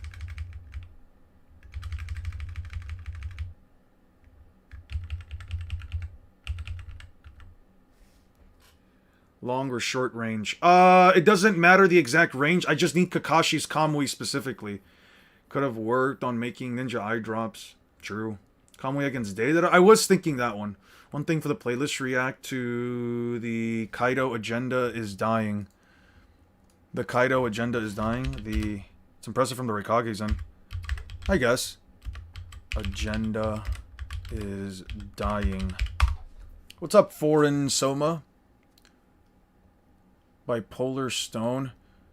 Alright. Alright, I think I'm... Okay, that's gonna be it on the videos, because this is like... Dude, these are long videos. The how far versus One Piece can he go? I'll probably make that one like... Dude, that's already 46 minutes, and I'm planning on only... Let me think. I don't want to spend an entire hour just reacting... I don't want to spend the last final hour reacting to videos. I don't want to spend here... I don't want to sit here until 7, because I am kind of... I am going to get hungry eventually. We're against White Mask Obito. I need specifically a moment where, like, you definitely get to see a zoom in on Kakashi's eye. I'll just use the first one. Does Kakashi use Kamui for the first time? Yeah. 29, episode 29. That's also why Naruto feels so long, man. There's just a lot of fucking episodes, dude. I think the pacing at sometimes might even be worse. I'm not saying it always is. I'm just saying it might at times be worse.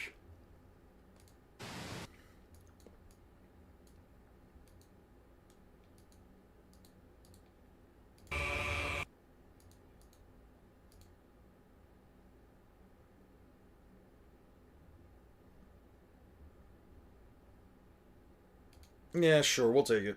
I'll just have it for later anyway. This will be titled, no, not PNG. Save video as, this is 29.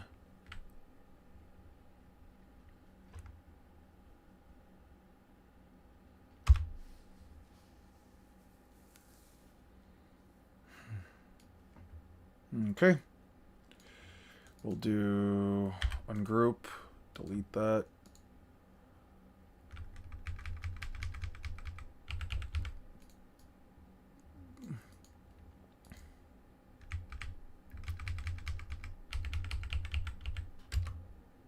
Wasn't like a whole thing that like, oh yeah, he quite literally could not aim it. He could literally could not aim it well. Kamui.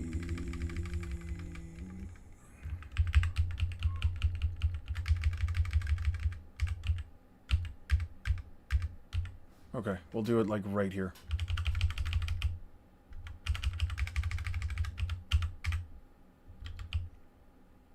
We're gonna separate this moment. I'm just gonna do that. Okay. Wait.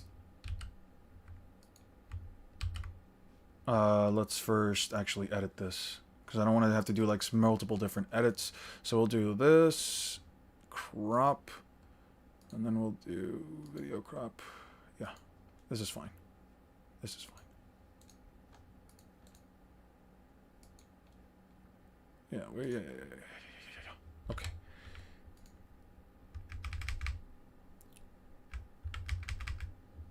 Separate it there. Then we'll do, nope. X. Dude, that's how many separations I've got for this. God damn. Yeah, damn. For Kamui, but those abilities are reliant on them getting a perfect line of sight on Law, and he has observation hockey. Okay.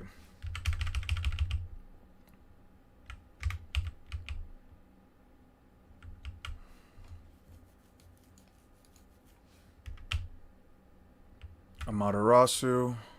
For Kamui, or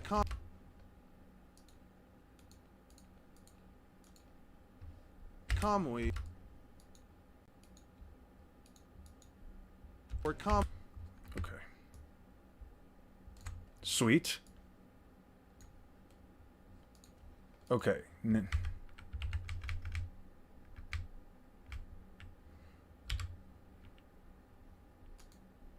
don't think I need that. Or... and then do this.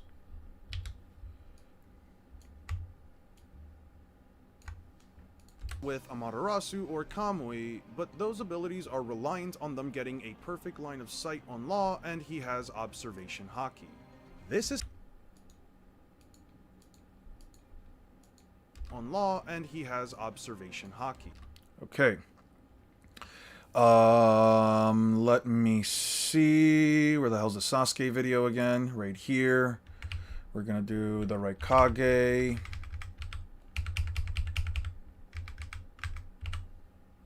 Yo, the Raikage really is stacked though. Like this dude, yo, for how old he is, man, yo, he kind of built like that. I ain't gonna lie. A perfect line of sight on the opponent. Choo.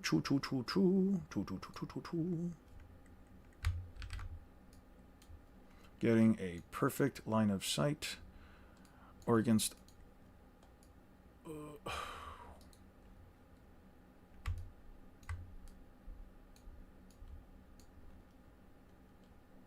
then we do this. Like, Okay, how big is the space? 615. So it would be 3.7. I feel like 3.738. I'll make this one 3.7, and then we'll make the Deidara one.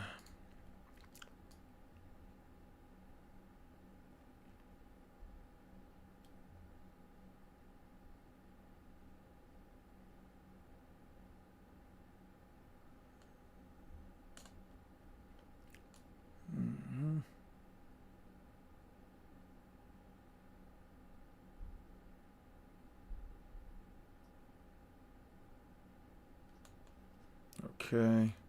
Man, Kakashi really can't land this. That's kind of crazy.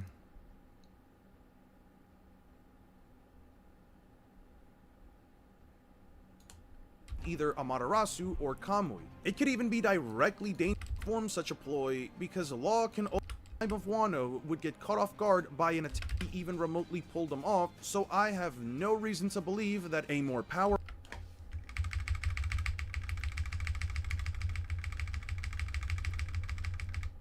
Okay, we'll do this scene because I do like the color washing of the scene.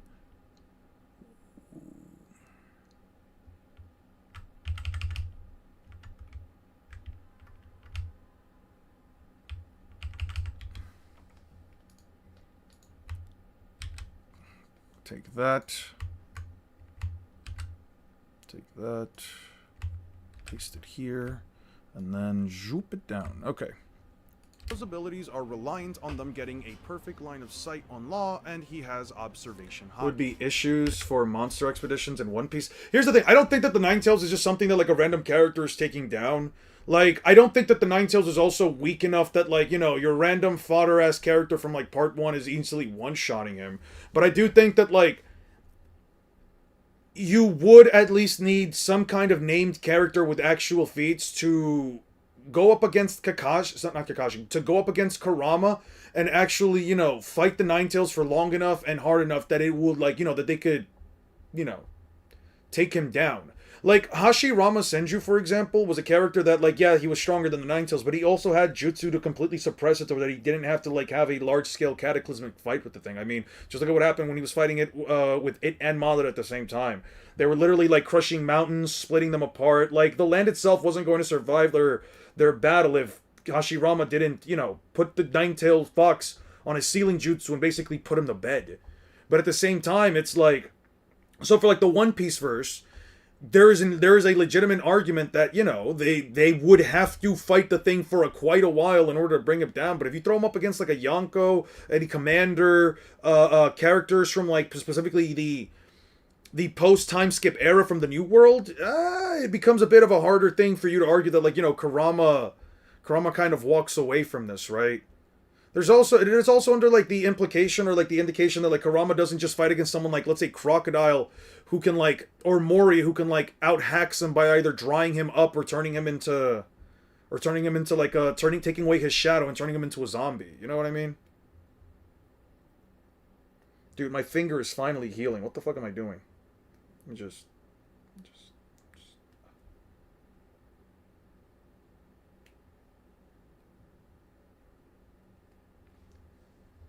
Anyway. Those abilities are reliant on them getting a perfect line of sight on. This is technically a potential win condition for them, but there are a couple of issues that arise when you consider the rest of Law's arsenal. For those of you that...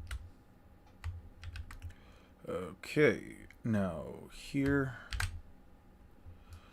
Is it legit, like legit what the fuck is the Narutoverse doing against Cracker and his Biscuit Army? Yeah, no. Imagine the entirety of the Shinobi Alliance having to fight a literal infinite number of Biscuit Knights who can quite literally tank continental blows from elephant guns, from Luffy's third gear elephant gun. They're only ever cracked. They are only ever cracked by Gear 4 or by, and I know some of you guys hate me to hate if I bring this up. Do you think Frankie beating up Kurama? Oh, 100%. I think Frankie's 100% putting down Kurama, especially after that new buff that he got. You saw how high Frankie could jump after just taking in that brand new form of Cola? Like, This isn't even me like just saying some random shit just to piss people off. But like, okay, I'm gonna be honest with you, Van Augur versus Cracker. Like, here's the thing, and here's where people say that like, oh well, One Piece scaling is inconsistent. No, the fuck it isn't. People just don't like the idea that certain characters are super fucking tough. Remember the Biscuit Knights? Remember these guys? Yeah, they're getting blown up by this dude's fucking rifle, bro.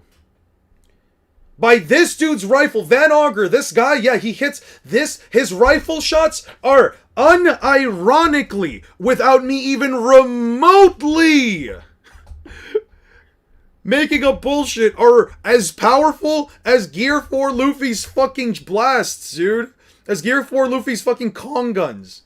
Yeah, Dressrosa Luffy, he punches just as hard as he does. This guy could unironically take down Doflamingo by this very scene. Van Augur one-shot Cracker Biscuits is not in the manga. Is it? It's not in the manga per se, but you can always just say you're using the anime as well. Like, yeah. Okay, if you have an issue with using the anime to scale, then it doesn't apply. Sure. But here's the thing. What's wrong? What exactly is wrong with Van Augur being as strong as Gear 4 Luffy? Like, come on now, bro. Like, and I'm not saying like that is like for those of you that don't want to agree with it, that's fine. If you don't want to agree with it, listen, I'm not a Van Augur stan. I'm just saying, if you take the anime to be at least an expansion on the manga and to expand on what the characters can already do, all I'm saying is if you do take the anime as a justifiable reason, you're being disingenuous because what? I'm not being disingenuous. Luffy could not crack. Luffy could, objectively speaking, not crack the Biscuit Knights unless he was in Gear 4. He could not do it. Luffy versus Cracker. Luffy could not crack the Biscuit Knights. He could not. That's not me being facetious. That's not me baking anything up. That's not me being disingenuous. Here is a third gear kick from Luffy. Here is a third gear elephant kick from Luffy. Purists will say Oda didn't draw it, so it's not canon. Yeah. And again, if you don't like to use the anime, that's completely fine. But here is a third gear kick from Luffy, and these dudes are completely tanky. That wasn't a part of the mangaka's idea at all. Yeah, but Oda can still tell them whether or not, hey, I like this in the manga, anime. No, I don't. Again, mind you, I don't even know why you're talking, first of all, when you're one of those dudes that, again, you can't even see One Piece characters being strong in the first place. Look at this. Luffy's literally using Grizzly Magnum against the damn thing. Blocking it away, dude. I don't know, man. All I'm saying is, if you don't have an issue, if you do not have an issue with the anime adaptation, this is for those of you that do not have an issue with using the anime adaptation, I do not think that it's even remotely a problem with saying that Van Augur unironically shoots bullets that are as powerful as Luffy's Kong guns. They are continental bullets in force. Beyond continental, I should say. Remember when he needed Nami's ring to soften them enough? Yeah, no, Luffy would have lost that fight. Luffy would have lost that fight if it were not specifically for Nami. He needed Nami in that fight. I don't see them being as strong at all. Goofy verse has been crowned for decades.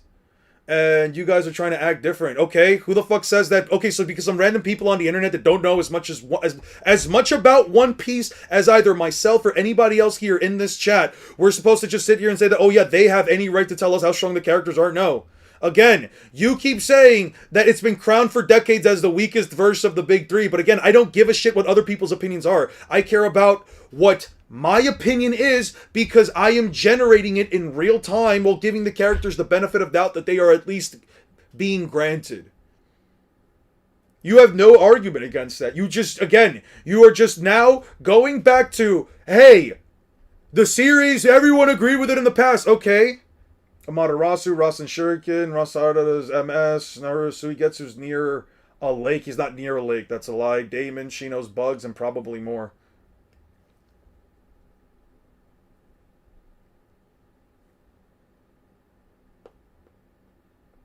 Pierce will say Oda didn't draw it.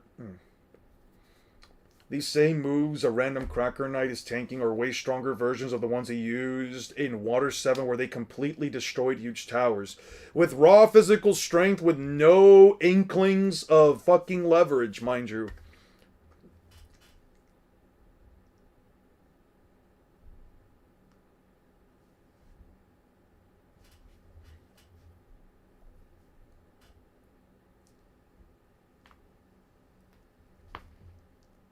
Amaterasu?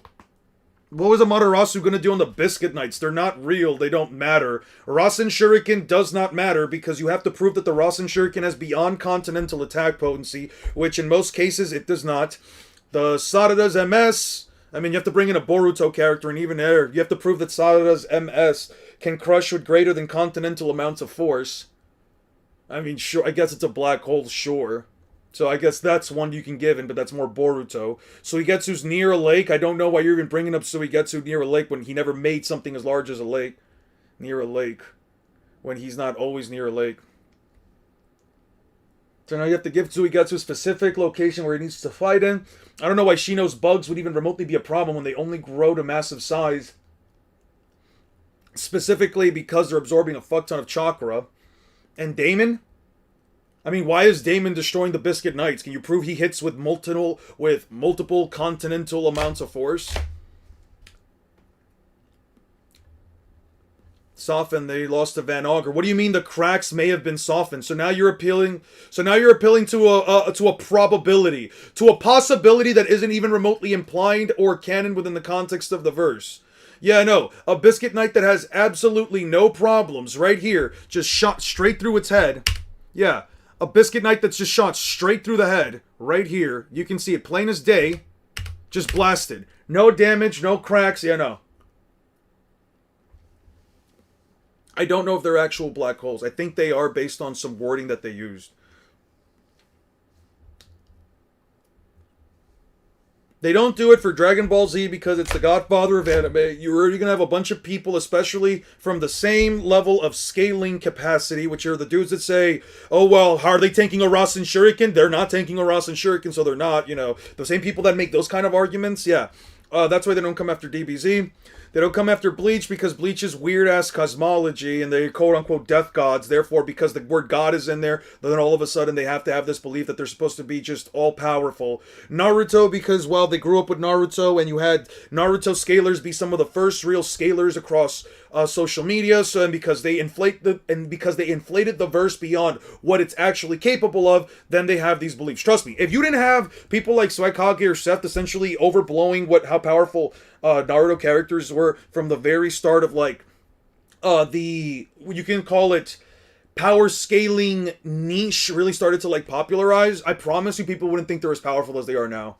So basically, Van Augur is at least Yonko Commander 1 or maybe higher, Bully to Yonko Commander 3. At least Yonko Commander 2. There's Yonko Commander 2. There's not just 3 and 1, right? Which makes sense prior to established scaling. It does make sense. It would also make sense that these characters, are, especially characters from a Yonko crew would scale, has reflection, yeah, but if the Biscuit Knights aren't attacking, then what do? And even then, he just spawns more biscuits. But there are a couple of issues that arise, but there are a couple of issues that arise when you consider the rest of Law's arsenal. I'm just gonna make them not invert black and white. No! Effects. Black and white. Okay, add. We're gonna do this. 30515. Yeah. Let's go to... God damn it. 15. There we go. Gotta do the same thing. It's for 315. We know it's 315. We know it's 315. Add a timer. That's 315. 305. Okay. We do that. And then we increase it to 10.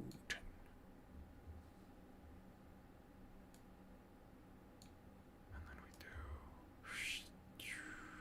that. I think you're forgetting Smoothie, who outranks him on the Big Mom Pirates. I agree. Look, we can both just agree and shake on that Naruto has paved the way for future writers. No, I'm not going to sit here and give you some bullshit consolation prize because you want to walk away from here with an actual win. I'm not doing that. I'm not giving you anything. We can agree and disagree. That's it. The only thing we can do is agree to disagree. And I will respectfully disagree with you. And that's it. I don't care if Naruto has paved way for future writers as you say he has. As you say the writer has. I don't care. You can say the same thing about One Piece. You can, literally, My Hero Academia. You can say the same exact thing. We're not going to give Naruto its flowers without giving the same thing to One Piece. So again, Captain Buro, either you can stop giving me the bullshit comments and the consolation prize wins, the participation trophy that you want. I'm not going to give you jack shit. You are I don't know if you're a kid, an adult, whatever. I'm going to treat you as an adult. I'm not giving you shit just because you want to win. For those of you that may not know, observation hockey works through intent. Law doesn't need to send. Look, I just don't want to be on a bad note. I just want to be contempt.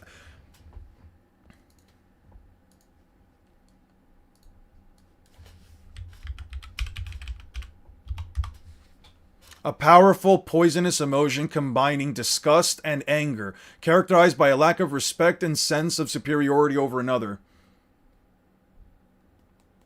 So you want to be contempt? I know what you meant. You want to be content with an NT.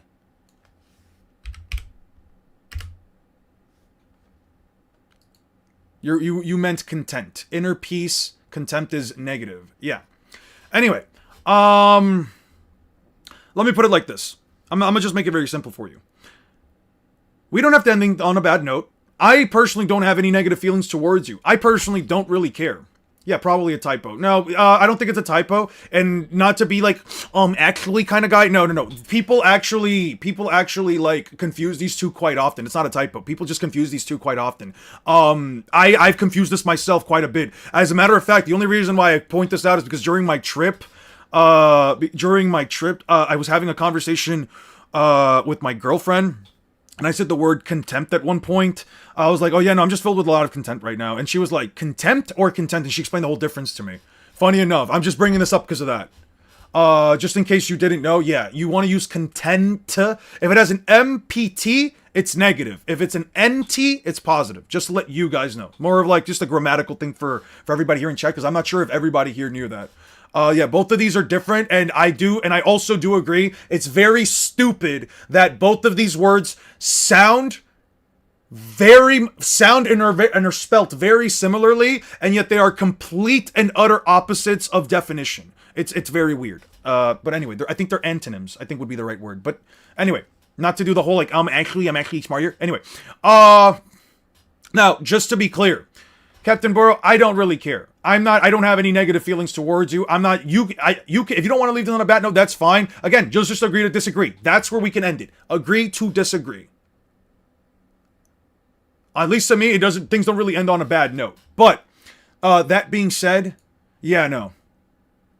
I will agree to leave things. I will agree to disagree. I'm not going to give you some bullshit. Oh well, yeah, sure. Naruto inspired future writers. Yeah, no. If you're doing that, we're doing the same thing for One Piece. I'm not doing the shit where we only give one thing. We only give our flowers to one series just because. We're not doing that. But anyway, this disrespect against One Piece is so normalized. I have seen people say One Piece didn't influence the manga world, inspired no other authors. Yeah, people genuinely believe that shit. This is about power scaling. Come on, there's no discussion about writing or influence here. Yeah, no. Because once again, and you guys have heard me say it, and I don't need to repeat myself, they need to believe that it is good. For those of you that may not know, observation hockey works through intent. Law doesn't need to sense chakra, nor does he need to know what their abilities are for him to know that if... For those of you that may... I mean... You know what? I need to hear a real one talk right now. I need words from a real one, real quick. Only a real one knows what's up. Alright, I need a, what was it? No, not that was verse equalization. Where is it? There it is, Hockey Explained. Chapter 597. It's also Alright, Observation Hockey. by the people of Skypiea. Observation hockey grants access to a kind of what speed scaling are you? What speed are you scaling Law at? Depends on the differences. He might, if you want. So the speed scaling for the video, and you can just listen through it as I go through it myself. But the speed scaling for Law is actually quite simple. You can I go by multipliers just to be able to create an actual distinct, quantifiable metric by which you can separate the characters. I know people don't like multipliers, but I'm deciding to actually go for a more, I don't know if I necessarily would call it a chronological speed scaling. I don't exactly know what the best way to describe it is. But I guess chronological would be the way that I go about it. But I also use a second form of speed scaling that essentially uses logic and reasoning to depict which of the characters where the characters could potentially scale in speed and which verse can potentially be faster, right? So the argument here is Naruto reaches Lightspeed at the start of the final arc of the series if you believe that the Raikage is Lightspeed with V2 Lightning Cloak, right? That's the best I'm ever going to give him.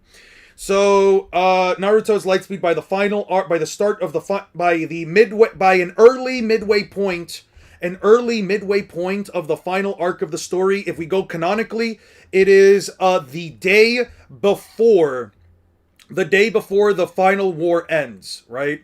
The day before the final war ends. Now, as soon as Naruto enters the war, 24 hours later, the war ends, and that is after he has gone through multiple amps, multiple fights, etc., etc., etc. KCM2 plus Sage Mode, the unquantifiable amount of strength that he gained from having his clones fight for him, and the Sage of Six Paths amps and all that other crap, right? However much stronger you think Naruto becomes, that is how much faster he is by the end of the series, comparatively in Lightspeed, right? Trafalgar Law is Lightspeed by Sabaody Archipelago. Sabaody Archipelago, early pre-time skip. No, this is the Shamble stuff. But the simple fact here is that Trafalgar Law, especially by the end of Wano, is so far into the realm of Lightspeed that in all honesty, the speed difference alone makes this entire theory. Yeah, if you got listen, that's the thing. For example, one smart. If you've got Naruto winning, that's fine. Here's the thing: you and I are not just going at a constant back and forth where every single stream you have to bring up the same arguments, you have to bring up the same logic, the same blah blah blah blah blah to try to prove that Naruto wins. You can just believe Naruto wins. I'm not gonna try and stop you from that. That's the thing.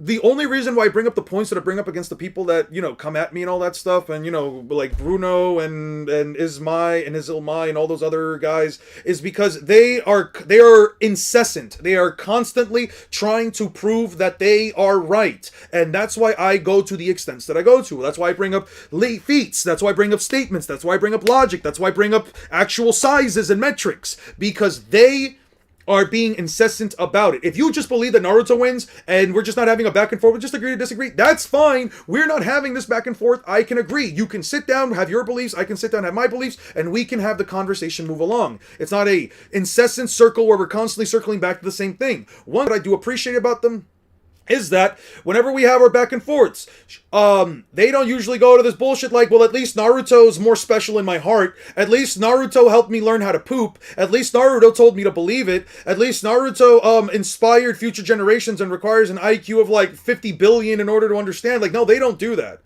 That's why I appreciate One Smart. Even if we disagree with many, or even if we have many back and forths, even if we don't disagree, it's never something where it just evolves to, well, I'm gonna try and get a consolation prize out of this. I just disagree with you, dude. And you know what? That's fine. I will never sit here and be extremely sassy towards a person that where at the end of the day we're just agreement that, like, yeah, you know what, dude, you haven't convinced me, but I see where you're coming from. All alt accounts to Drama Farm, yeah. They're alt accounts. I made them. That's crazy. It's crazy people say such things about One Piece despite how it outsold comics. Even Superman, Batman, Spider-Man have been around. Superman is nearing 100 years in 2038, yeah. And yet One Piece has already surpassed it in terms of manga sold. What do you want me to tell you? It's not a bad series because you don't like it. It's a good series. I think there's way more Bleach and Naruto clones than One Piece clones because copying One Piece is way harder. Yeah, it is. But the simple fact here is that Trafalgar here's the Law, argument. especially by the end of Wano, is so far into the realm of Lightspeed that in all honesty, the speed difference alone makes this entire theory craft a 0 out of 100 chance for the Shinobi Alliance and most Naruto characters. Most Shinobi do not have Lightspeed movement, reaction, or combat feats. Now, Law scales relative in speed to Monkey D. Luffy by the start of the post. This isn't edited, obviously. As a matter of fact, he was capable of using shambles to evade a beam of light shot by a pacifista during the pre-time skip. During this same era, Monkey D. Luffy was already within the realm of Lightspeed as early as Long Way. To be fair, they're not really fighting against a I think large it's about amounts. time that we stop downplaying One Piece speed, because in all honesty, I have no reason to believe that by the end of this arc, Luffy isn't, at the very least, relativistic to the speed of light. Foxy the Pirate is the big bad guy of This is Long the Ray Long, speed and scaling this argument for you absolutely guys. funny goober just so happens to have a devil fruit that shoots beams of light. The Noro Noro beam, or the Slow Slow fruit, is a devil fruit that allows Foxy to shoot beams of light made out of slowpoke photons that, when they interact with any liquid, gas, or living creature or object, will immediately slow down their velocity for 30 seconds. This ability, while it may not look like it, is consistently stated throughout the chapter that it's introduced in to be a beam of light. I know Foxy looks absolutely stupid, and to be honest, even his personality doesn't really help make a claim for him, but the ability is consistently stated to be light, beams of light, and made entirely out of photons. Now, photons are light particles, and in this case, the slowpoke photons are an as yet undiscovered particle that Foxy can generate from his body in order to slow everything around him. I know that many people go out of their way to scream into the high heavens that these beams are slow because of the name Slowpoke, even though such a claim would obviously fall under the name fallacy. This is also without accounting for Zoro and Luffy being capable of dodging beams of light after they've been fired in Thriller Bark, Sabaody Archipelago, and Marineford, which if anything implies at the very least FTL reaction time and movement speed in short bursts. But some people aren't ready for that conversation. There is nothing within the entire context of this arc that implies that these beams of light aren't as fast as light. They are consistently implied to be light, and I have no reason to sit here and even remotely entertain the idea that they are slow because of the name, even though the purpose of these photons is that they slow everything that they make contact with down to a crawl. Luffy, by this arc, was capable of dodging Foxy's beams, not only from behind, but even blitzes him on a few occasions. He also dodges a barrage of these beams that bounces off mirrors. Considering the amount of evidence that implies that Foxy is lightspeed, at least in terms of this attack, with the only possible counter-argument being that the beams are slower than light because of the name, this safely puts Luffy at relativistic to lightspeed by the end of Long Ring Long on a low ball, and I'm talking about Trafalgar Law post-Wano, 12 arcs later, without going into narratively implied multipliers like second gear being a 10 times amp in the One Piece Yellow Data Book, or Gear 4 being a several times amp beyond second and third gear. We are comparing a character from a series where the main protagonist has a reasonable argument for lightspeed by the 7th island of the story in base form versus a series. Alright. Oh wait, let me finish this up for you guys. Let me finish this up. Protagonist arguably reaches lightspeed by the start of the final arc in his strongest form at the time. As I said before, most shinobi do not even have lightning fast reaction time, especially if you go by Black Zetsu's statement that says Kirin, which is tame to lightning, is 1/1000th of a second, so it's impossible to dodge. Those that have jutsu, like the Laser Circus. Okay. Anyway, yeah, that's basically, that was basically that. Like, that's the speed argument. Like, there's no way of going around it. You have to just genuinely believe that Naruto makes up a speed difference of 12 arcs, 12 arcs, 2 years worth of training, in addition to having precognition. Let me rephrase it. You have to believe that within a single 24-hour time frame, Naruto not only reaches light speed, but also surpasses it so far to the point that he should still be capable of keeping up with a person who was light speed by the 7th island of the story. If you're not counting East Blue as, separate islands. By the 7th island of the story, 12 arcs prior to where we're currently at in the manga. I don't know, man. I don't personally, mind you, from Wano, technically 14 arcs away from where we're at right now. I'm sorry. I have no reason to even remotely entertain that. Also, One Piece outselling Superman. As of March 2026, One Piece has officially reached over 600 million copies in circulation worldwide, surpassing or tying the cumulative long-standing lifetime sales estimate for Superman to become the best-selling comic series in history. Yeah. Yeah, it's sold more than Superman. Big of a property as Superman, though. I mean, if you need the consolation prize for that, this is what I mean. This is what I mean. Oh my god, you know you're annoying. You know how annoying you are right now? How am I annoying for literally just looking something up? How am I annoying? The Superman homepage. Oh look, in the Superman homepage. Superman has shared his throne, and for once, even the Man of Steel might be impressed. One Piece, the sprawling manga epic by Eiichiro Oda, has officially sold over 600 million copies, tying DC Comics Superman for the best-selling comic book series of all time. The milestone is announced through the franchise's official YouTube channel. Yeah, this is coming from Superman homepage. Oh. Well, if he means you, either way... I mean, why are they, dude, this is definitely AI. 100% fucking AI. No way this is AI. You know what, to be fair, I get people hate that shit. I don't mind it. I don't mind this photo. Though I do mind the fact that Luffy's has the cross and then the sash without the long sleeves. But that's besides the point. More Superman hate? No one's hating on Superman. It's not hate. Perception akin to a sixth sense that can allow the user to sense presence to an elevated degree. Through mastery, one can perceive enemies who lurk hidden out of sight, measure the strength of a person, grasp their numbers, sense others through a large distance, including their emotions, and even what they are attempting to do next.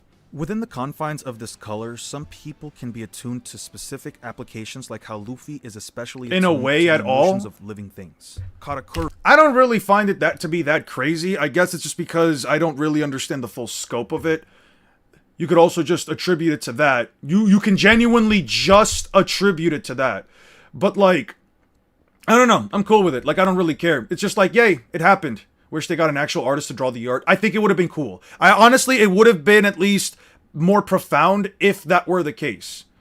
Superman taught the world about being better and doing good around you. Stop comparing that to a long-running manga that is just, I don't know, is somewhat okay. Oh, come on now. So now we have to talk bad about One Piece because it reached the milestone that Superman reached? Come on, dude. Come on. Superman taught the world about being good, about being better and doing good, and One Piece taught people to literally usurp their fucking governments because guess what? They're bad people. Literally. It helped Nepal usurp the fucking... Or at least it helped support the idea of, like, Nepal usurping their fucking corrupt government. I would say, yeah, that's had a bit of an effect on the planet as well. And I'm not even trying to compare one to the other in terms of what's better. I'm just saying, like, we can't sit here and say that it isn't good. Like, saying it's somewhat okay, come on now. Come on now, like, AI for such a milestone is... I agree. I don't mind it. Personally, I don't care. I don't mind AI. Okay, but Superman is a bigger property? Not anymore, buddy! I just do that to piss you off, I'm sorry. I don't really care. I mean, it's okay, it's a bigger property, who cares? Why does that matter? Long live Usopp, long live God D. Usopp. Curry, a master in observation hockey, says that to properly utilize it, one must be calm. Some characters also refer to a person's presence as a voice, and can usually tell if a person is alive, dead, or close to death. Hey, you've been sick, it's been a minute. Observation can also be used independently of one's senses, but... Okay, what were these chapters? How strange, any signs of the other half of his body? You can stand there. Struggles to sense things rated. A fine man like Admiral Fujitsu is depicted by a mental image of a silhouette that can vary in colors. It's also how Usopp was able to tell... I'll show you a random homo on a street figure of Superman in a small straw hat. They point... I mean, you're choosing a hobo. You're choosing a person from a First of all, you're choosing a person from a demographic where they're more likely to know about Superman than they are about One Piece, especially if they're on the older end. Right? Like, come on now. That's like a hyper-specific thing. Like, you could honestly also just show a picture of Superman and a picture of Luffy to random people on the street. Sure, you might say more people saying Superman, but that doesn't change the fact that Luffy would still be recognized. Luffy, Law, and Sugar apart. As for the advance... Like, what's wrong with One Piece just reaching that? Like, what's wrong with One Piece just reaching this milestone? You just sound... Here's the thing. Here's the thing, you just sound spiteful. Like, it just doesn't make sense. One Piece can't be up here. Superman is Superman, blah, blah, blah, blah, blah. Superman, I don't care how you choose to view it. Superman is just a story. It's just a character. Luffy is just... One Piece is just a story. Luffy is just a character. Objectively speaking, they are just stories and characters, and that is it. That is it. It doesn't matter. You're just a preference thing. You just have a preference for Superman, and that's okay. I'm not going to tell you to like One Piece more. I'm not going to sit here and make some point about One Piece also being... I don't care, dude. It doesn't matter. When I saw One Piece surpassed... when I saw One Piece surpassed Superman in terms of sales, I was like, cool. That's it. That was my reaction. I kind of just shrugged my shoulders and I kept moving. It doesn't matter. I feel like this is honestly affecting you more than literally any other person here. Yes, I get it. You all love choosing what's popular, so you're using that to outsale as a sore loser win. How is that how is that a sore loser win? How is that a sore loser win? They're just calling it out because they're saying, yeah, it outsold Superman. That's it. Has anyone here said, ha ha ha ha ha, Superman is now a worse series than One Piece? Has anyone actually said that?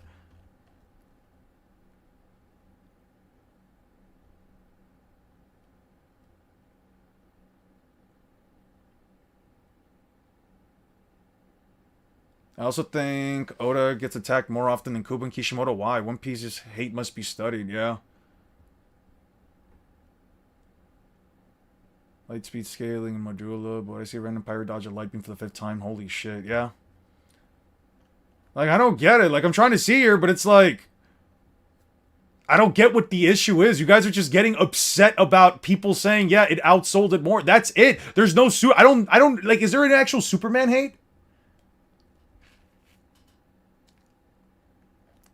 I don't get it, dude. You guys just sound spiteful and sour. That's really what it is. You guys just sound spiteful and sour.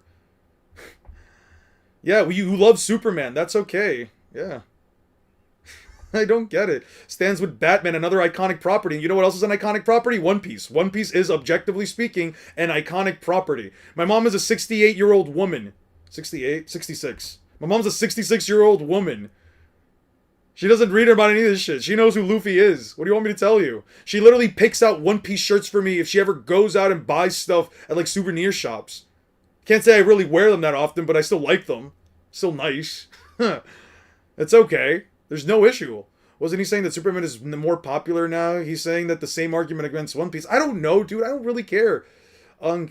This is what we get here. Where did Superman Glazers come from? I don't even know where the fuck we got Superman Glazers from. Somebody brought up that it sold more, and now we got Superman people coming out of nowhere. Actually, biased. I know you guys are crying that Superman is the center of human history. Oh, now Superman is a center of human history. Wow.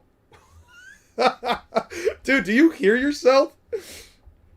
Dude, do you hear yourself? Do you hear the things that you are typing? Are you reading them out loud before you type them in?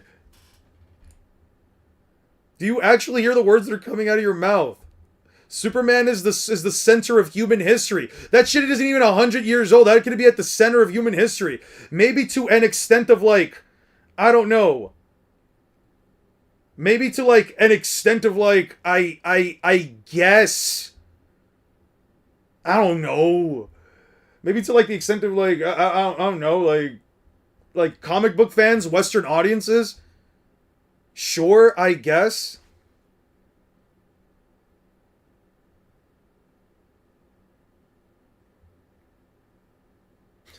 I don't know, man. You people get so fucking offended about shit.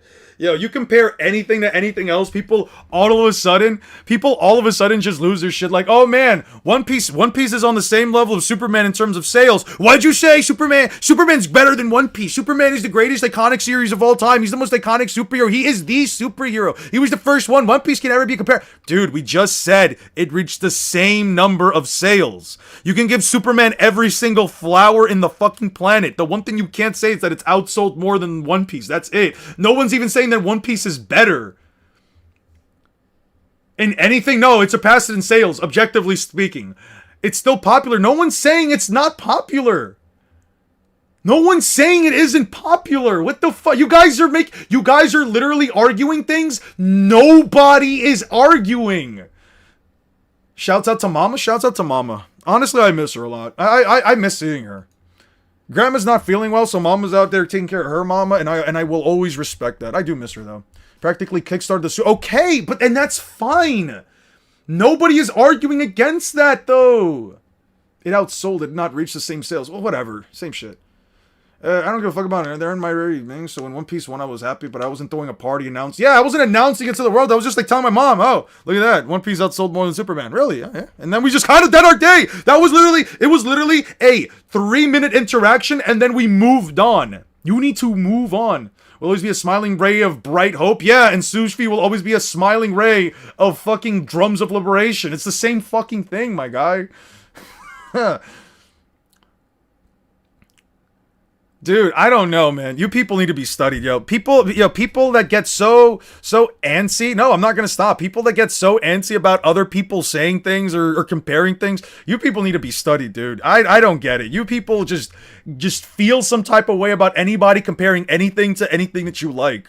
Oh man, I like Superman a lot. Oh, he's the greatest superhero ever. Oh, One Piece outsold it says, well, Superman's the greatest thing in history. Greatest thing in history. Started to the whole superhero thing. It's just better. Like, okay, nobody's talking about that. They're just bringing up current sales. It's not a big deal. You guys are making this a bigger deal than it needs to be.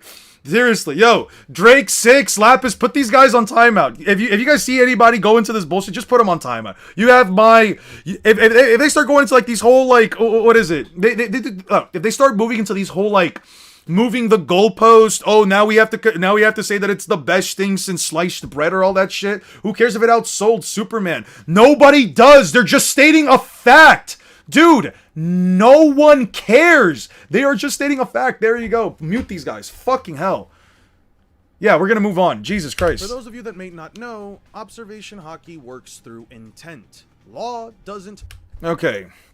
So we're gonna use the scans from Dressrosa specifically. Sorry about that, guys. Sorry about that. I know we go into these tangents. I know it's annoying. We will keep moving. Yeah. Like, listen. No one's talking about who's stronger or anything. Like, people are just saying one simple thing and people lose their shits. Jesus Christ. I don't know. It's just funny to me. It's just funny. In some cases, it's actually kind of sad. I say it's funny, but in some cases, I do actually think it's kind of sad. Like, it's not an argument. No one's making big deals about anything. Nobody's trying to discredit Superman or say that he's a pee-pee poo-poo baby boy. Nobody's saying any of these things. They're just saying One Piece outsold more than Superman. That is it. Nothing else, nothing more, nothing less. If you are feeling upset about that, I mean, I'm sorry to tell you this, that is quite literally and objectively speaking just a you problem. Take your alt counts away. It was funny enough for a clip. Yeah. Which is crazy because I don't even turn these into tips. Let's see. No, we need the scene where Brooke does... We need a scene with Brooke. Specifically with Brooke. We're just going to move back to like early Dressrosa and I'm just going to start from there. Okay. Attacks. Okay. I'm going to use this. Scan. We're going to use... Let's keep moving. Take your alt counts away. What do you think the best DC feat is in One Piece? The best destructive capacity feat? Probably either Whitebeard splitting the seas or Emu performing. Well, actually, it would be the destruction of the Lucia Kingdom. It would be that.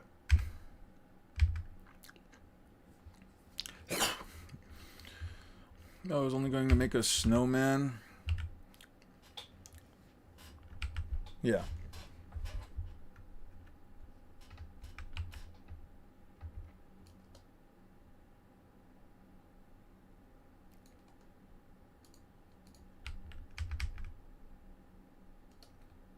Okay.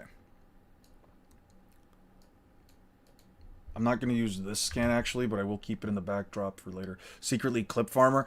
I can't be a clip farmer if I don't have a clip channel to even do that shit in. You guys are just now... Like, what the fuck? Now we're just making shit up. What the fuck?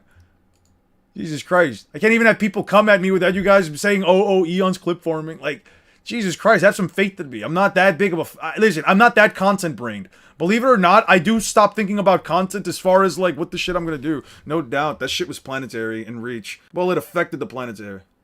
Some Oda panels are just great to look at. I agree. I do like certain panels that Oda writes. Like, there are certain panels here that Oda just 100% knows how to work with.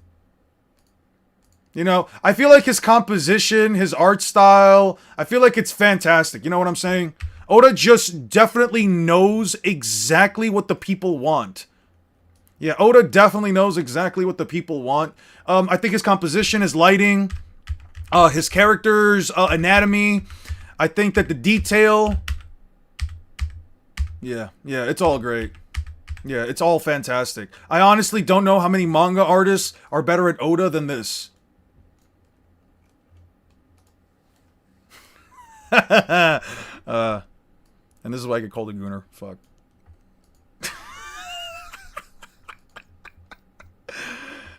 Dude. You know, I was talking to my girlfriend and she was telling me, and I think at one point, what is bro doing? I'm just appreciating Oda's art. Can't you tell? Clearly. Jesus Christ. Would the malevolent clip farming? My domain expansion would not be malevolent clip farming. Come on now. It's not that bad. Again, I don't have a clips channel. Nor do I really post clips from the streams. Although I guess I should. I guess I should add more content to that in that regard. I guess I should.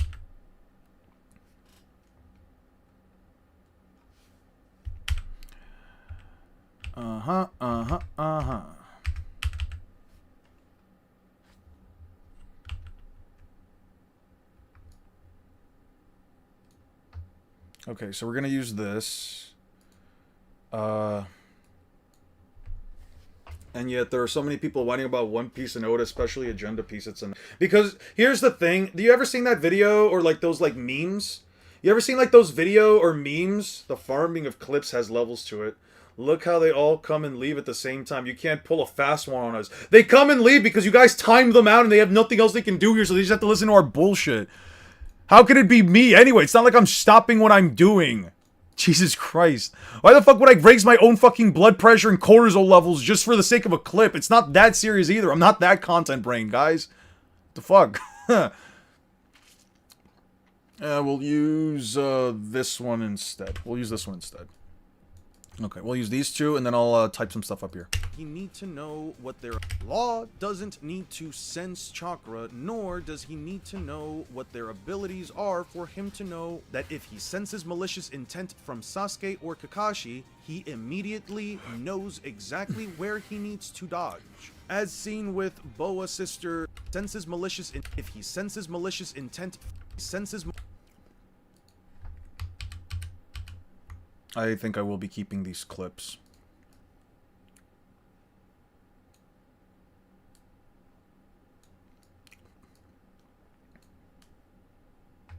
Boa Sister, Sender Sonia, and even Enel, observation hockey users can predict their opponent's attacks even with their eyes. You make the art or you commission for thumbnails. For, what do you mean? For my thumbnails? I commission them. I get a guy off of Fiverr. When it comes to, I was thinking especially for like the Naruto versus Luffy video, I could maybe like throw in Luffy and Naruto into like an AI thing and maybe have them like fight each other for a bit. Maybe like just make some, not actual like video clips or anything, more so just like with their own art styles, essentially just throw punches at each other or maybe like a clash of one of their attacks. But people here really seem to be against that idea of like me even making an image in there and just throwing it in like in the actual video for like a couple of seconds. I would never do it for a thumbnail specifically because I know people have issues with that. And besides, I don't want to use an AI thumbnail. I don't think I owe any artist anything per se, but I'm also not going to sit here and say that with the money that I am earning, I can't put at least a little bit of it to also help out another content creator, or at least another artist. In that regard, I would always use artists for thumbnails, or I would probably just make them myself. In some cases, I do make them myself. Cap it, bro. It always been you. How can it be me? I can't think of arguments that bad. Hey, what the fuck? Jesus Christ. You guys have no faith in me. No faith whatsoever. What did I do to you guys? You guys are just hateful. Hateful. But yeah. when it comes to like thumbnails and stuff, I would always use an actual artist. Naruto versus Luffy sprite animation, perhaps. Sprite animation, I would actually have to pay somebody for that, and I definitely don't know. Yeah, AI is just iffy for me. Yeah, that's why I don't really plan on using it that much. I brought up the idea. I wasn't actually going to do it if people had an issue with it. But that's the thing. I don't have an issue with AI because it is a tool at the end of the day, and I feel like if I'm making an image that I can throw in for like a couple of seconds throughout the clips of my channel, I can do that instead of like, always throwing in some random clips that might not exactly have something to do with it, right? Like if I'm saying how, for example, like if I'm talking about like how Luffy could interact with a Rasen Shuriken, I could probably do like an elephant gun with advanced Conqueror's Haki to like make it not touch, and then a Rasen Shuriken clashing with like the external force of the punch, stuff like that. I could do something for that, right? Because it would essentially be cheaper than getting like multiple artists or like one artist to do multiple things, because it is about like 30-40 bucks a go, depending on what it is. If Naruto was a gay, furry femboy, would he beat Luffy? He kind of already is.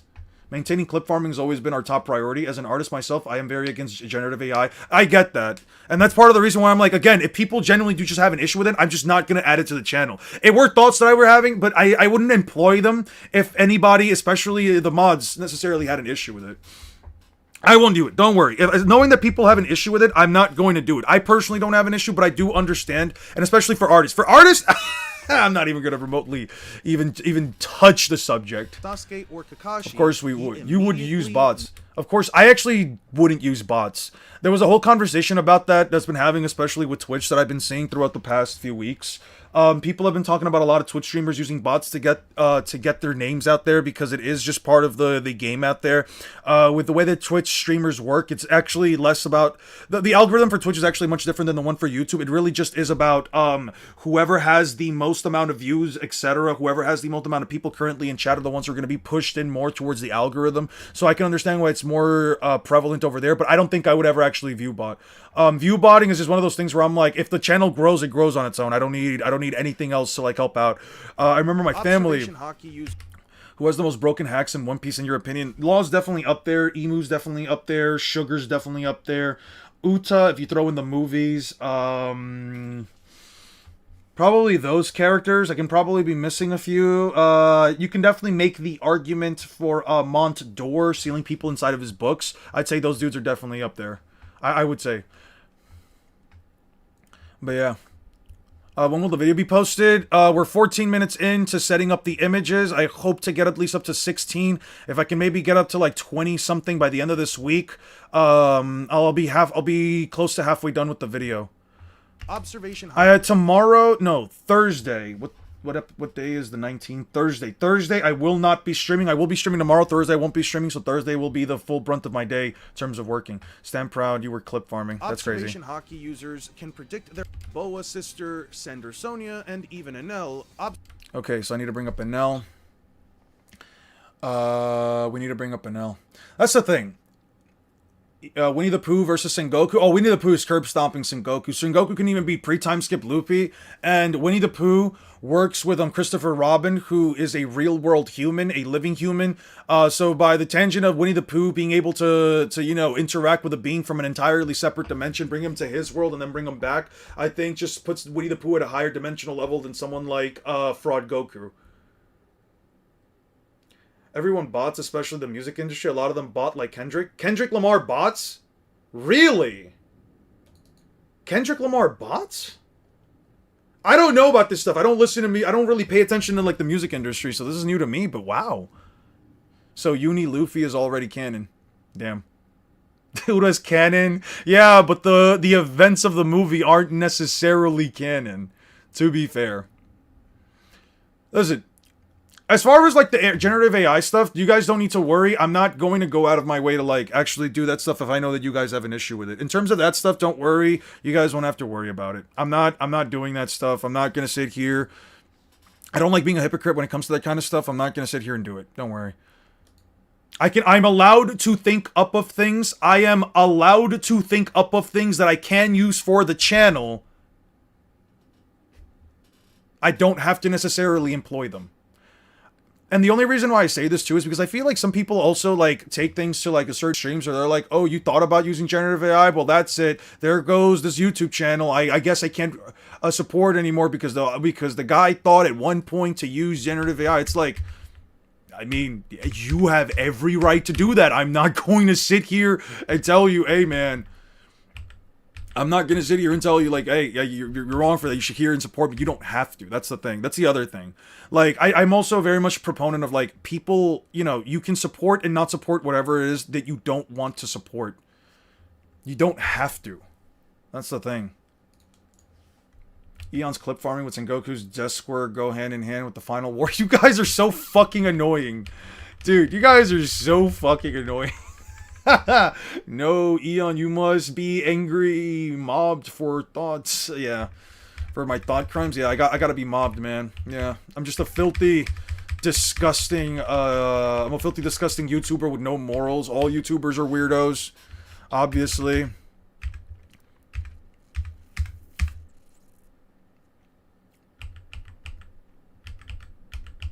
Okay, yeah, no, Enel makes the ship fly. That's right.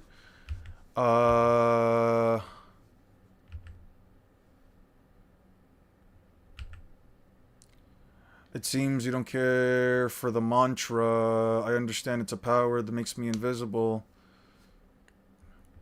Whatever you've got, I'm nothing impervious to lightning. Fool, you can't hit me with my... It's fine, bounce on. They aren't under Luffy's control. I'll use this scan instead. Sonya and even Enel, observation hockey users can predict their opponent's attacks even with their eyes closed or their backs turned. Sander Sonya and even Enel, Okay, Sander Sonya. Okay. Let me cook. So we do Amazon Lily, Sander Sonya right here, left kick, evade. We do these two. And then we do Enel right here. Enel, observation hockey. Okay, so that's where we start off Enel. Hold on. Enel.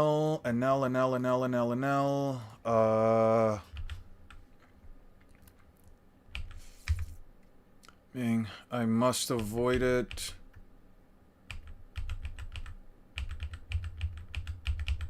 There was an image of like Enel with his eye closed, like looking at Luffy and then like just like weaving his head. Oh, Jesus Christ. I'm like weaving. Yeah.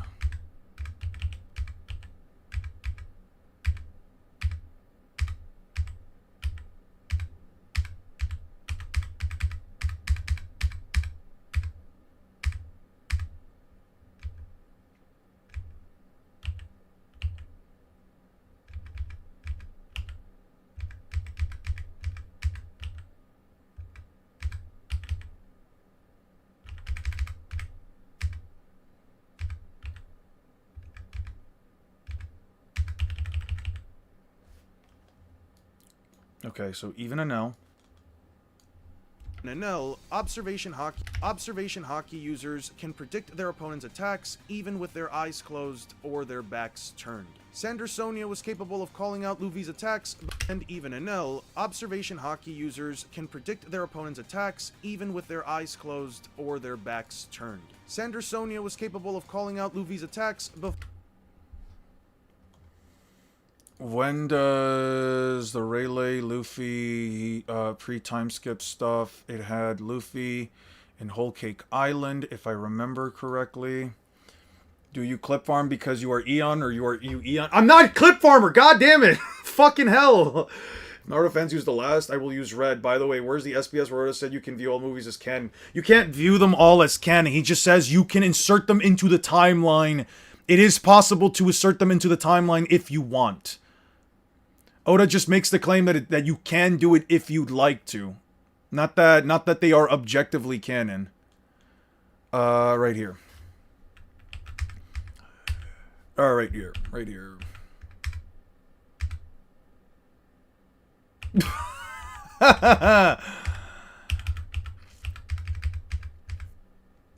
Or because you're hungry. There is a will to every attack, a presence. I smell something yummy. Ignore the disaster. Don't just swing around. I sense a rage. That's hockey too. Yeah. users can predict their opponent. No, not this one. It wasn't this one. Even with their eyes closed or their backs turned. Sandersonia was capable of calling out Luffy's attacks before he even remotely pulled them off, so I have no reason to believe that a more powerful Colors of Observation user by the time of Wano would get caught off guard. Same difference. Gum Gum Clip Farm. Damn, bruh. First Superman and now clip farming allegations. I didn't even say anything about. Alright. Yeah. Sure, fine. Yeah. You guys are so funny. Wait, that's really funny. Wait, that's like so funny. There are good things that have come out of generative AI like Triple T. What the fuck is Triple T? If clip farming is your power, what are you without it? What the fuck? Alright. Even with their eyes. Okay, not this. I don't need this one.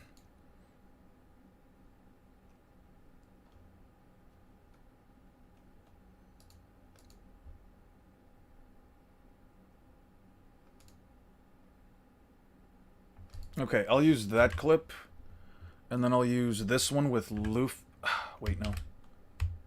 X. Here.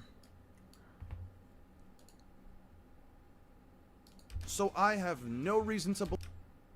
And then we'll use the Enel getting his ass beat in this one.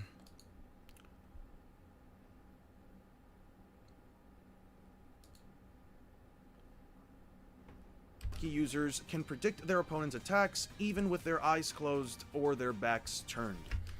You don't know the GOAT Triple T? I'm not looking that up. So I have It's always some bullshit. It's always some bullshit with you guys. The moment you bring up some shit, I know that I'm gonna find something stupid like Bird Game 3. Yes, Spotify had a new rule removing bots, and Kendrick lost like 3 million views at the time, proving he bots. That's crazy! Yo, imagine having millions and millions of dollars and still doing. I mean, you can argue Film Red is canon, to be fair. Yeah, you can argue the characters. I don't know about the movie itself. They call me 007. Zero effort in giving his audience any food. Zero effort in sparing us a dime of our time. 7 clips farming lessons for generations to come. Alright, fuck off. So I have no reason to believe that a more powerful Colors of Observation user by the time of Wano would get caught off guard by an attempted snipe at his head with either Amaterasu or Kamui. It could even be directly dangerous for either Sasuke or Kakashi to perform such a ploy, because Law can also just straight up use shambles to swap himself with either Amaterasu. It could even be directly dangerous for either Sasuke or Kakashi to perform such a ploy, because Law can. As seen, these jutsu can be dodged. Okay, I need to bring up the A clip again. Copy. Paste. Half. Copy. Paste. Half. Dangerous for either Sasuke or Kakashi to perform such a ploy, because Law can also just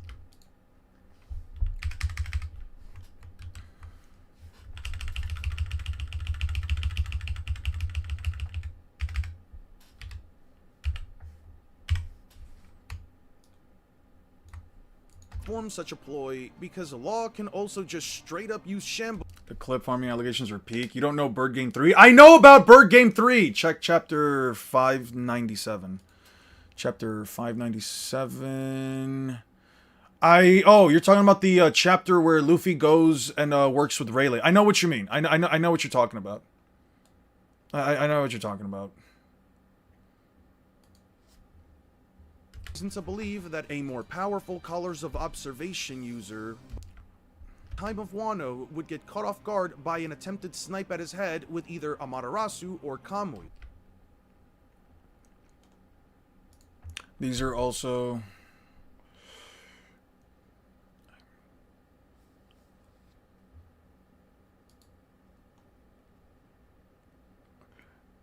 So how goes it? What's up, IMAX? How have you been? How have you been? No, not Naruto. Dude, can I be honest with you guys about something? it's been really hard for me to like be able to fully appreciate Naruto when I have so many people constantly coming into my streams, like, you know, just on their bullshit, right? Like, oh, you're biased, blah blah blah blah blah, all that crap, Naruto this, Naruto that, all that bullshit. But it's like, I feel like there are points where like I've legitimately, or at least I feel like. So I have no reason to believe that a more powerful Colors of Observation user by the Time of Wano would get caught off guard by an attack. So I have Time of Wano would get caught off guard. The Time of Wano. My last comment, pretty please. Oh, I'm sorry. Does the clip farming control the man, or does the man control the clip farm? Alright, fuck off. Fuck right off. Alright, fuck right off. Yeah, I should have just kept ignoring you guys. You guys are so annoying. We exposed Eon for clip farming. When did you expose me for clip farming? When did I clip farm? We need to bring Bird Game 3 back, low-key. It's not back because the game has fucking terrible ass pay to win mottos, bro. Like, the model for the game is so fucking bad. I tried going back to Bird Game 3 like a couple of weeks ago, just before the cruise ship. I was like, you know what? Bird Game 3 does have an offline option. You know, you can practice some games or whatever. I'm like, let me at least see what happened. Dude, they buffed Condor to the point where now it scavenges extra points off of dead bodies. So now it basically scavenges more points off of other people's kills than your own.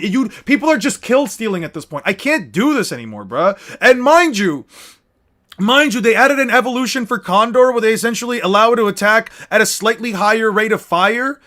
For its pecking, bro. It's so fucking stupid how insane Bird Game 3's fucking meta has evolved. Not to mention, you just have to get the season passes at this point. You don't get enough points to level up your other birds, especially without the season pass. They completely fucked with it, bro. You're just mad. You're no But okay, yes, they nerfed the Hummingbird. Yes, they nerfed Hummingbird, but that's not the reason why I'm mad. I decided to move on from Hummingbird a while back. I was like, all right, you know what? Let me try out something else. I was gonna try out Penguin. I was gonna try out Dodo, because some of the more low tier stuff, sure, but like it's just completely unplayable, even worse than before. I also finished the entire Omega set and maxed it out. Now I need one more gem to max out the Great Sword and 2 more for the other weapons. Nice. I can relate. I think I mentioned in a few places, but I really started to hate Naruto because of power scalers. Shit made no sense at all, and now I like Naruto and hate the scalers. Yeah, sometimes it's just really hard to like appreciate something when you have people yelling at your ear because you're not giving it the quote-unquote flowers it deserves or whatever. Because Law can also just straight I would up curb use stomp shambles Kashimo to swap himself with literally any other person in the Alliance, including themselves. Yeah, imagine Sasuke or Kakashi taking their own Kamui. In fact, yeah, imagine Sasuke or Kakashi taking their own Kamui. In fact,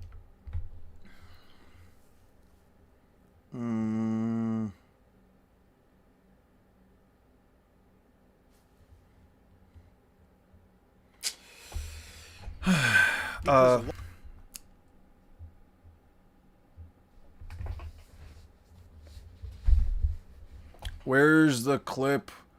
What episode do Law and Luffy... What episode does Law and Luffy fight Doflamingo? 698.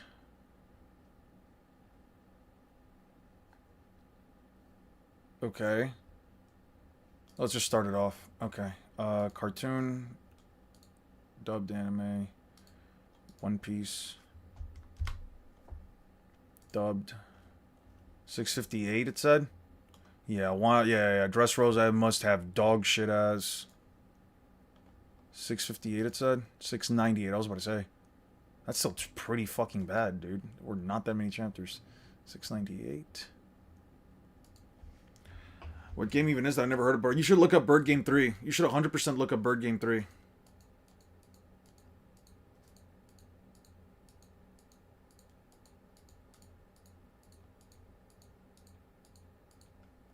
Nope. What a surprise. Eon talking about clips.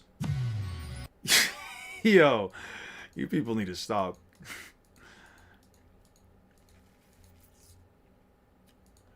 What episode does Luffy hit Luffy? Does Luffy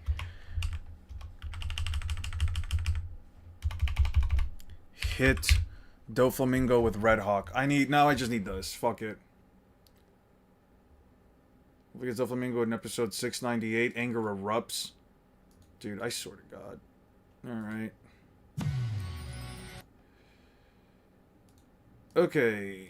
10 seconds, 10 seconds, 10 seconds.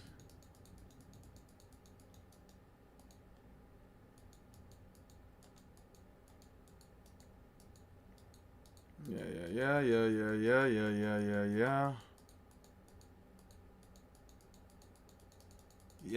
All that crap. Yeah.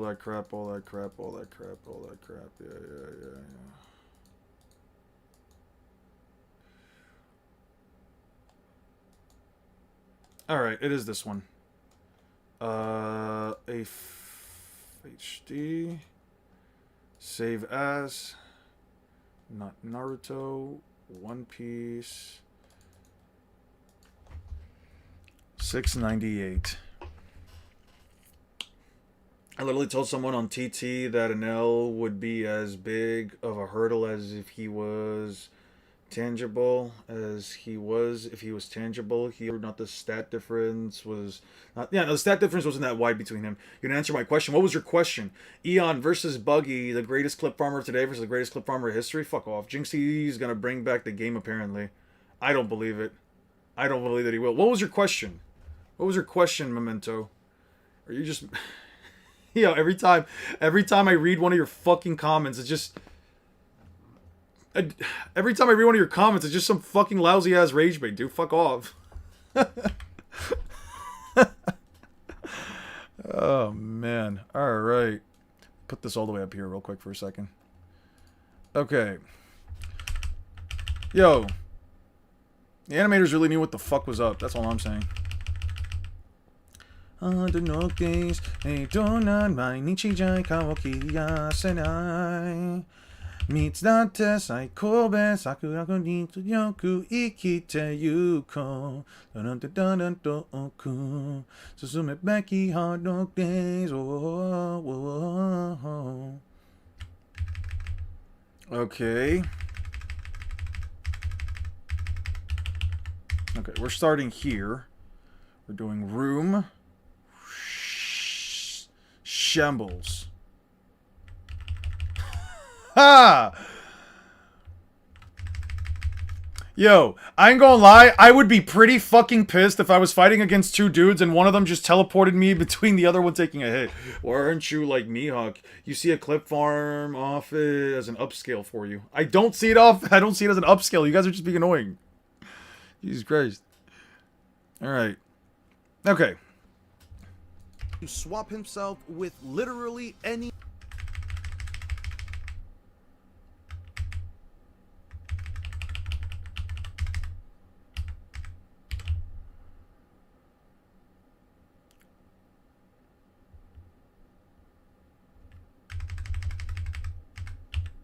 Right here.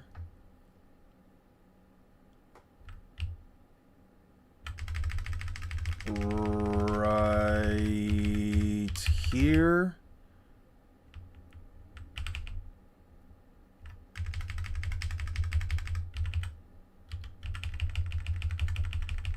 Okay. Delete that. Oh, shit. any other person in the Alliance, including themselves. Yeah, imagine Sasuke also just straight up use Shambles to... God damn it. I'm gonna have to do it all separately now. Also just straight up use Shambles to swap himself with... The clip farming agenda might be the best agenda I created. No, the fuck it is not. It's just straight up annoying. Come on, vocals. The Eon Clog the Pipes agenda has died out. It's undoubtedly the greatest of all time. No, not 3 mil, but 30 mil. But that's how many bots Kendrick got caught using. He wasn't the only one. He had the most. Fun fact, Drake lost no viewers at the time. Entertainment industry just bots it. Ah. Really? Drake lost nothing, I guess. So does that make like... Is that some kind of like a win for Drake, I guess? Is that like a win? Like some kind of like a moral win for Drake since Since Kendrick Lamar, the guy who called him a fucking pedophile in front of the, crap. In front of the entirety of the world, essentially got caught as a bot user. Or was it like, did Kendrick Lamar knowingly do it? Or was it like one of those things where like the record label or the industry did it and he was just a part of it? He's a pedo, fuck you mean, is that a win? Well, okay, hold on. I think you're misinterpreting what I said. What I said was, is it some kind of a win for Drake knowing that he didn't lose any bots? You know what I mean?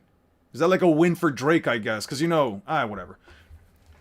That's why Kendrick is ass and only has 6 good songs. To be fair, I'm not the biggest lyricist, you could say. I don't like, or I guess I'm not the biggest like lyrics enjoyer. Mostly for me, it's just a song catchy. That's usually what it is for me.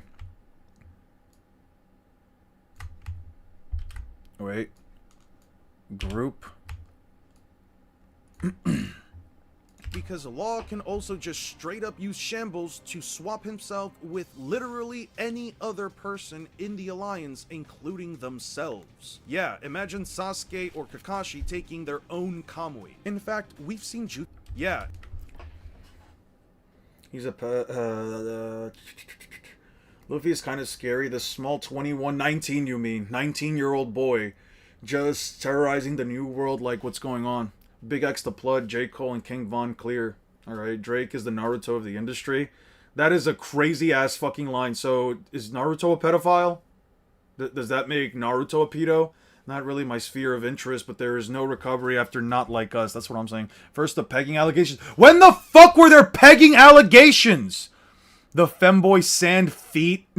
What femboy sand feet? And now clip farming, shameful. No one cares about Kendrick botting. I mean, no one cares... Kendrick homies got caught in sex trafficking either, but hey, whatever. You got homies that got caught in sex trafficking? What the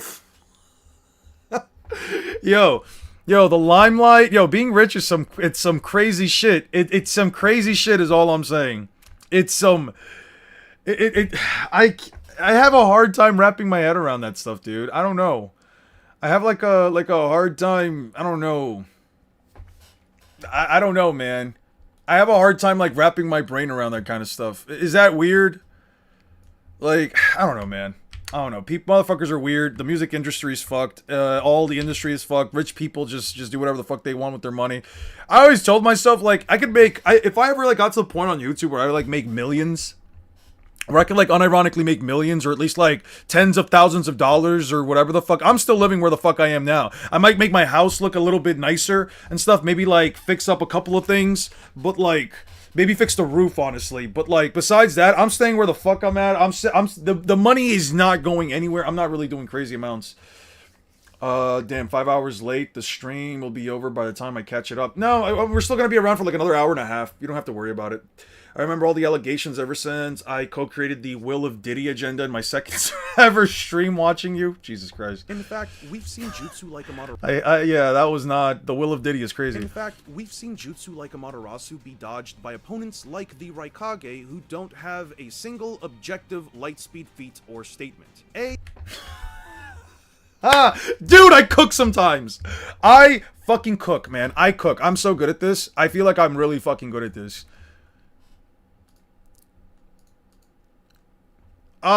Man, sometimes you ever just say something or record something and then you hear the playback and your ears like, yo, I just heard a real YN talking, spitting some real shit. I did, there are 180 fucking countries across the face of this planet, or 180 languages or some shit, and I decided to wake up today and spit facts. Sometimes, bro, Miles, who the fuck is Miles? How can he be the greatest rapper of all time if a nobody like me hasn't heard of him? Here's the thing. I feel like the greats will always be known if a random dude, chat, what's the best Eon stream of all time? Don't worry about that. I feel like, just in general, right? Oh, Land of Iron. I feel like just in general, if a random nobody that doesn't know a single goddamn thing about, like, the industry has heard of the characters or has not heard of them, I'm pretty sure... Let me rephrase it. If a person that doesn't even remotely follow an industry knows and has heard of an individual, in this case, let's say, like, don't know, Kendrick Lamar, Drake, etc. If a person hasn't heard of that shit, bro, I don't know. I feel like, or if a person has heard of them, I feel like, yeah, they're probably well known enough. They're probably up one of the greatest. Gear 5 Diddy versus Sage of 6 Pats Drake. Yeah, that's funny. Corny, you can't expect me to believe Renji can survive a city plus tier attack. Yeah. Yeah, I still don't believe Renji can survive that shit. Renji is trash. Trash. Absolute garbo. Absolute fucking disgusting garbage. Who don't have a single objective lightspeed feat or statement. This is the closest thing to an entire... No. Naruto... Databook... Databook... Right here. Databook. This is quite literally the only thing in the entire context of the story. There is no objective piece of information, statement, or feat that even remotely implies he is actually the speed of light and or faster. A only has a single statement in the supplementary data books that specifically states he can run at who don't have a single objective lightspeed feat or statement. A only has a single statement in the supplementary data book. If he was really lightspeed, using fanboy logic, if he was lightspeed or FTL, why would he need to use the ethereal transmission jutsu? If he truly was lightspeed or FTL, then why would he require this jutsu? Using the same logic that people like to use to discredit One Piece. Yeah.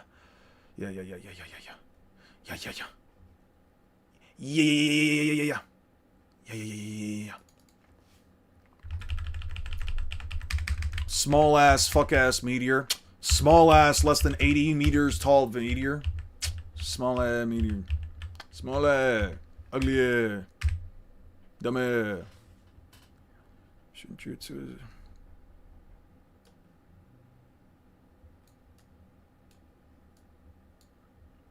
Then why use the ethereal transmission jutsu?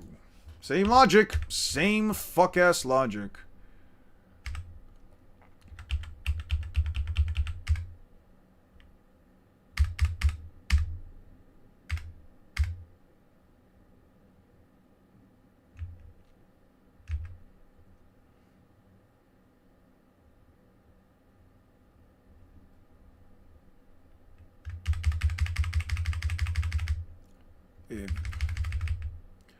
Where's the ethereal transmission jutsu? Ethereal transmission, ethereal transmission, ethereal transmission, ethereal transmission, ethereal. No, it's gonna be way too long if I do it like this. Let's just go up. Oh, okay. Where is... So, what about those videos you put in a playlist? What videos did I put in a playlist?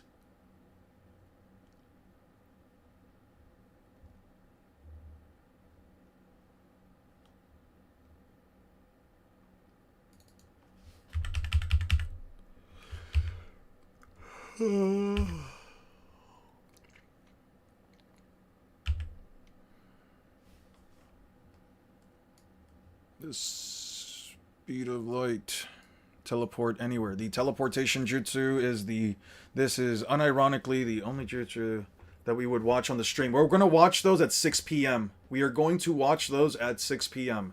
We are going to watch them in a bit. Don't worry about that. And at almost the speed of light, with the kanji gotoki being specifically used for similes. Some people default this to mean that he's relativistic. Okay.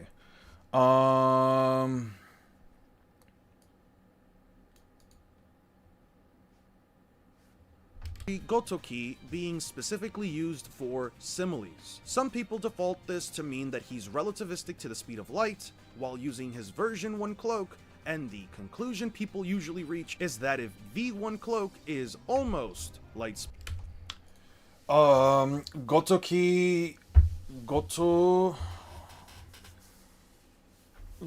can also be considered while primarily used for similes, it can also be, but at that point you have to genuinely somehow believe and prove that the writer of the story... Okay, give me 1 second, because I'm gonna have to... Okay. Well, Gotoki is primarily used for similes. While Gotoki is primarily used for similes, let me just type this in right now. Lemon milk. Yes, it's the greatest of them all. It's lemon milk. Everybody loves this. It's the greatest thing since sliced bread. Gotoki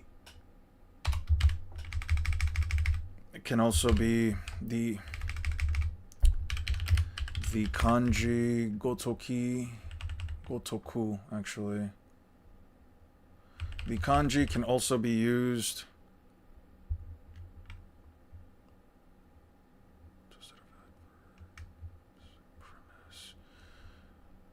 the kanji gotoki can also be interpreted grammatically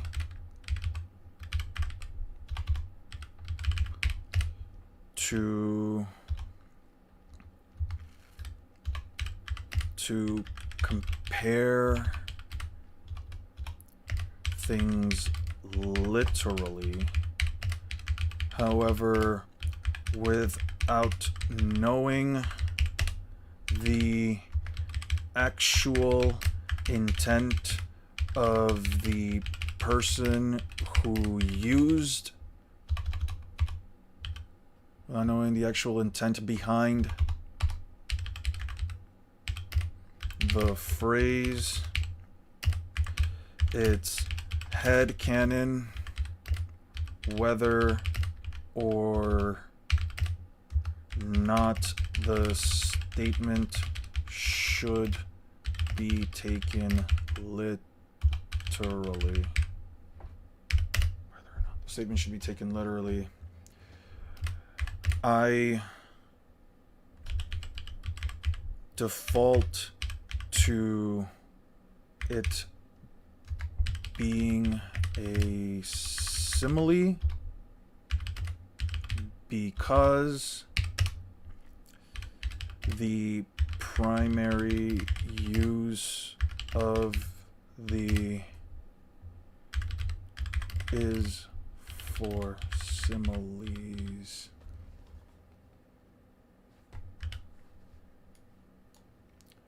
Yeah.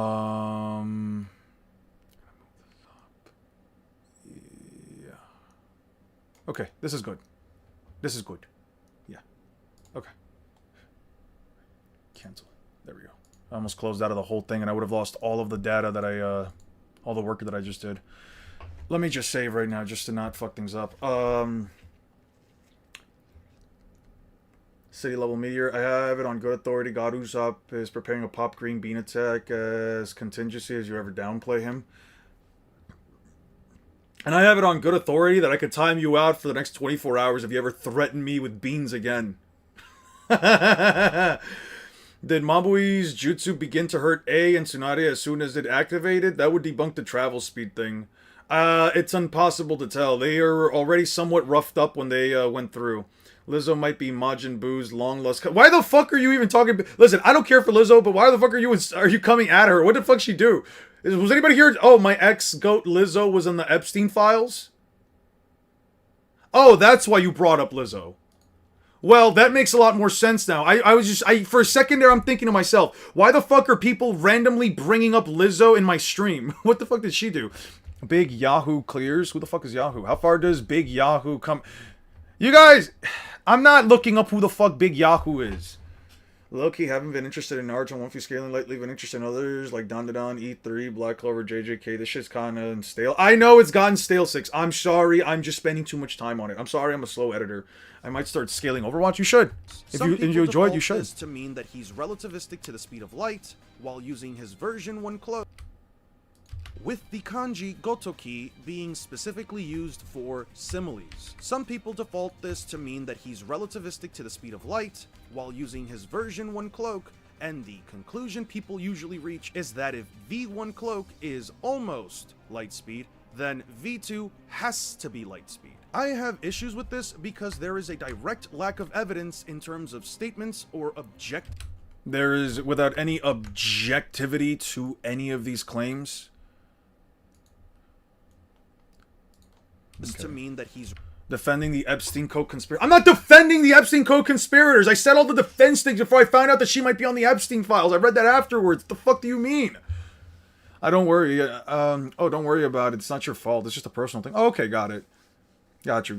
I know. It's just in general, I want to be able to provide for you guys more interesting content, which is why I wanted to switch to like Expedition 33 or more games, because I was like, I do want to have some variety in the channel. I do want to bring other conversations into the channel. I do want to compare other verses, but it was just like, man, who knew talking about 2 series with over 700 chapters each, in one case over 1,000, it would take this long, man. And the conclusion people usually reach is that... And that's mostly me talking about me, not mostly anybody else.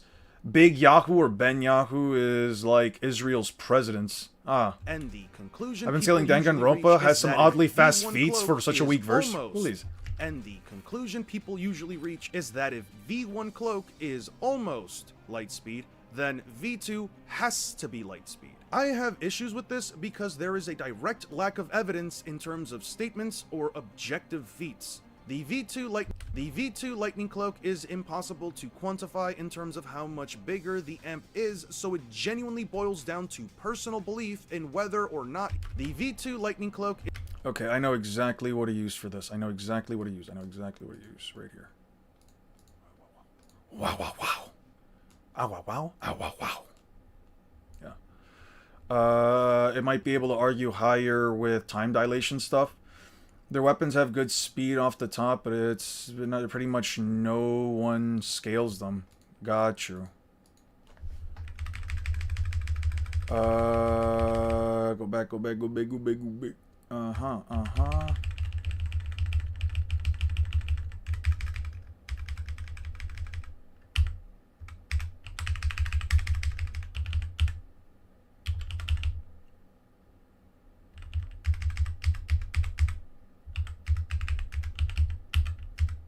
Satsuki also didn't dodge any of his attacks. He still kept up with the Raikage, who is almost Lightspeed. Lizzo isn't in the Epstein files. She was defending Jay-Z and Pusha T, whose names are in the files. That's crazy. I was about to say, also, wouldn't she, like, demographically also be, like, a little bit too young to be in the Epstein files? Again, I'm not sure. I don't think Lizzo's that old. The V2 Lightning Cloak is impossible to quantify in terms of how much bigger the amp is, so it genuinely boils down to personal belief in whether or not he's Lightspeed while using his top speed. There is no objective piece of evidence in the 700 chapters of Naruto that explicitly or blatantly states that A can run at the speed of light.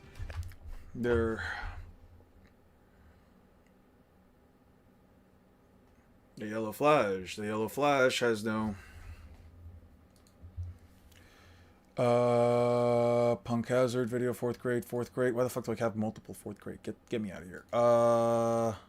No, what we need is the Land of Iron. The Land of Iron? I need iron.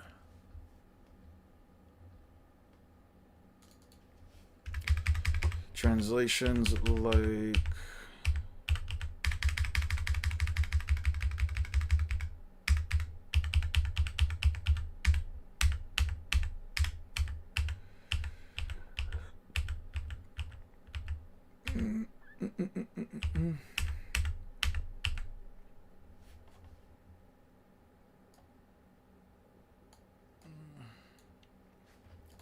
Evidence in the 700 chapters of Naruto, especially since we know that the only jutsu in the actual source material that is stated to be Lightspeed is the ethereal transmission.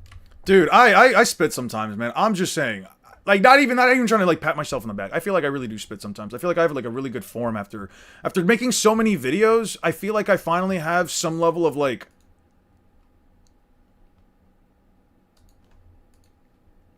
Wait. Augers not to come jutsu. I feel like I really cook when I get on, like, my flow state and I start writing shit. I feel like I really do cook because I know how to, like, go one to the other, one point to the other. Eon, use Unimetas, brozo. Brozo. That's funny. Should I use Unimetas? I don't like the Unimetas. They don't really make a lot of sense to me. I don't know if I necessarily agree with them. I could, but I'd be making a video on stuff that I don't think I'd necessarily agree with.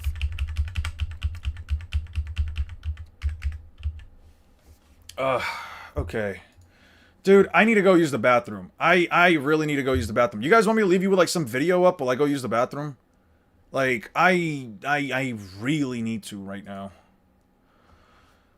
Let me type in ethereal transmission real quick. Ethereal transmission jutsu. There are exactly 2 statements at light speed. Yeah. 562, page 7. 562, page 7. God damn it. 62.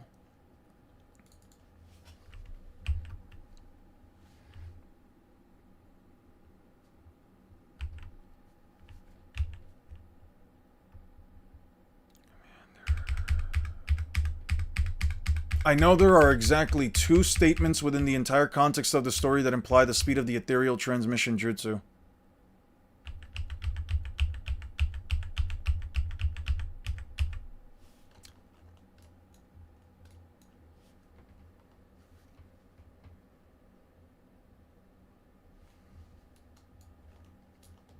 These are the only... yeah.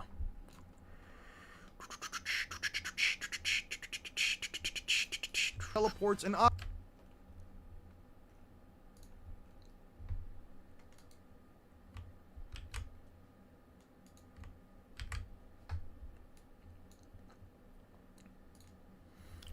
And the other one was like, what, 37? Yeah, it was like 37.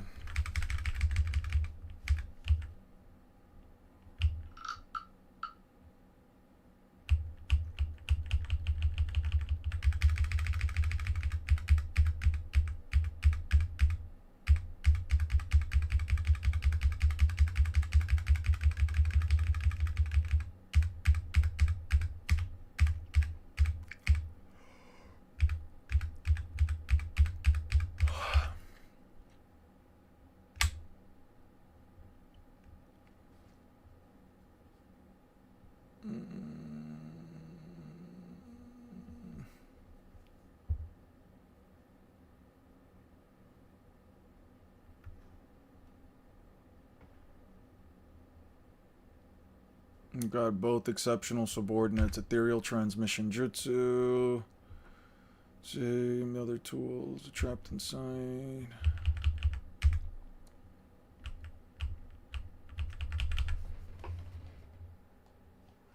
Yeah, I guess, right? Screw it. Sorry. What were you guys saying? The flow state of clip farming. I see you lock in on... Alright, fuck off. Are we surviving Majin Lizzo? You guys are mean. Peace. Power scaling subreddit has gone far gone. Genuinely heard people say pre-time skin Monster True individually beats Queen. And Shanks would die from Asura. Cool. Yes, but I don't much dissect them. Janemba has uni plus feats. Cooler has immeasurable speed feats from the dead, and the dead zone is 5D, but Garlic Jr. doesn't scale to it. Asura, Zoro versus Ashura, Naruto. Play Luffy versus Mahoraga. Only 7 minutes. 7 minutes. Can I take a dump for 7 minutes?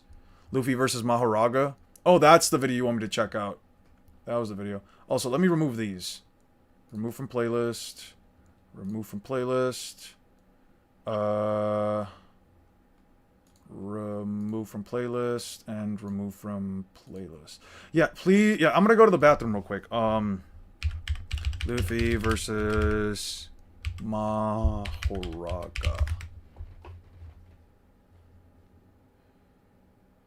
Sure. Monkey D. Sure. Yeah, you guys can listen to this one. I don't personally care. Let's give Sage another view. I don't mind. You guys can crash out for me. I'll be back in a bit. Luffy, the man who can fight in any way he imagines, isn't just a pirate. He's a force of chaos capable of turning a shonen manga into a Saturday morning cartoon.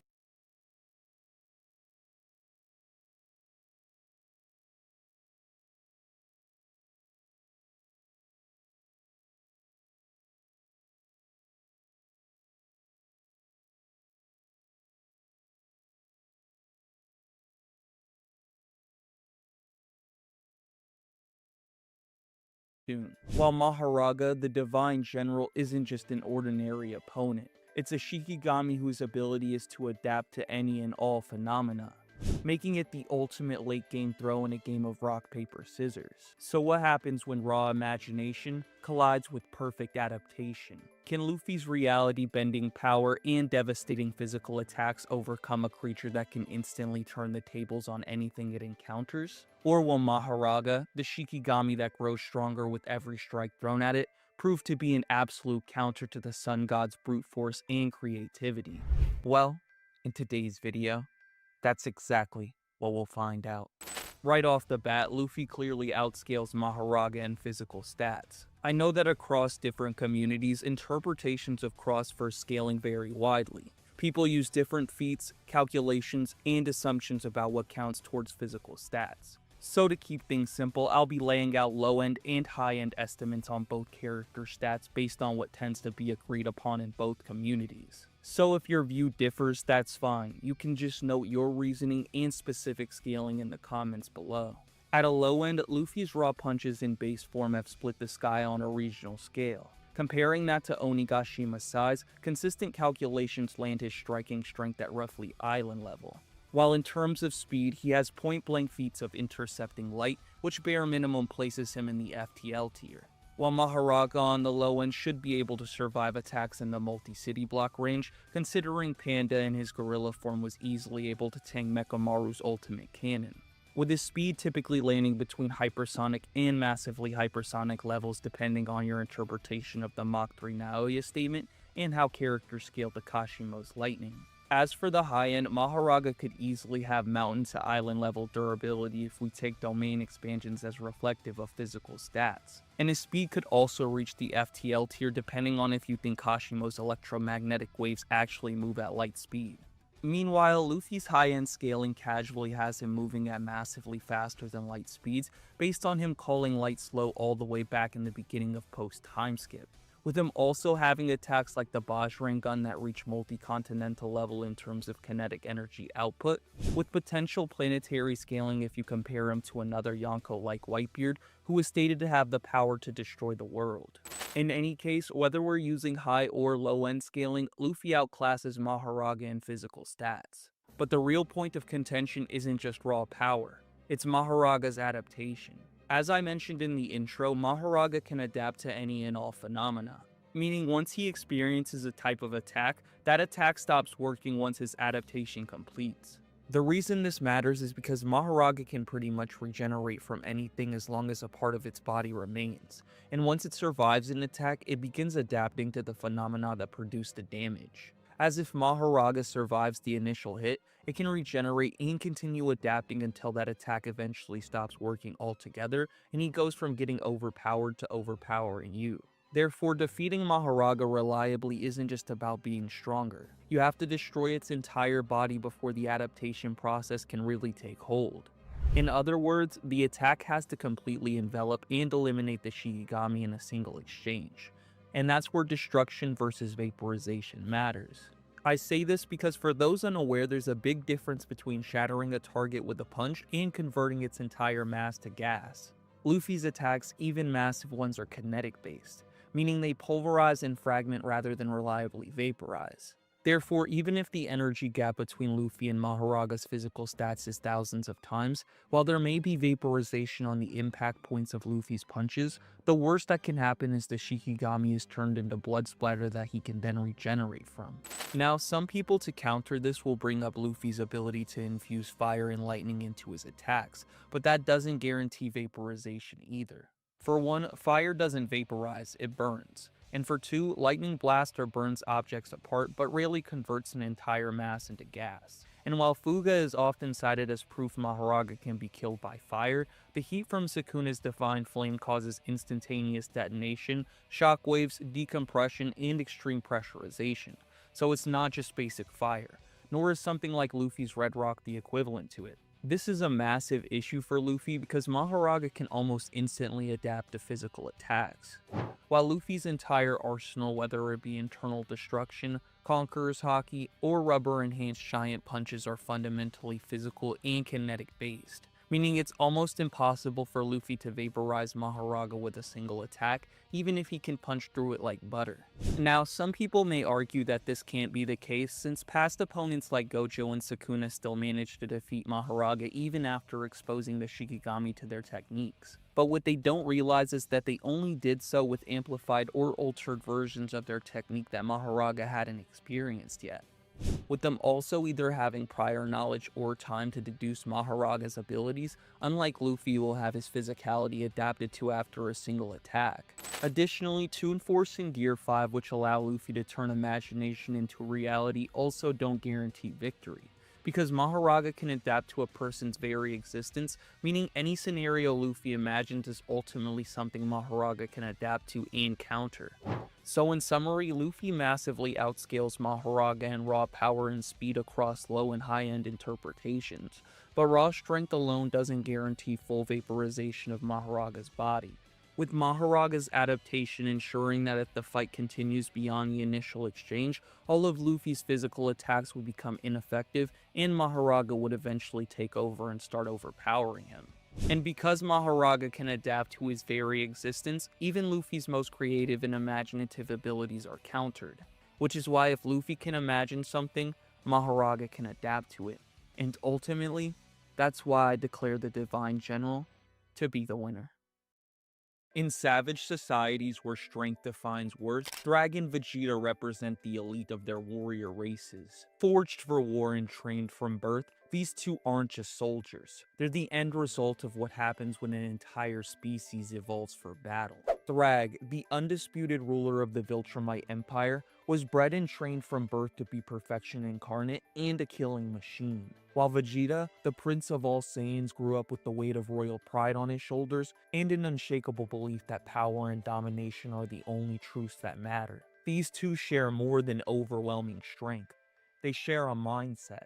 However, when two apex predators from the most savage warrior races in fiction clash, only one can be the victor. And in today's video, we'll find out exactly who comes out on top. When it comes to these kind of debates, the first thing that's always going to be mentioned is how hard these two can hit and subsequently get hit.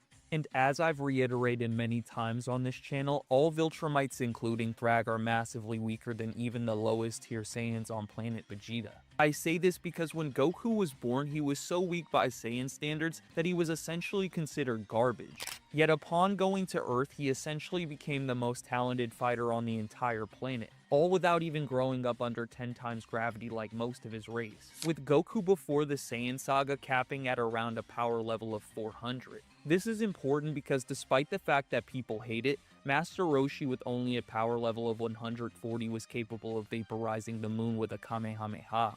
On top of this, King Piccolo with a power level of 260 stated he was easily capable of destroying the planet, which shouldn't be considered hyperbolic, as not only is King Piccolo twice as strong as Roshi, but his son Piccolo Jr. could pull off Roshi's same moon-busting feat with a casual blast, showing that even the weakest Dragon Ball characters are capable of planetary levels of destruction with ease, let alone someone like Vegeta who has a power level of 18,000. Since even if we lowball power levels as a linear increase, Vegeta would be approximately 70 times planet busting level, which lines up with anime feats like him vaporizing a planet with 2 fingers, as well as his father King Vegeta turning 3 planets into dust with a wave of his hand. And that's without even mentioning the fact that Vegeta can easily create an artificial moon and turn into the Great Ape with barely any loss in power, with the Ozaru being a 10 times amp on top of base, which would make Vegeta 700 times planet level at max power. As for Thrag, while he's technically the strongest of his race and can one-shot elite Viltrumites like Nolan, Thaddeus, and Mark, these 3 combined at full speed were needed to simply detonate planet Viltrum with a destabilized core. Moreover, even if you want to wank this feat using pixel calcs that scale Viltrum to being over 14 times larger than Earth, the explosive shockwave, which is thousands of times weaker than the epicenter, was so strong that it knocked out the entire Viltrumite race, meaning it would genuinely be stupid to think Thrag's normal punches scale to the destruction of Viltrum, with him at best scaling to multi-continental feats like Omni-Man being able to redirect the Texas-sized meteor, or Thrag himself stating that around 40 Viltrumites would be capable of tearing apart Earth. Also, before anyone mentions it in the comment section, yes, I'm well aware of the solar disc meta that people use to get invincible characters to star level.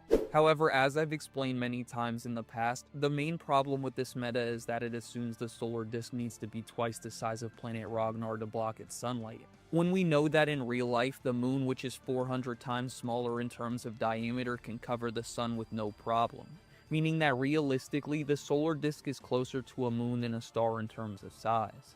Therefore, even if Thrag does scale to the destruction of the disk, it realistically would only get him in the moon to small planet level tier, making Thrag much weaker than his fans will have you believe, especially compared to Vegeta.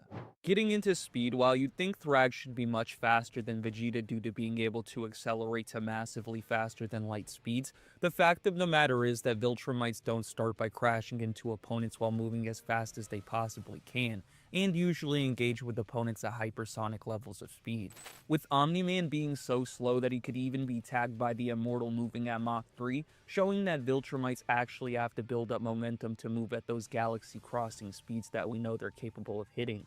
Though it is disputable whether Viltrumites are even capable of flying that fast, considering the official Invincible guidebook states their galaxy travel is more akin to subspace teleportation. But you guys let me know what you think of this interpretation in the comments. Either way you look at it though, Vegeta should be much faster than Thrag whether we're highballing or lowballing. Since if you're like me and believe that Viltrumites more often operate in the hypersonic to massively hypersonic ranges of speed, he'd be getting blitzed by characters as weak as Teen Goku. Also, even if you strongly disagree and argue that Viltrumites can fight as fast as they can fly based on statements and Alan supposedly reacting to a MFTL spaceship, that's fine. Because if you're okay with this type of scaling, then you should have no disputes on if Vegeta is a blitz tier above Toei Goku.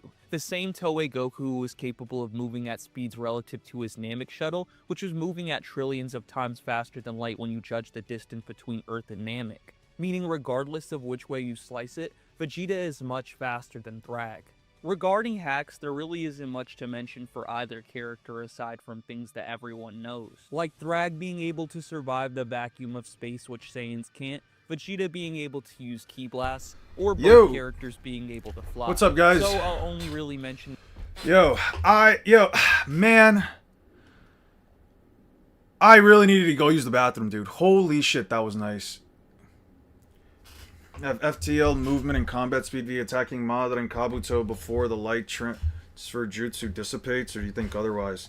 I think otherwise, specifically because of the moment where Darui performs the ethereal transmission jutsu, where you can see that it literally just flashes right in. For Darui, it's a bit weird. It's honestly like a little bit weird, cause like as soon as the lightning drop. As soon as, like, the flash of light happens, the thing's already there. So, I'm gonna be honest, by the time Tsunade and A got teleported, they could have already lost all momentum. I do think that, like, this jutsu does lose momentum as soon as it it lands wherever it needs to land. I don't know if I would necessarily agree with the jutsu being as fast as people... Not as fast, but, like, them being as hypothetically as fast as that. Because it also wouldn't make sense for Tsunade and A to not be able to travel at those speeds, or for Tsunade to suffer some kind of damage from traveling at those kinds of speeds, but then for her to also be able to punch faster than that. You know what I mean? It just feels a little weird. Wouldn't Goku shaking both heaven and hell confirms solar system. Also, bro, don't watch this shit. I hate solar cell argument. Clearly DC.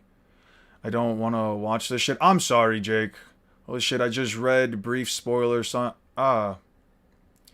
Ain't no way, bro actually just made island level Luffy his real scaling. What the guy say? He said island level Luffy? The man way back in the beginning of post time skip. What's CBT? What the hell is CBT?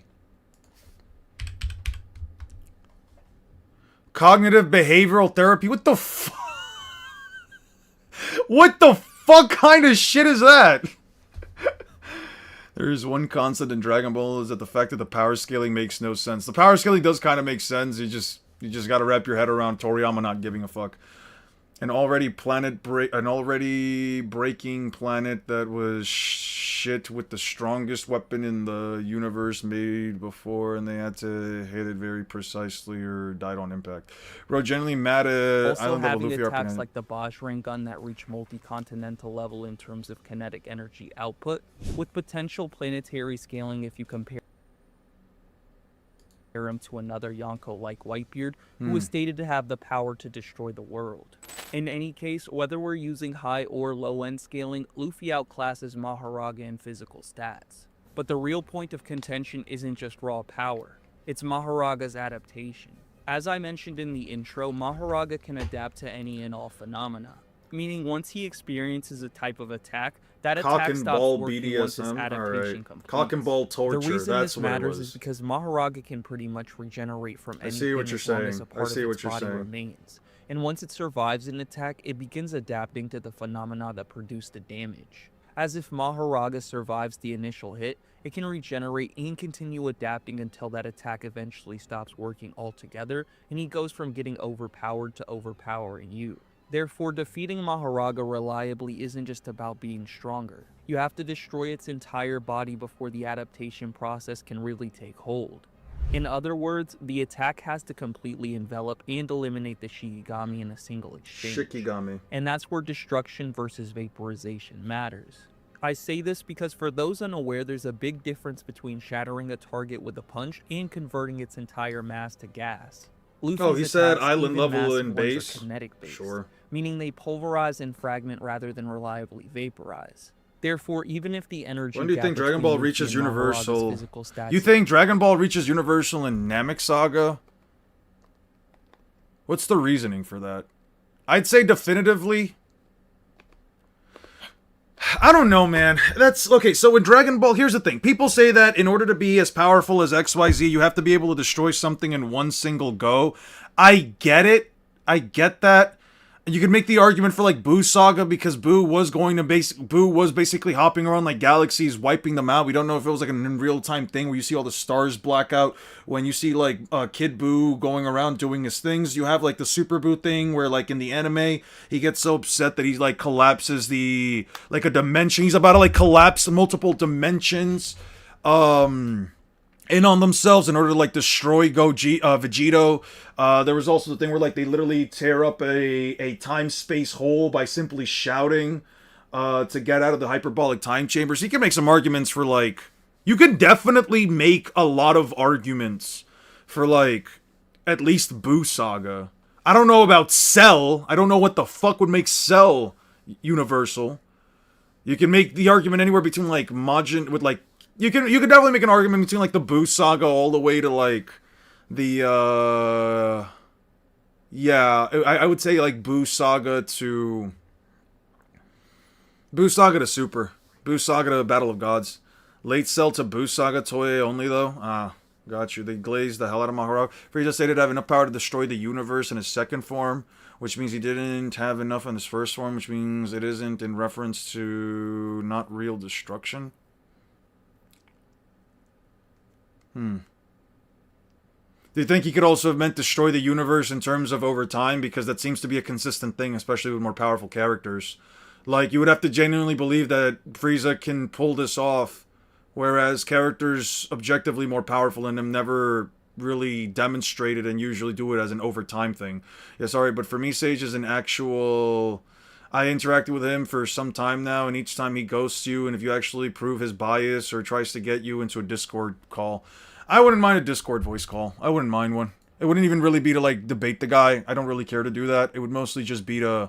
Just be like, alright, I just need to understand where your thought process lies in all of this, and why you can make so many arguments for that, but that. I would try to, like, just sit down and, like, really just, like, process down what he says. That yo from earlier was a jump scare for me. I was walking around work looking to see who said that. Damn. That's funny. Also, you can't have an issue with Foxy having light speed beams, even though it's stated multiple times to be light, if you believe that A is light speed without any statement or objective feat. Oh, I know what I'm gonna do.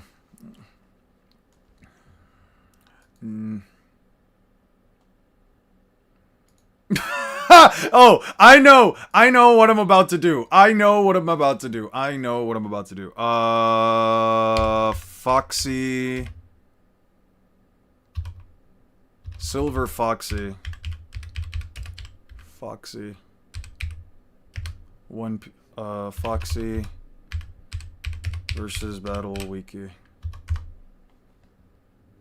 Also known as the Silver Fox. Yeah, you quite literally should not have a single... Ah! Fuck.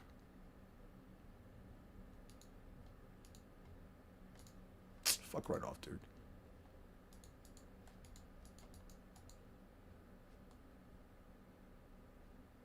Dude, I'm gonna fucking crash out. Alright. Foxy versus Battle Wiki. There we go. Continue without supporting. Fuck off. I'm not gonna support you guys. I don't like your site, but I do like your PNGs. Yeah, that's right. I'm stealing their PNGs. And? Damn. I hope that doesn't develop into a lawsuit. Because some people will. Some people will sue you.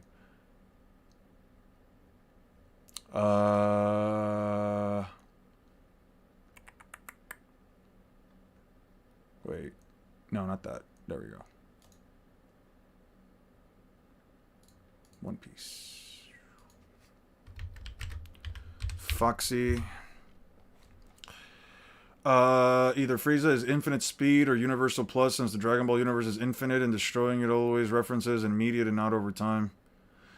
Not necessarily, because that's not even remotely true, because especially if you go by the anime, the references to destroying the universe usually show up to, like, you know, again, over a time, especially because he was like Broly and the others, because these stars fade out in the cosmology, and then it spreads out until, like, there's nothing left. So again, I would say that's, like, over time, not in an instant. Rapid time, but still over an instant. By the way, from earlier, the high-quality cross-verse panels for Naruto and Luffy, like Luffy grabbing a Rasen Shuriken and sending it back to Naruto. Really? What can I type in to find that? First clip farms and now this? Shameful. Do you think he held back so much to the point that he was weaker in his second form self while in his final form? Huh. Like, Luffy is so fast, Mahoraga's adaptation will not save him. I don't know about that. I don't know if Luffy's so fast that it won't save him. But it took time for Frieza to destroy planet over time, a stronger Frieza. Also, I thought he destroyed a cluster of stars. Yeah, it was like a cluster of stars. It was a galaxy, dude. I don't fucking know. Also, you can't have an issue with Foxy having light speed beams, even though it's stated multiple times to be light, if you believe that A is light speed. 1 second. 1 second, 1 second, 1 second, 1 second. I'm Squidward, I'm Squidward, I'm Squidward, Squidward, Squidward, I'm Squidward, I'm Squidward, I'm Squidward, Squidward, Squidward. Have an issue with Foxy having light speed beams, even though it's stated multiple times to be light, if you believe that A is light speed without any objective piece of evidence to even remotely. You can't do that without any piece of remote evidence. You're all just biased. Oh, come on now, dude. So, you can't have an issue with Foxy having light speed beams, even though it's stated multiple times to be light. People dump like Gear 5 Toon Force, like you didn't grab and turn a holographic tree into a real one and materialized paint from his hair. Are all the trees holographic? Do you know that for a fact? Grr, clip farms, I'm hungry, bring me more clip farms. Young grows fur and big claws as his eyes turn big and red and mean. That's uncanon. That's an uncanon movie, and how little time it took would still be galaxy level. I'm fine with it being galaxy level, but that's the thing. I think that there's still a big difference between like galaxy and like universal, dude. Isn't there? I don't know.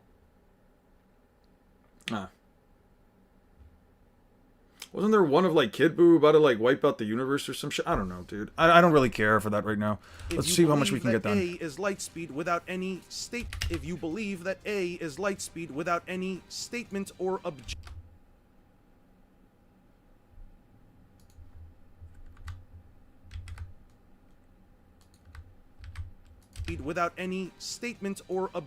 feat to actually back it up.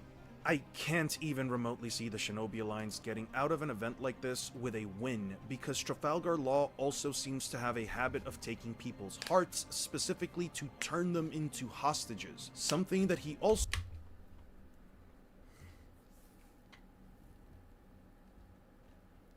This is the Shinobi Alliance Jutsu. This is the Allied Forces Shinobi Jutsu. Alliance getting out of an event like this with a win, because Trafalgar Law also seems to have a habit of taking people's hearts, specifically to turn them into hostages, something that he also pulled off in the Rocky Port incident when he removed the hearts of 100 pirates. The Shinobi Alliance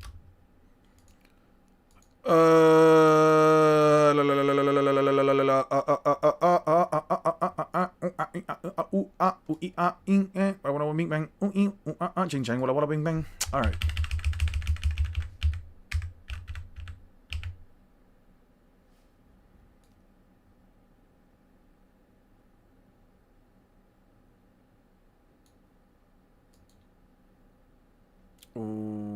What episode?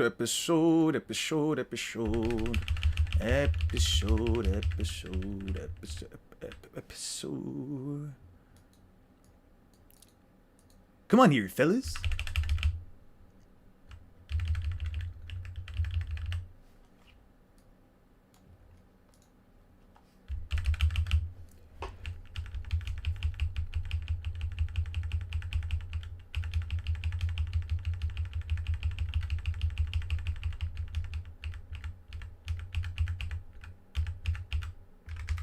Whoa. Whoa. We can also make stalactites come out of the ground. Oh, wait. Yeah. Let me take these.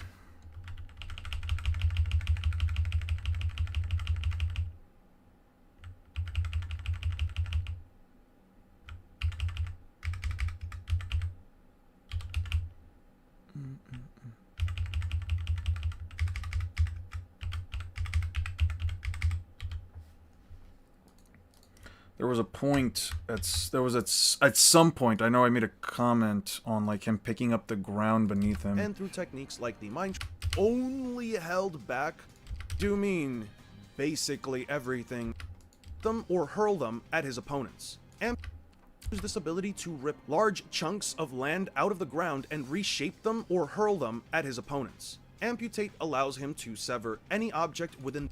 He can also use this ability to rip large chunks of land out of the ground and reshape them or hurl them at his opponents. Amputate allows him to sever any object within the broad stroke of his blade without actually dealing damage and without the person or object being capable of doing anything about it. Law can essentially sever body parts and reconfigure them to put them back together in other orientations or locations. He states, when enormous, they're not even as powerful as the 10 trying to fly away, or in Sasuke's case, trying to teleport his way out of it, and even then, Law from swapping positions with either him. Her all-killing Ashbone isn't effective because she could potentially get a win condition by that is very much besides trying to separate Naruto, and that's after she possible win condition. The Ice Dimension is probably her best choice. That's large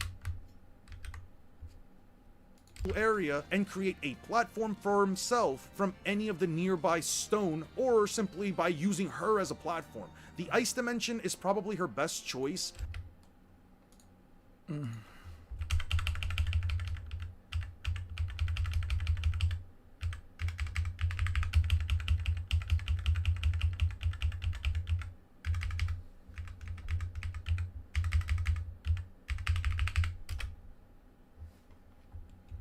Yada yada does it.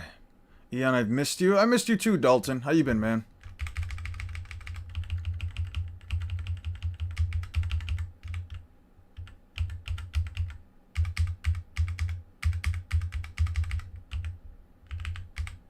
I'll take this.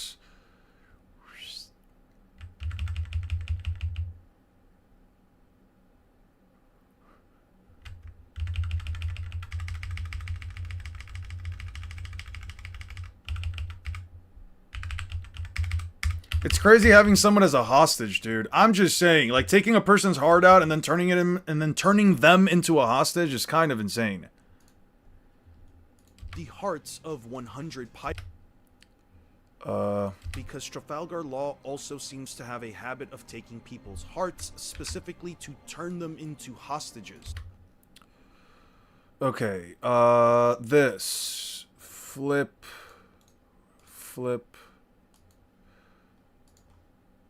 crop.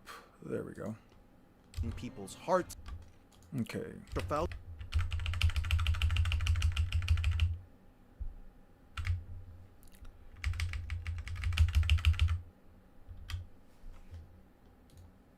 Okay.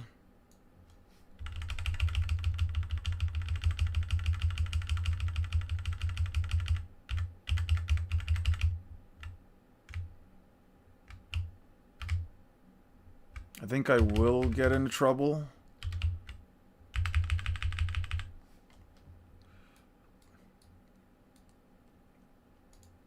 I don't need that, but I do need...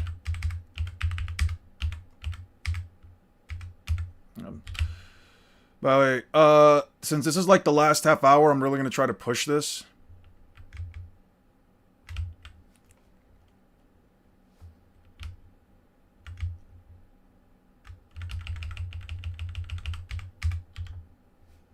Take that, delete that.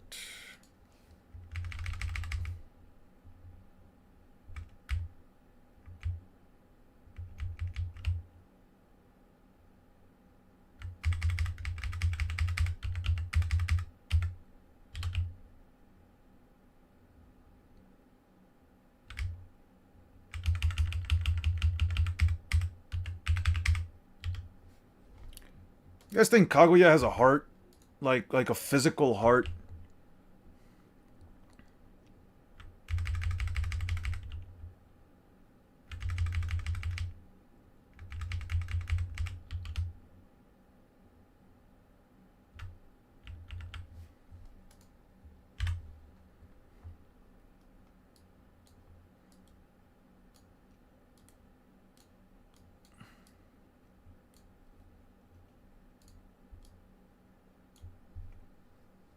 Group.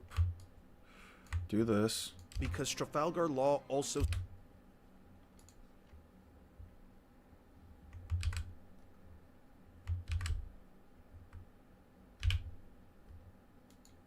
Because Trafalgar Law also seems...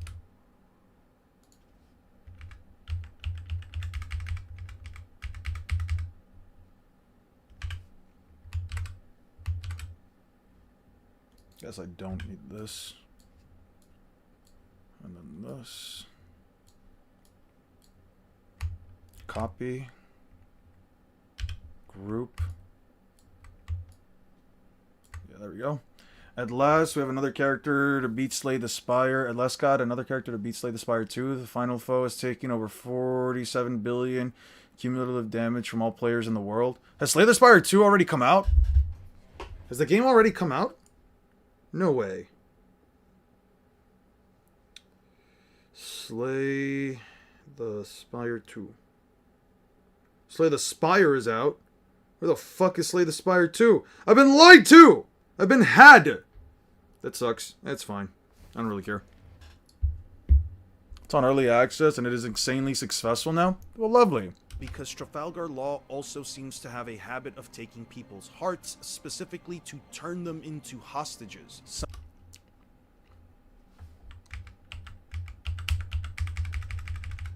Turn them into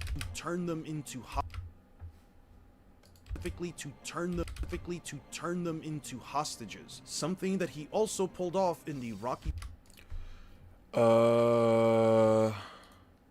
One Piece... Egghead Arc, Trafalgar Law, I knew that. Kaido fell upside down, of course. Strong food, all preparations. Burgers, he's broken through.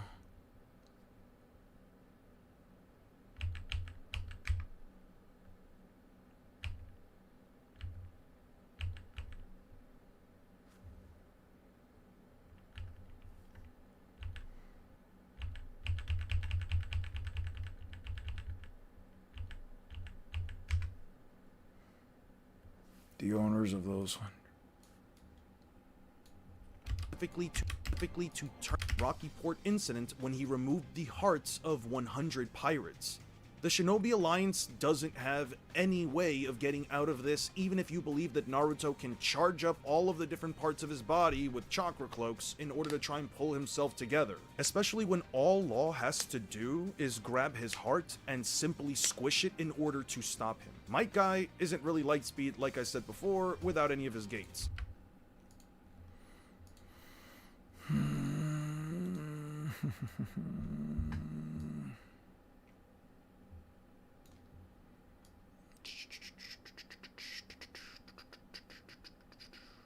Right here. Right here.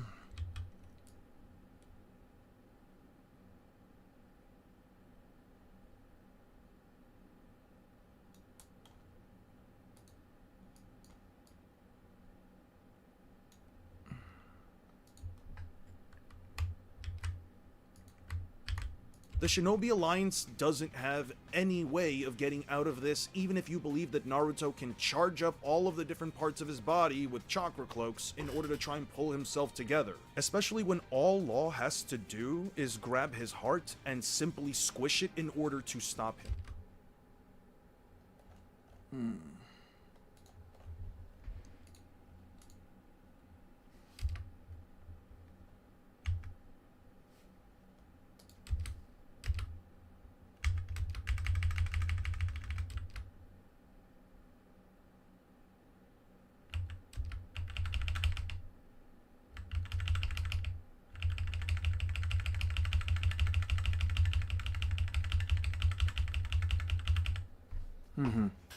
Is cooking the Marines? Sure. I'm not particularly familiar with Dragon Ball scaling, but when we've seen I've watched halfway through Super, how far would people say Raditz goes into One Piece? Could probably blow up the planet. So you could actually argue, well, maybe, no, Raditz can blow up the planet. He was already way stronger than Goku and Frieza. Have a good rest of the stream, Memento. Hope you have a good rest of your day, man. Or a good rest of your evening. Get some sleep, dude.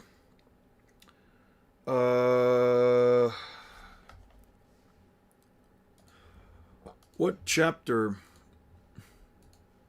Let me see something for this thing.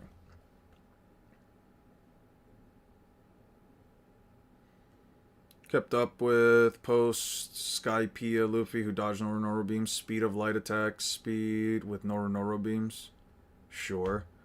Let me look something up real quick. What episode does Virgo squeeze Law's heart? 609.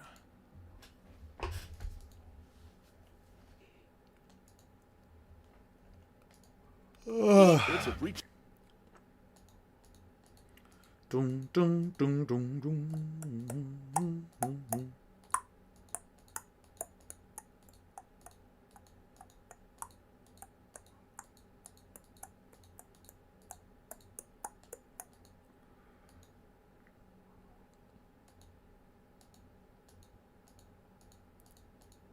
Uh-huh.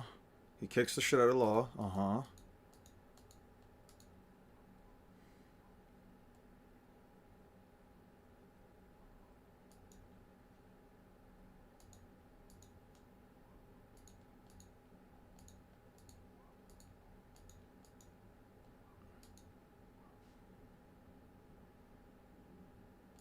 Okay, we'll do this.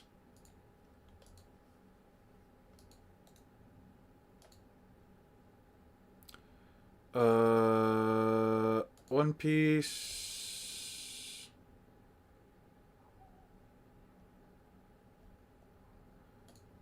Videos 609.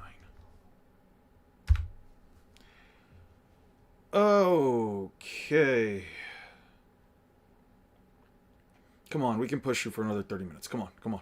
Don't get lazy now. All right. Let's see. Then delete. Yeah. Delete track. I only need this last bit. Yo, yo, you see the form? Yo, you see this form? Damn, I feel bad for Law. Boom! Yo, you see that shit? God damn.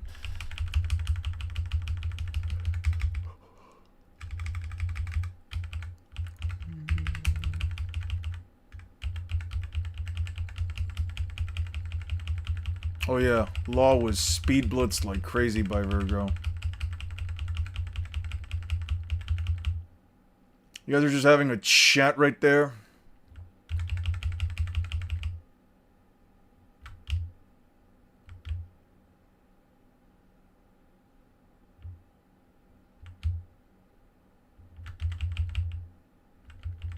That was a mean kick. That's what I'm saying. Virgo was strong in his simplicity. Yeah. All you really needed was a guy who knew how to use hockey. All you really needed was a guy who knew how to use hockey, man. That's really it.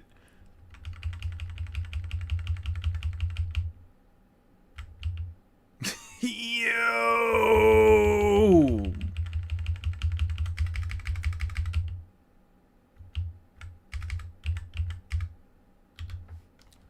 Damn, that's 20 seconds of Lost screaming. That's crazy.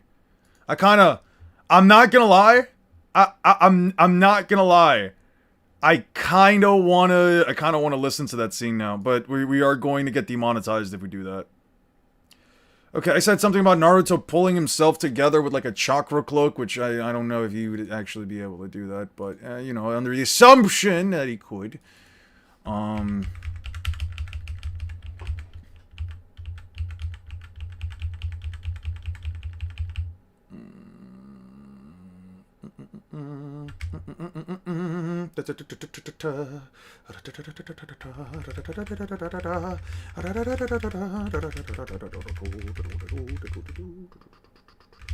Alright, well, that's not useful for me. I don't need the Land of Iron anymore, especially for this last portion. Hopefully not. I hope not. Pre-war.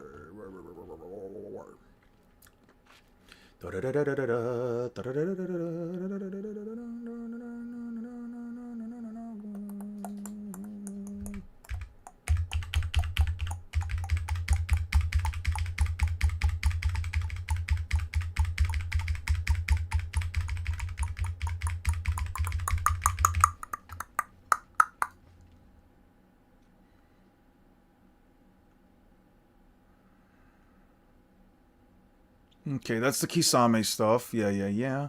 That's Kisame. Yeah.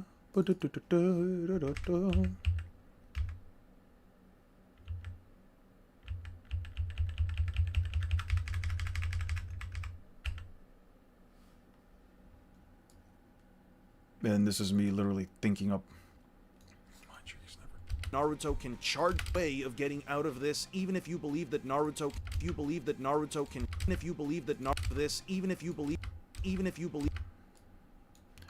This is, by the way, is entire headcanon on my end. I have no clue how Naruto even remotely deals with law. Yeah, Naruto has essentially nothing in his arsenal besides maybe using chakra.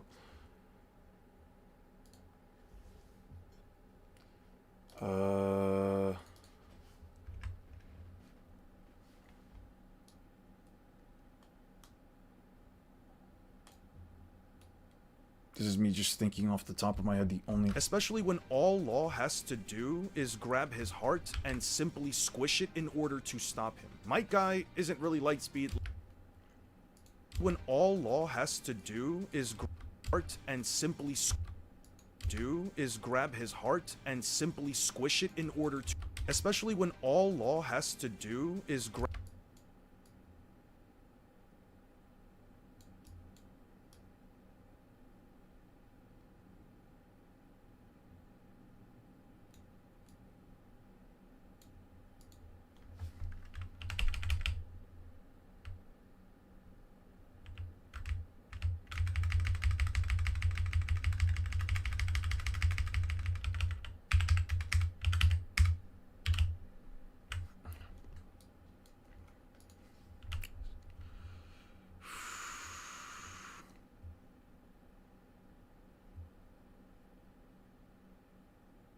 Hope for a brief moment. Glad you're back, Eon. Everyone have a good rest of your day. I hope you have a good one too. Hope you have a good one too, man.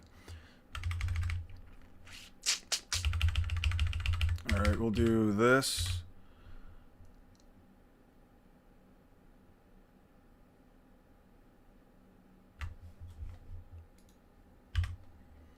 Ooh, I got a cool editing trick for you guys. I got a cool little editing trick. Wait. So we do this, and then we take this video, copy, we throw it up here, paste, and then we do some effects. Do some effects, and we, what was the option again? I think I read this before. Invert, no. Fourth. Mesh, median, motion blur, picture-in-picture, radial, scene detection, scene rotation, sharpen, swirl, vignette. There was like an option somewhere here. There was an option. Oh, wait. Playback rate. Detect. Motion tracking, detect, split. Was it here? Oh, reverse the clip. Reverse the clip. Okay, so then we do...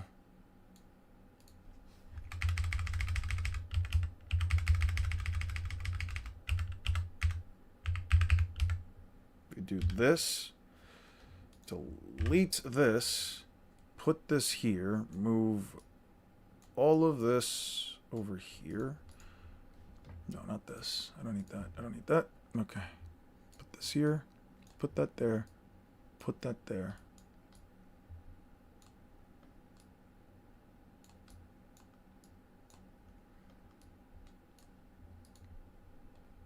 Okay, now that that's all together, we group up. And then we move this here. And... Alright. Now we've got... himself together, especially when all Law has to do is grab his heart and simply squish it in order to stop him. Might Guy isn't really Lightspeed like... Okay. There we go. Himself together, especially when all Law has to do is grab his heart and simply squish it in order to stop him. Might Guy isn't... That's so dumb too, because now I have to do this crap. Ah, damn it. Alright, flip horizontal... Mask, this, that, this, that, mask. There we go. Alright, let's do that for each one of these. I forgot to do that.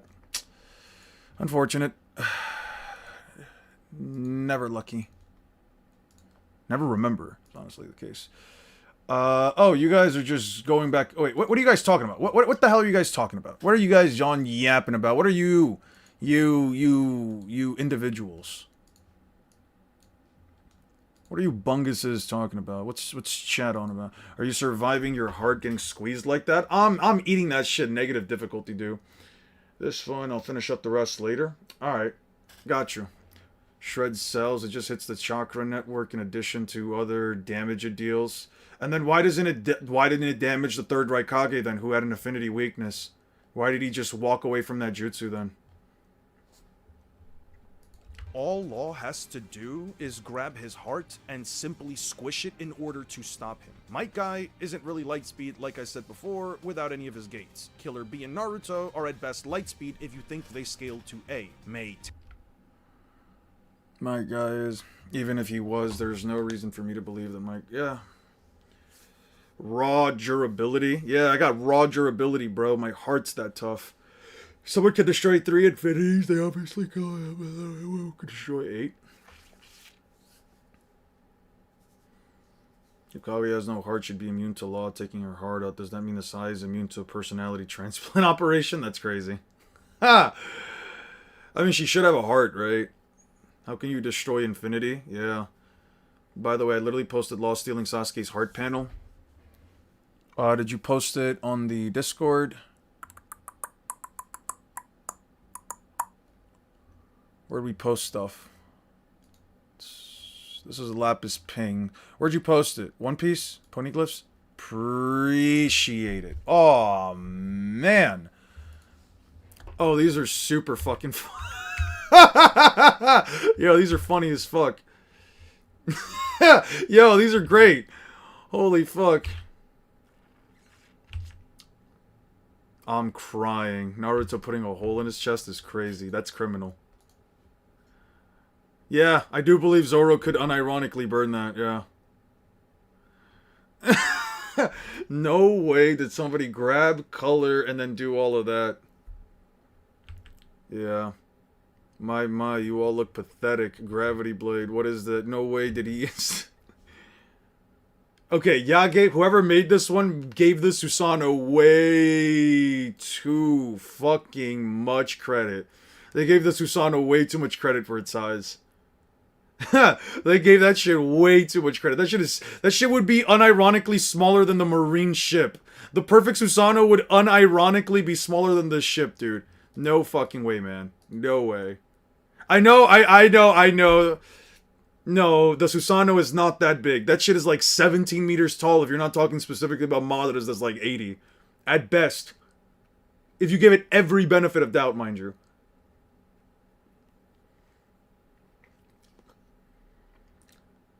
The same guy did a One Piece, there's no other colored version, and he still does it. I don't know if he still does. Ah, got you.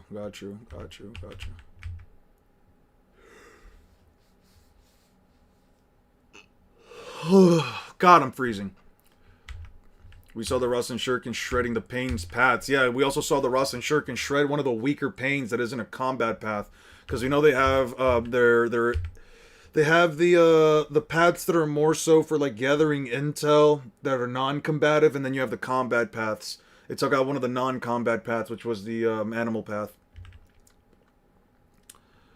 Boom, slice, take down. These are funny.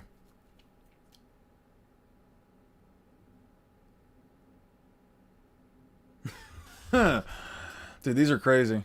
I like these panels. Thank you, Jeff.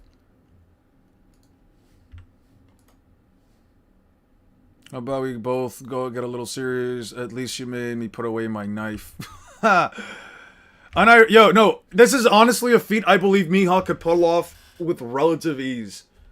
Because the meter's not that big. It's actually smaller than the second one that was dropped. And the second one was the one that was basically standard next to the Susanoo. Are you done? He's affected by Genjutsu. Zap his princess. Got it. Ha! You're fought. Oh, I love this one! Yo, these are great! Holy shit, these are great. Yo, Jeff, you really are one of the pillars of this community. Holy shit. Holy fucking shit. I want to rewatch Black Clover, but in German. I think that would be pretty fucking funny. Don't tell me you're already exhausted.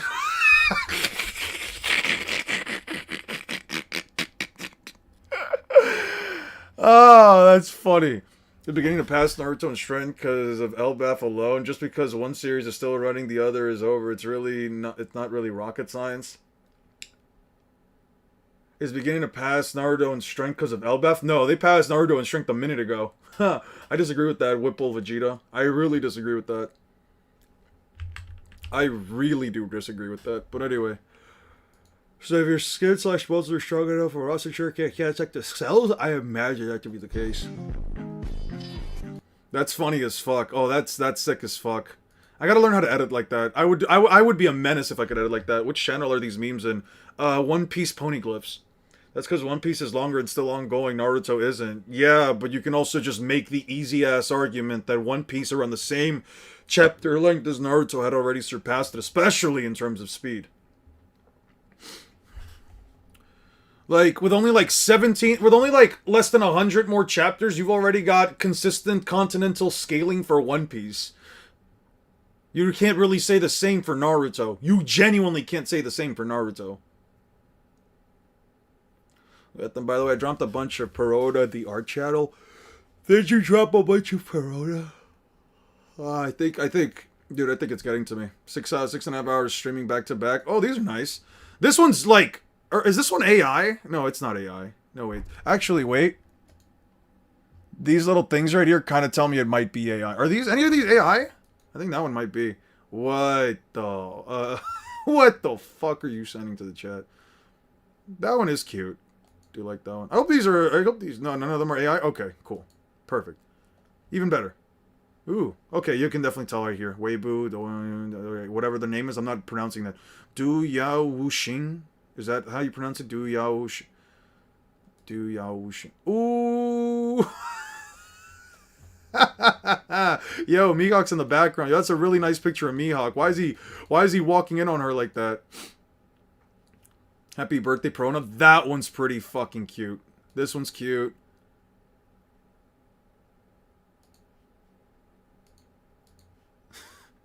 I'm pretty sure we're not supposed to. I'm pretty sure I said no NSFW stuff. Some of this might be, at least, some of this stuff might at the very least be like rated R type shit. I don't know. All right, I'm leaving it like that. I can't post One Piece versus Bleach versus Naruto series 2. I would appreciate it. They're all safe for work. Okay. I don't know, that one with the I don't know, man. I guess that one was safe for work, but I'm gonna leave it at that just in case. Anyway, back to this. Might Guy isn't really Lightspeed, like I said before, without any of his gates. Killer Bee and Naruto are at best Lightspeed if you think they scale to A. Mei, Terumi, and Onoki. Killer Bee and Naruto are at best Lightspeed if you think they scale to A. Mei, Terumi, and Onoki don't really have Lightspeed feats themselves, and Particle Style needs some level of charge up time, which Law can just shambles his way out of. He can scan his opponents and shamble away. Might Guy isn't really... Okay, where's the Might Guy stuff? G. Isn't really Lightspeed, like I said before, without any of his gate.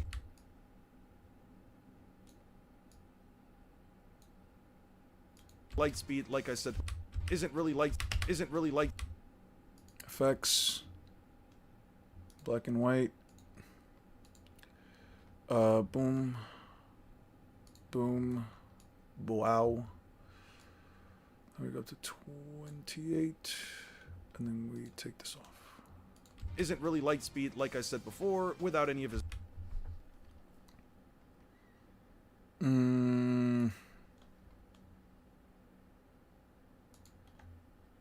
Profiles. Luffy is not splitting a continent open with his head. Nobody can do it with his fist. He 100% can do it with his fist. He's stronger than Chinjao and Sai. And they can do it, so why wouldn't I believe that he can do it? Give me a reason. All you need to do is just give me a reason.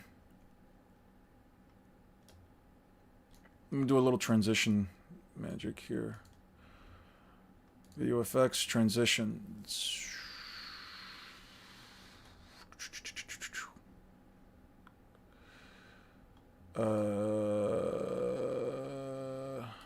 Maybe this. Just the default. But I'm talking about head, though. I don't care about the head. I'm talking about Luffy having the capacity to split a continent, which he can do, because he is stronger than two guys who can split a continent of ice that is tougher than metal. I don't care. I don't care what extra stipulation you have to add in to make yourself feel like, oh, you got a point there. The fact is, he is stronger than them. Did I post Garp? No, you haven't posted that one. I didn't see that one. Speed, like I said before, without any of his gates. Killer Bee and Naruto are at best Lightspeed if you think they scale to A. Mei. Here's what we're gonna do. We're gonna move this one over here, and we're gonna move this one a bit farther up. Like I said before, without any of his gates. Killer Bee and Naruto are at best Lightspeed if you think they scale to A. Mei, Terumi, and Onoki don't really have Lightspeed feats themselves, and Particle Style needs some level of charge up time, which Law can just shambles his way out of. He can scan his opponents and shamble away their tools like he did with the transponder snails, even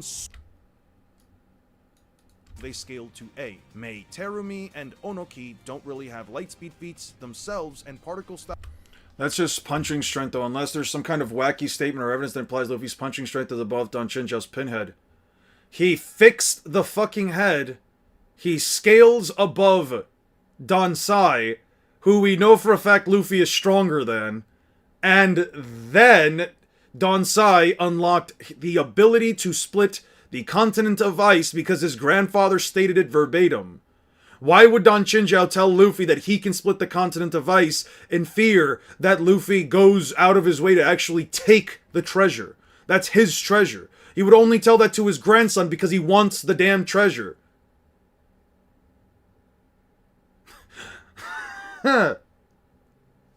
Luffy's quite literally stronger than the both of them. Punching Doffy to the bottom of Dressrosa not count? I would say it counts considering that Luffy's Kong gun, let alone King Kong gun, are both more powerful than Don Chinjao and Don Sai. Hell, a Kong gun is more powerful than an elephant gun. The fuck are we talking about? May Terumi.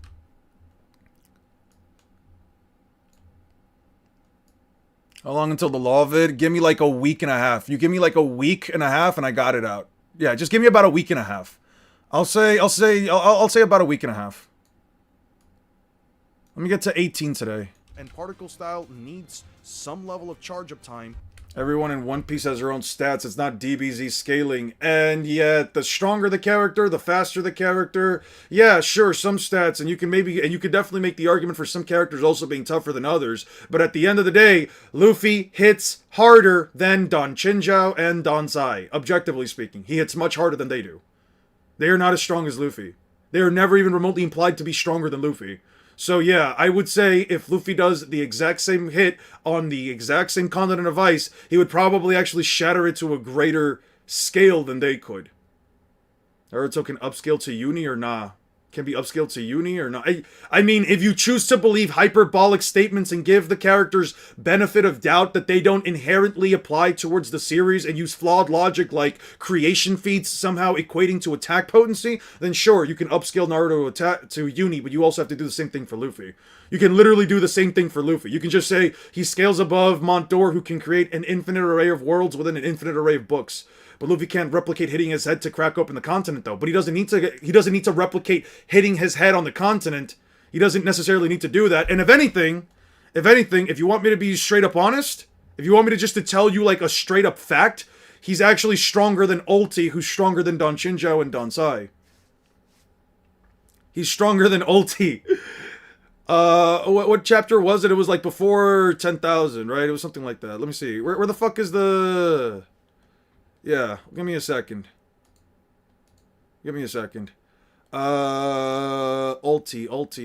Wano. When does Luffy clash heads?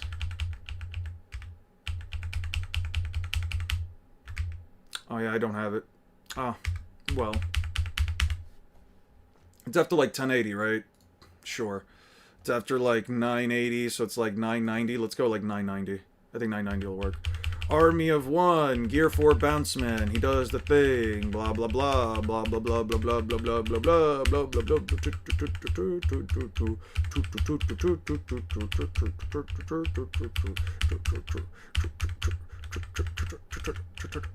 Cuando hay sol en la mañana y el que detona la fiesta se formará la contienda, vamos a bailar y brincar. Cuando hay tener madrugada, no te tomes una siesta, todas las manos arriba, vamos a bailar y brincar. Anyway, when does Yamato first get introduced?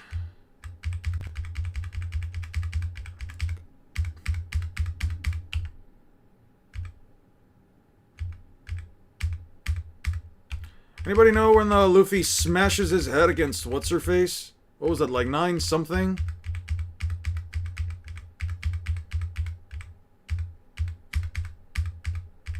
That was then.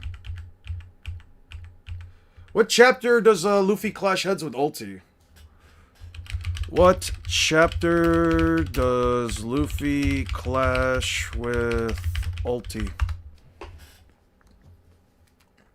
Oh, 983. Oh, it's before that. Interesting. Right here. He clashes with Ulti, who can force him to go Gear 4. There it is.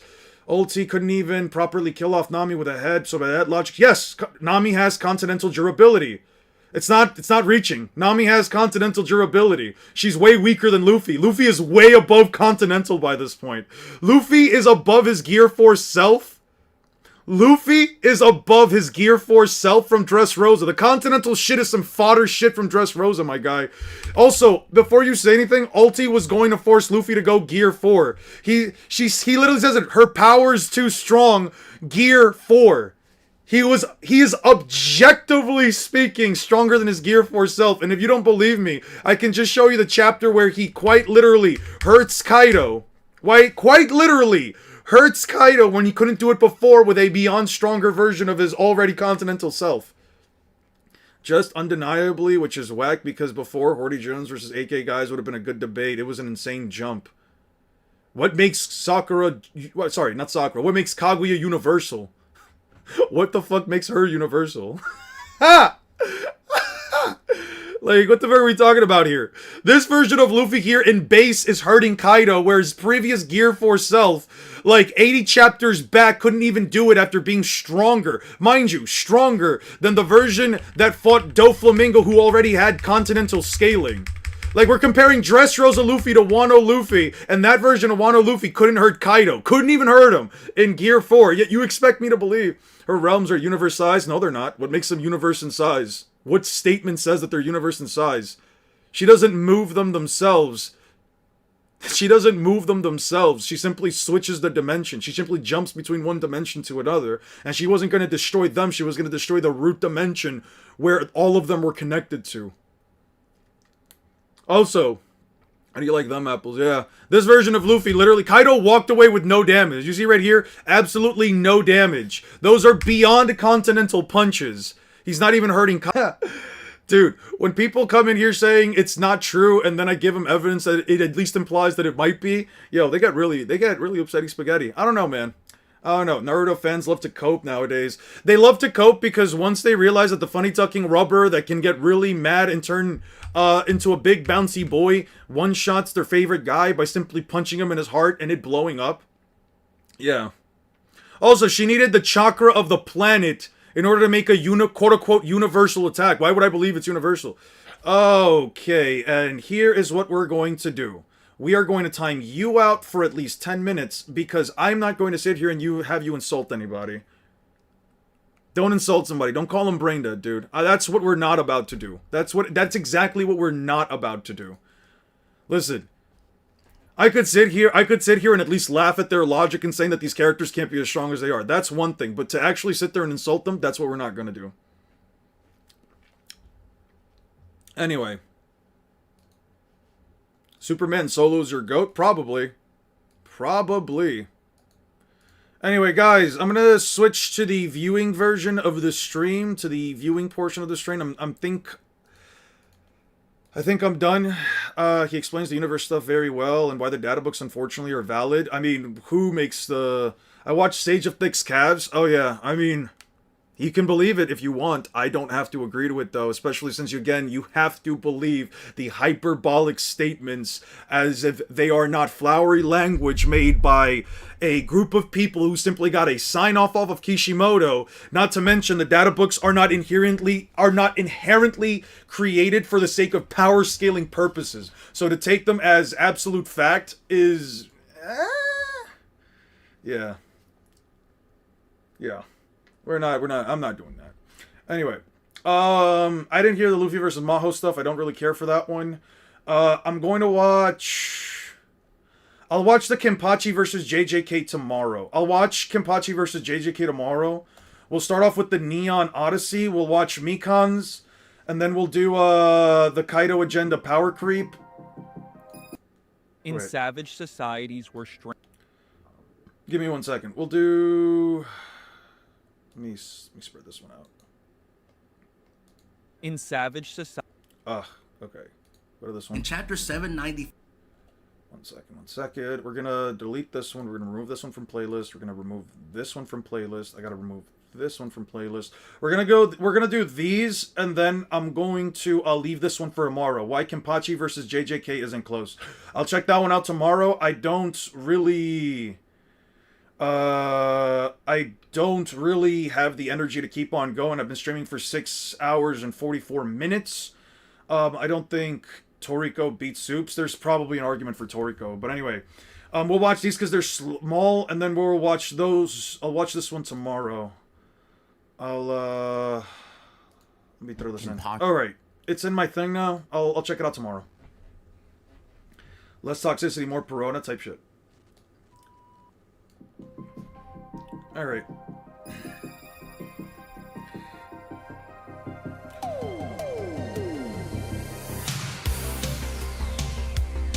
This is really some D&D shit. Huh.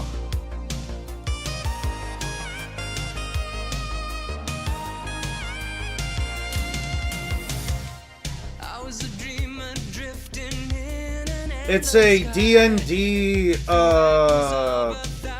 clip that everyone wanted me to watch. I was the one chasing shadows of the night.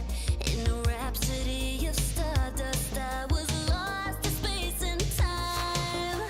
In your eyes, galaxy on fire. Journey through the darkness, you might find your heart's desire. Why does that guy look like Toad? That kind of looks like it was taken right out of Mario. Hold on. I think I'm going to get demonetized if I leave the music up. I'm going to mute it. Because this is from Legends of... I don't know where the fuck that person's from. Alright. It's got like 2.6, so I just don't think I can have this one up. Yeah, the video might get demonetized. I might actually have to like time that one out.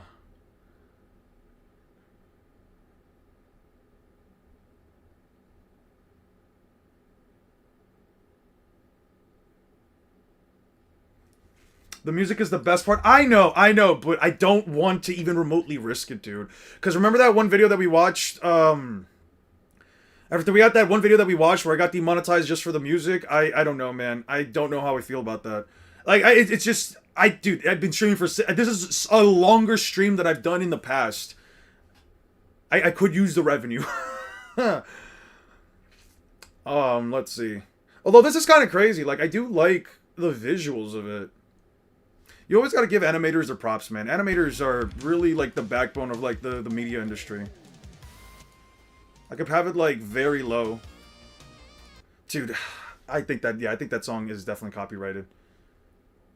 Okay, so for, like, Neon Odyssey, since nobody really knows what the fuck we're watching, you said it's for, D&D, right? Okay, cool. What exactly...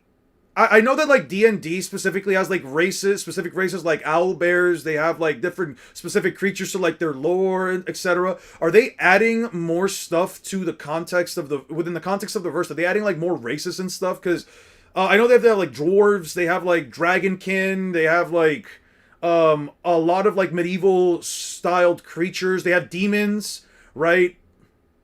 Yes, current 5e. It's a setting of group of people making this case. It's sci-fi, so a lot of stuff is original made. Cool, right? So they're adding even like special races and stuff for like the sake of the series. That's interesting. Okay, let's see the Mekon crash out. What the fuck? No, it's in here. Ah! Stop that! Fuck off. The camera angle. Is this the thing? Okay. Never said anything about the camera angle. So how can you say anything about the camera angle as if you saw that video yourself? The only reason Mekon knew the camera angle Hajime had seen is because you're the person who actually filmed that video. This is your just reward. The more desperately... Isn't one of these a dude? The deeper you dig yourself Dark Schneider into a is hole. indeed busted. What's Dark Schneider? What's Schneider? What are you guys talking about? I can't wait for Hikari's dance to be animated. Same. Died, didn't you? Aren't one of these dudes like one of these people like a dude? You serious? Isn't there like a cross-dressing person in Did you kill Hiyoko and Ibuki? in Danganronpa? Because I know that there's like one character in there that like looks very similar to that chick from before. It's from a series called Bastard. I was wrong. No, that's not it at all. Yes, one of the dudes That's is a not dude. it. Ah, got you. I mean, it's impossible. Ah, got You know you. that hemp bag Ibuki was wearing when she died? Try remembering the tote bag instead. Tote bag. Ding! I totally remember now. What the heck's wrong with her? She's getting weirder by the minute. That tote bag. Isn't it the same one that girl was Neon wearing adds in 30 the plus video? species, 150 How spells. did you know so much about combat, that racing video? rules, tons of new monsters, plus 15 Who plus cares subclasses. about That's that? interesting. More importantly, Cool. did you know that bag is a limited item that was sold at the movie theater? Okay. Hajime saw it too, didn't you? You remember the Usami decal on it, right? Whoopsie! Don't worry about it. I remember even if you don't. Ta-da! There's no mistake that Topag is a limited item. So Okay. don't you think it's impossible? Am I demonetized? Using one Topag in both the conference room and the music venue They're at the really just same fucking time? PNGs. I'm crying. It's blatantly obvious that that's impossible. Don't you think? That's why that video isn't fabricated. And I'm not the killer. So you'll forgive me, right? Taking your stubbornness this far.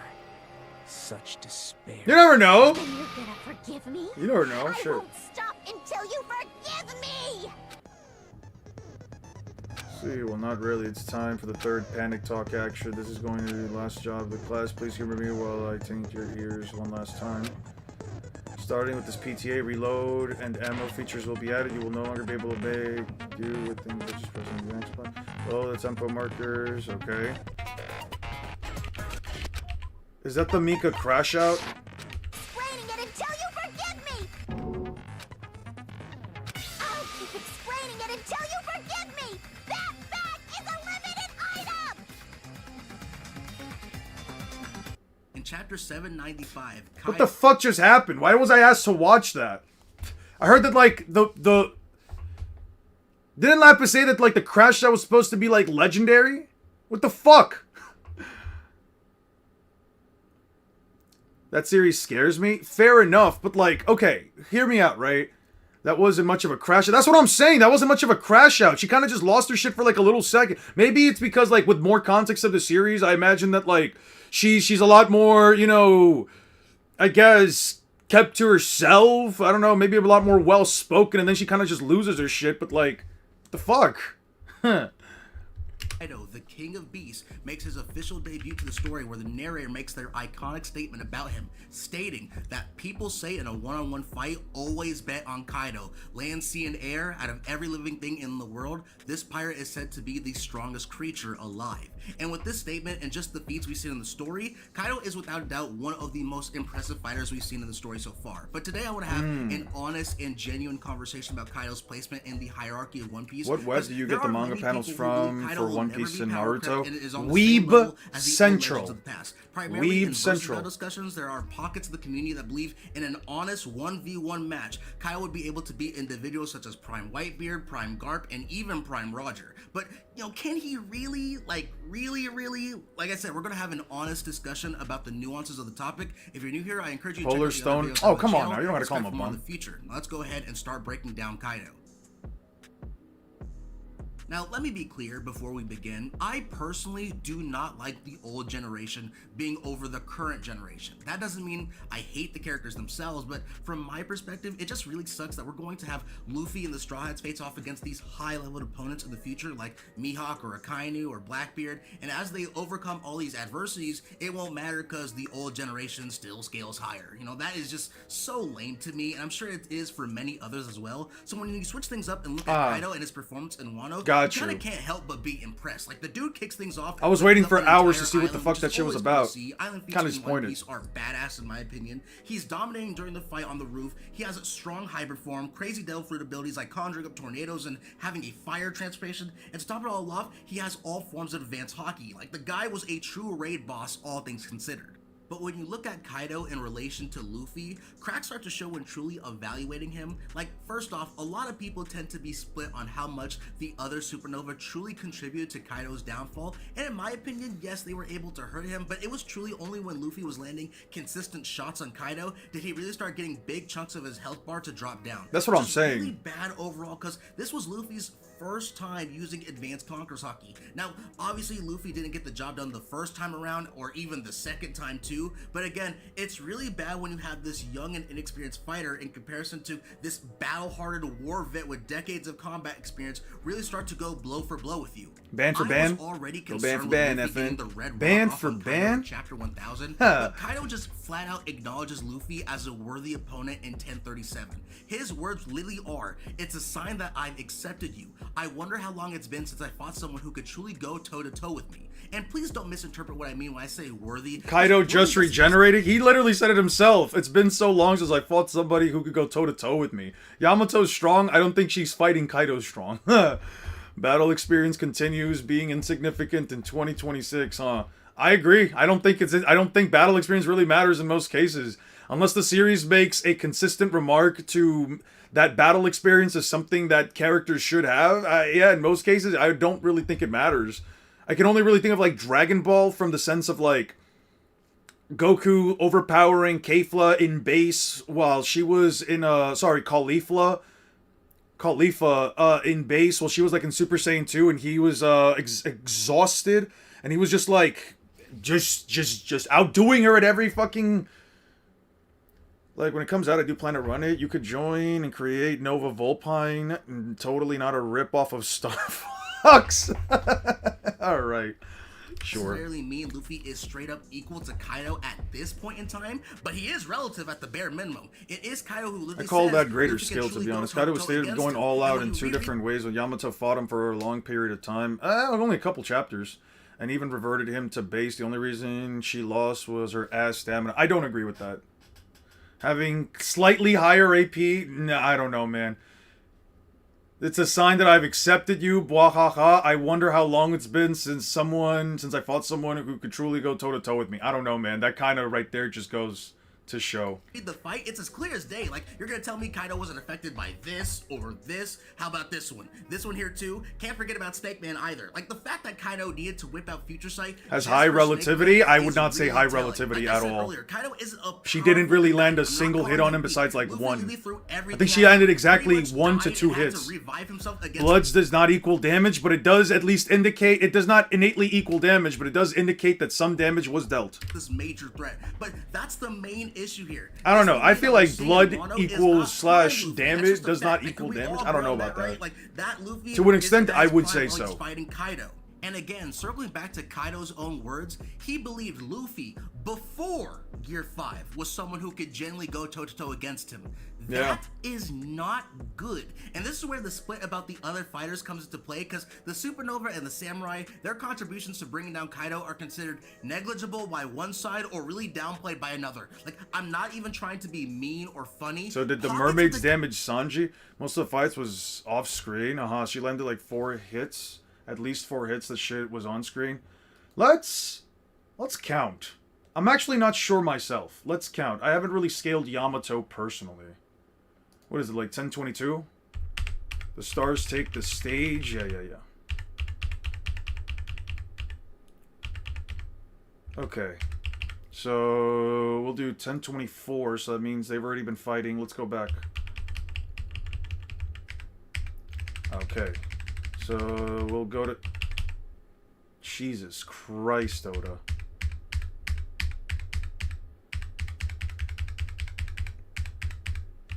Okay.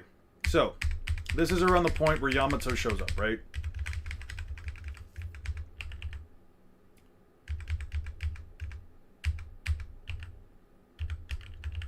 Okay, so that's around the point where Yamato shows up, right? Okay. Okay, so they have a clash. Cool. There's no indication of Kaido taking damage there.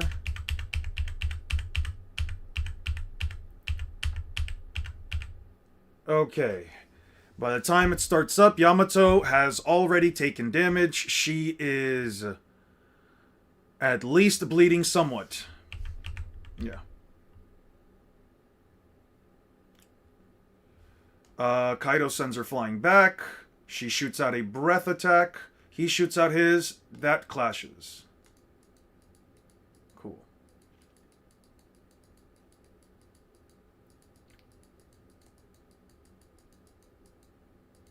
Let's see. Okay. She shoots that. Kaido deflects it with a swing of his club. She deflects Kaido's attack. Okay. She's already breathing heavy. Okay. I will say you have always intended to kill me. Yes, that's right. I love Odin. They both thunder Bagua each other. She does grace Kaido. He is bleeding. That is true. I don't okay, so that's 1. She hits Kaido in the head. 2. He falls to the floor. That's 2 hits. 3 hits. Kaido whacks her down. That's 3 hits. And then there's the divine hit. 4 hits. You're right. She did do 4 hits. Yeah, she landed 4 hits exactly. You're right about that. Gear 4 ACOC below Gear 5. I don't agree with her being above that. I don't agree with her being above that. I think that's pushing it. And the reason why I say this is because Kaido doesn't even remotely ever remark her as like someone that he can go toe-to-toe with. Yeah. I don't think she's as strong as that. Especially since Luffy is outperforming her throughout his second round ACOC fight. I'll give you her being stronger than ACOC round 1 Luffy. I won't give you anything past her being stronger than ACOC round 2 Luffy. I cannot agree with that. Luffy consistently lands more hits against Kaido, especially during that. She has 4 hits on screen at that point.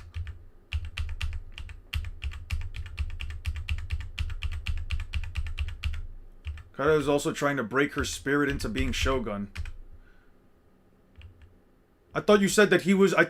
Wasn't your argument, though, that he was trying to kill her? So which is it? Was he trying to break her spirit, or was he trying to kill her? Sure, he doesn't respect her at all, but I remember you also making the argument that... You know what? Listen, I don't really care. I don't really care. You can say she's stronger. I don't really care. I don't really feel like arguing. I want to just get through these videos. Will simultaneously say that at least as a fighter? Yeah, that's fair. Do anything significant to Kaido, but will also not hesitate to bring up the fact that he fought all these characters. And listen, I'm fine with the island argument. In fact, I believe that him carrying the island was depleting his overall stamina. The problem is, though, we don't know by just how much. Like, do you think carrying the island affected him more than his fight with Luffy? Or how about this? Do you think Kaido is not going to be affected by Luffy's attacks that he himself acknowledged if you hypothetically remove the island from the equation? Me personally, no, I don't think that at all. If Luffy swings at a fresh Kaido with no island and all the big guy does is just stand there, he is taking solid damage from the attack point blank period. The reality of the situation is that Kaido is connected to Wano Luffy scaling right now in the story. You can't separate the two because this is generally all we have when it comes to Kaido having a serious on-screen battle. Yeah, he that's true. says mid-fight against Luffy that he wouldn't make himself weaker, so you can't tell me he's not taking this fight seriously. Yeah, I hate that argument Luffy, too. I agree with you. I don't like that argument. Hands on the world's strongest creature with less than a couple hours of learning advanced Conqueror's Haki. Undeniable fact. So now let's transition to the significance of everything we learned. It is a fun fact that Kaido dodges Luffy's second Red Rock. He takes damage for sure. He does take damage for sure. Like, that's the thing. I feel like the damage, while it might be minimal in some cases, especially since you can argue that Luffy's later Red Rocks are more powerful than the one that he hit him than the first one that he hit him with. I also don't think it's like anything crazy to say that like Kaido wouldn't just dodge an attack that in general would hurt him. It's just that Luffy talked a little bit too much shit. Post Wano. Let's transition to the significance of everything we learned post Wano.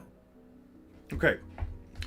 Egghead, Elbaf, and God Kaido Valley is out of the picture. Yeah. And Luffy faces his biggest problem in Egghead, outside of his stamina issues, of course, that being the Gurusei and the regeneration that they displayed. Luffy is literally pissed off while in Gear 5 that no matter what he tries, he can't hurt these guys. He literally has to run away from them because of this. Yeah. All he does is get some solid strikes on Saturn and bully Jupiter because his worm transformation is actual dog water. Come on, it's not that bad. The bigger problem. And then bam, we see Joy Boy's Haki Knot literally no diff all the Gurusei. Just like that, we've got a visual benchmark of what Luffy will be like in the future. Fast forward to Elbaf. Yo, can you imagine how powerful Luffy's Haki has to be to like literally just send people that are already about as strong as he is flying back? That is crazy to think about. Standpoint, the whole point of the arc is for Luffy to use his Conqueror's Haki in a new way. Not only being able to use his Conqueror's Haki to bypass the regeneration, but to completely bypass another Conqueror Haki user when they're using it defensively. Yeah. Roger referred to it as more mass when he and Gart were fighting Demon Zebek. I really hope Oda elaborates more on the topic, but yeah, they basically hit him with a critical mass, so they basically threw everything that they could, all of their Haki, into that one combination strike that they both used. I think that's what people meant by mass. Not so much like an actual physical mass. I mean, I guess you could also say that like it does have a physical mass to it, which at that point I would probably say then it likely can't bypass infinity, but The answer that's is like essentially using cross-verse all your hockey at once to conversations. completely overwhelm your opponent. We now know Loki is also capable of doing the exact same So thing. more It hockey was to throw. confirmed I do like that in idea. I do most like that recently idea in as well. 1170. It's also This level- it could also offer an argument for like the ancient giants, especially being such dangerous characters. Saturn over Kaido, we got power clip. You put Saturn over Kaido? I don't know about that, Six. I guess. I mean, sure. I guess he would outlast Kaido, right? Right? level of hockey isn't something that could just The be tipping done point. with having access to Yeah, I Conqueror's could see that. Rock. I could definitely We agree with really that. see that with both a younger version of Shanks and Gabon against Harold. Gabon is someone who literally has experience against the regular Holy Knights. Do you see the problem here? Kaido has never displayed that level of hockey control at all in his fight against Luffy. I repeat again, Kaido considered Luffy before Gear 5 as someone who could go toe-to-toe against him. He states he wouldn't make himself weaker. The reality is, we have nothing at this point in time that suggests that Kaido was indeed on that level. Kaido himself believes he's on that level, but looking at his history, we genuinely have nothing that gives us concrete evidence that he could do that, or if he genuinely was on Roger or Garp's level. We know for a fact in chapter 969 that Odin did get stronger after sailing with Whitebeard and Roger, but there's nothing stating he was equals to them, so you can't upscale Kaido from this. We know he can fight against Big Mom for 3 days, but she too has never displayed that level of Conqueror's Haki. We know Luffy can't at the moment because he's gonna learn it in Elbaf. It's very likely that Shanks can do it now, but we still to this day have no idea how their interaction during Marineford went down. Not saying it's impossible that they fought each other, but I find it very unlikely for Shanks and him to seriously brawl, and Shanks pulls up to the island with not a single And this is the scratch guy on that him. beats And Madara? Yes, he curb stomps Madara into the ground. Do you need me to explain to you why he does that? Do you need me to give you a reason as to why he swings a hammer really hard and Madara's body goes splat? Do you need me to explain why? Because I can explain why. I don't mind doing that for you. Regen is a bitch to deal with and his AP with bombs damage Warcury, who Luffy couldn't scratch in Gear 5. My opinion, until it gets Yeah. confirmed, it's more Yeah. likely to me that they Yeah. clashed and Shanks negotiated with Kaido to turn around, similarly to his talks with Whitebeard. Otherwise, we would have to assume Shanks whooped Kaido so badly that he literally was forced to leave and head home to Wano. which, So I'm again, curious, in an not show RPG any setting, what indication that he role has do that you like level of playing? hockey. Being magic So heavy, in the martial conversation fighting, between skill? Kaido versus I got you in Prime just a Roger, second. Prime Garp or Prime Whitebeard, I 100% believe he can fight against them. Like, I don't think he's getting low diff or it's going to be an easy fight for the old generation. Getting worked by I had a whole base video about non-Gear him 5 Luffy who was just learning. Yes, and base non-Gear 5 Luffy would blitz the fuck out of Madara and destroy his internal organs from the inside out. He just needs to punch him a couple times in his brain and it goes kaput. What do you want me to tell you? You think Madara out here is going to be landing any hits on Luffy? What do you think the Limbo clones are going to do against Luffy? The Limbo clones of all things. You know, the clones that quite literally only work by hitting things physically? You know, the physical blows that Luffy is immune to? Yeah, right. Yeah, okay. and Prime Whitebeard fighting each other. And I think I was very generous to Kaido in that discussion, but it's really hard to put him on that level. Oh, by We the all way, know everyone after God's Valley got stronger. Kaido is the General. one playing catch up with several characters this who is were Bob. 100% above him as a young Or, pirate. We have no I'll check idea that if out Kaido later. ever fought any of these guys at their peaks. Please remember that Roger died At the after start, Odin when I said- returned to Wano, so that was before his big fight with Odin. We already know Roger and Garp are equals. Oda has made that abundantly 1 second. Hit to Q. At the start, when I said one side had zero argument. in chapter 7, 9, he has no past history officially confirming it. He never fought the old generation at their peaks of power. He just doesn't have the hockey, which going off of Kaido's Like, perspective, Limbo clones is only what he's smack all people about. around. Their He really attacks, while favors stronger, hockey just over physical. That's what I'm Devil Fruits. saying. He hypes up It's Roger taking for the becoming a exact pirate same king damage with dished just his out that hockey. Kaido was getting, and he's withstanding it. No, he is not. No, he is not. You can't even prove that Madara's been hit with beyond continental amounts of force. Sasuke and Naruto split that motherfucker up on two. Well, in Sasuke's case he did, in Naruto's case he didn't. But like, they literally damaged that dude without attacks, while using attacks that aren't even continental in force. And you expect me to believe that he can tank continental attacks, let alone beyond continental, like Luffy surpassing Gear 4 that was already stronger than the Gear 4 that was above continental guys? Yeah, no, I have no reason to agree with you. Yeah, Madara is getting curb stomped into the ground. Curb stomped, blatantly, negative difficulty. It's not even close. There is nothing he is doing. He cannot physically hurt Kaido. He cannot physically hurt Luffy. There is nothing within his arsenal that is even remotely an issue. TSO, way too fucking slow. Reaction time, way too fucking slow. Limbo clones can't bypass in conventional durability. Don't hit with beyond continental amounts of force. Scale above the Ten Tails continental output on a low casual scale. No, they do not. No, they do not. They don't. And the Ten Tails isn't even continental. That fucking thing isn't even country level. That thing doesn't even blow up countries, let alone continents. Why the fuck would I even remotely agree to continental output for the Ten Tails? The tailed beasts were blowing up mountains and we're just shooting them up to fucking continental? Yeah, no. I don't have to agree with that. In the slightest bit. But he never once proves he has the same level of control with his haki like Garp or Roger. He was being pushed to his limits by Luffy, who simply will not be comparable to himself post-Elbaf with the way things are looking now. Heck, Luffy has already shown growth before even meeting Gabon, being able to use Gear 4 attacks while he's in base. Kaido is not a weak character at all, but the reality is that there is nothing suggesting that he has developed his haki in the same way as Roger, Garp, or even Loki. As the story progresses, Luffy is going to steadily get stronger, develop his haki similarly to the old legends, and fight against threats that are going to push him well beyond his limits, well beyond the Luffy we saw facing off against Kaido. What even puts the Ten Tails on continental? Hype up Kaido in the future and say he was. He did not slash a dozen mountains. He slashed 2 mountaintops and 6. He slashed 6 mountaintops with the strongest tailed beast and his strongest form, the perfect Susanoo, his full power clad on top of it. You're telling me 6 mountains is more impressive than splitting a continent of ice tougher than metal? Yeah. Tell yourself that. Convince yourself that slashing 6 mountain tops, not evaporating the mountains, not pulverizing the mountains, not destroying the mountains, no, just slashing 6 mountain tops while using his strongest full power form, while using the most powerful tailed beast to bolster his strength, is somehow more impressive than splitting a continent that is tougher than metal. Yeah, okay. Why didn't Kaido destroy the continent when he fired a blast breath at the mountain? Because he doesn't need to. He was firing the blast breath at the mountain in order to blow up the mountain. Why would he need to destroy the whole continent? Why would he just destroy Wano? Under what kind of logic is that? Why didn't Kaido destroy the continent then? Because he didn't want to. Wano is his home. It is his territory. Why would he destroy his own territory? What kind of backwards logic is that? Well, why doesn't the character just destroy the planet? Because they don't want to. Why would they want to destroy the planet? Doesn't need to either. No, he kind of does. He needs some kind of feat or statement in order to put him at Continental in the first place. The Ten Tails needs a feat or statement to put it at Continental. It has neither. So why would I give it to him? Yeah.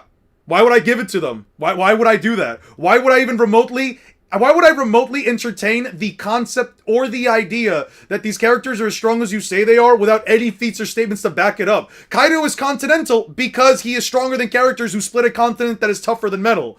That is why he is beyond that level. You're out here talking about characters being Continental when they're not even country level. Come on now, man. Come on now, my guy. Do better. When I said one side, you know what? Do better. How about this? Instead of asking me questions, give me an objective feat. Give me a statement. If you don't give me an objective feat or statement, something that has no interpretation behind it, verbatim states the thing that you are trying to say, I will then agree with you. Give me a chapter number, give me a page. I will then do it. If you give me anything else, I'm timing you out. How about that? Arguments for their goats. I meant the Luffy fandom. I promise you, in no way do I intend to. Guys! PogChamp, guys! PogChamp. This is one of Aura's videos. We are going to be reacting to it. I think it's freshly posted 2 days ago, right out of the cooker. We're going to watch this together. Use the same points. But where Sage at least tried to make it sound like he wasn't lowballing, this guy is just making shit up. Luffy was able to immediately learn and use the Sorin technique of the 6 powers, which allows the user to move at superhuman speed by kicking the ground at least 10 times in the blink of an eye. Keep in mind, this section's supposed to be him scaling Marineford Luffy. But even as early as Enies Lobby, he would have to be ignoring multiple higher-end feats, such as Luffy perception blitzing Foxy, who should have at least light speed perception via the fact that he's able to casually play tennis with his light beams. Luffy should also upscale from Nami and Usopp, who were consistently reacting to Enel's lightning. Naruto was getting better. Yo, I gotta be honest with you, Aura. Yo, I think the thing I love most about your videos is like you said, like the low effort, the quote unquote like low effort like voice that you do. It reminds me so much of like, what is it? Too Lazy to Try and like Diesel Patches. I don't know. That shit's so funny to me. Is a planetary mass. No, it is not a planetary mass. It has the chakra levels of a small planet.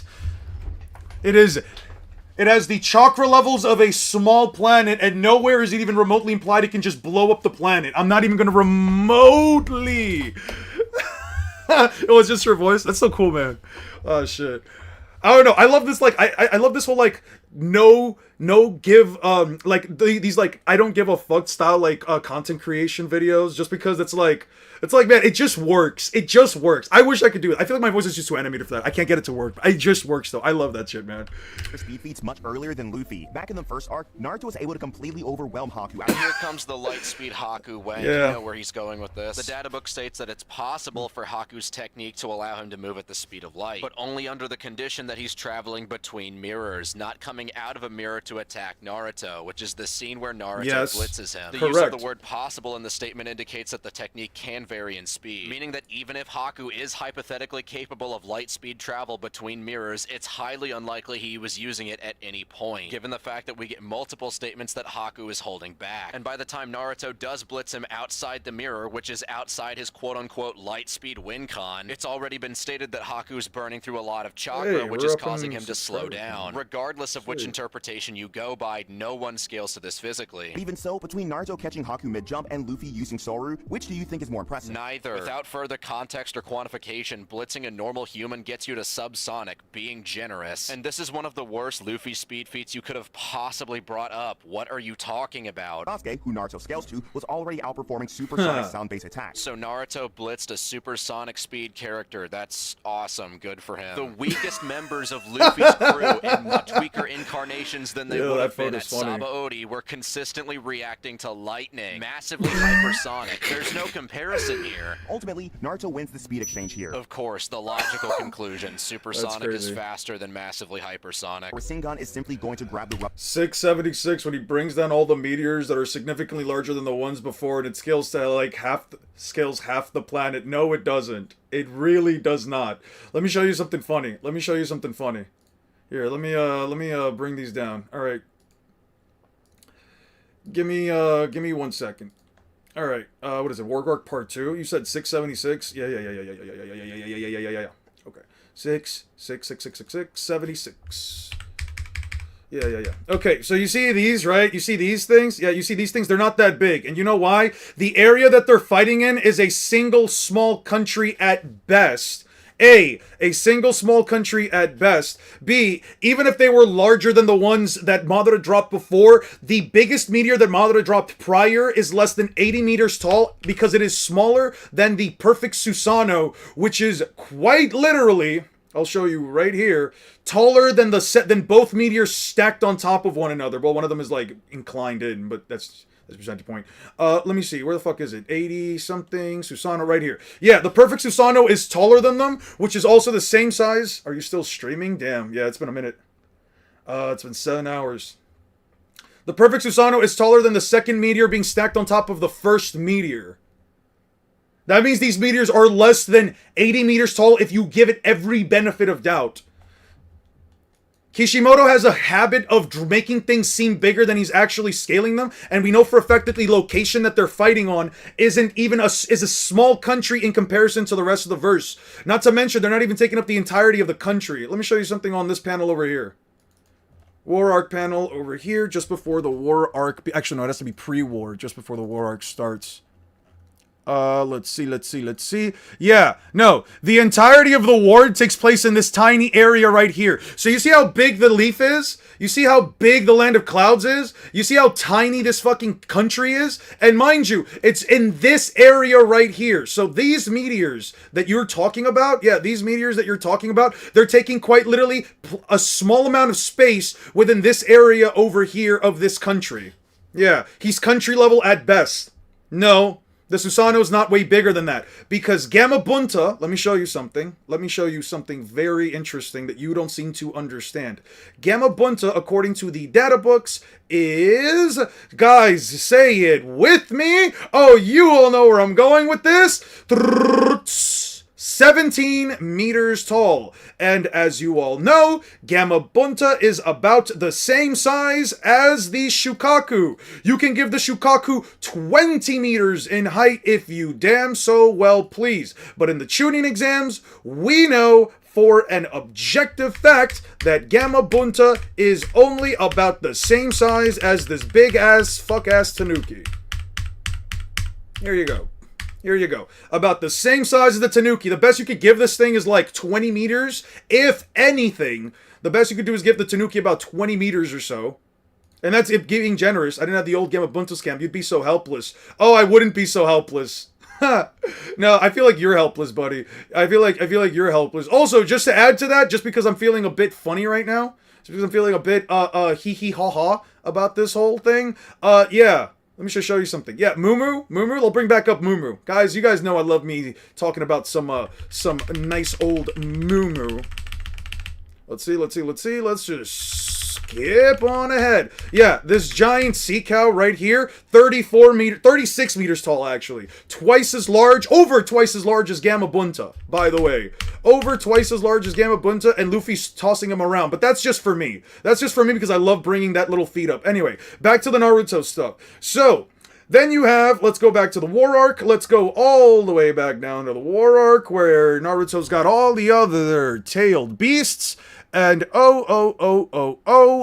where is it indeed? Where is it indeed? All the tailed beasts are about the same size with slight variations in their heights, if you want to be serious about them. But anyway, arguing that Kurama is, especially at half of his body size, is any bigger than that, you actually have it on a low ball to be about 30 to 40 meters, honestly, 34 to 40 meter sized meteors, and those other meteors, I don't have anything to give them past, even if I were to say 100 times, they're only 400 meters in size at best, even if I give them 10 times the size. You have no argument here. Anyway, that's Naruto in its starting stage. Kishimoto obviously didn't have plans to make the beasts way bigger. Yeah, and...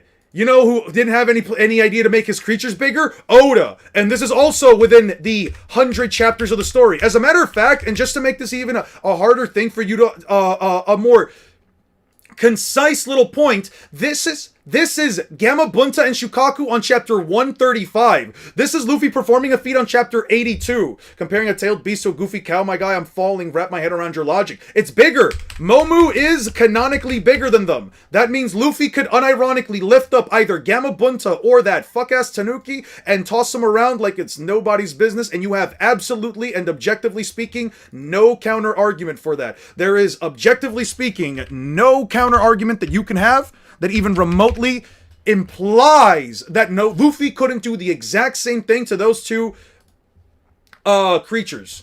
He's barely bigger than Momu's head. Who cares?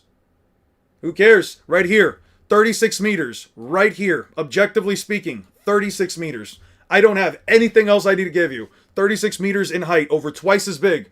If you are really looking at the character's scale in terms of a manga, you're going to have a hard time understanding that in general, authors cannot draw everything perfectly to scale. It is next to impossible for them. You're what? Rubber of his skin and twist it until it rips, all while grinding his internal organs to pieces.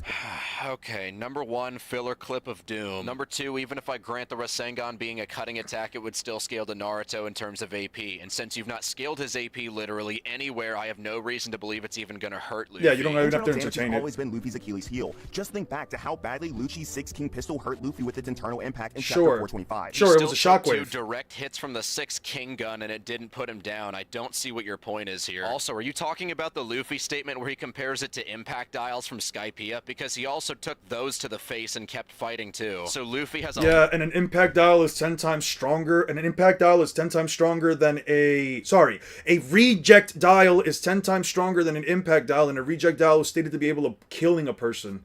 Long history of not being stopped by Duraneg. And again, since the Rasengan isn't Duraneg, you'd have to scale Naruto's AP. It actually gets worse for Luffy when you consider the numbers. In part 1, Naruto can summon thousands of shadow clones. And remember, unlike the fodder enemies you see in One Piece, these clones are relative to Naruto's own strength. Every time someone creates a clone, their chakra gets cut in half. Meaning that if it's me and one clone, my clone will have half my AP and speed. If it's me and 3 clones, each will have a quarter of my AP and speed. Accompanied by the jutsus. You're actually not giving a fair or good arguments for me to work off of. I don't have to give you anything. It's your job to make your own claim and argument. I don't have to give you anything.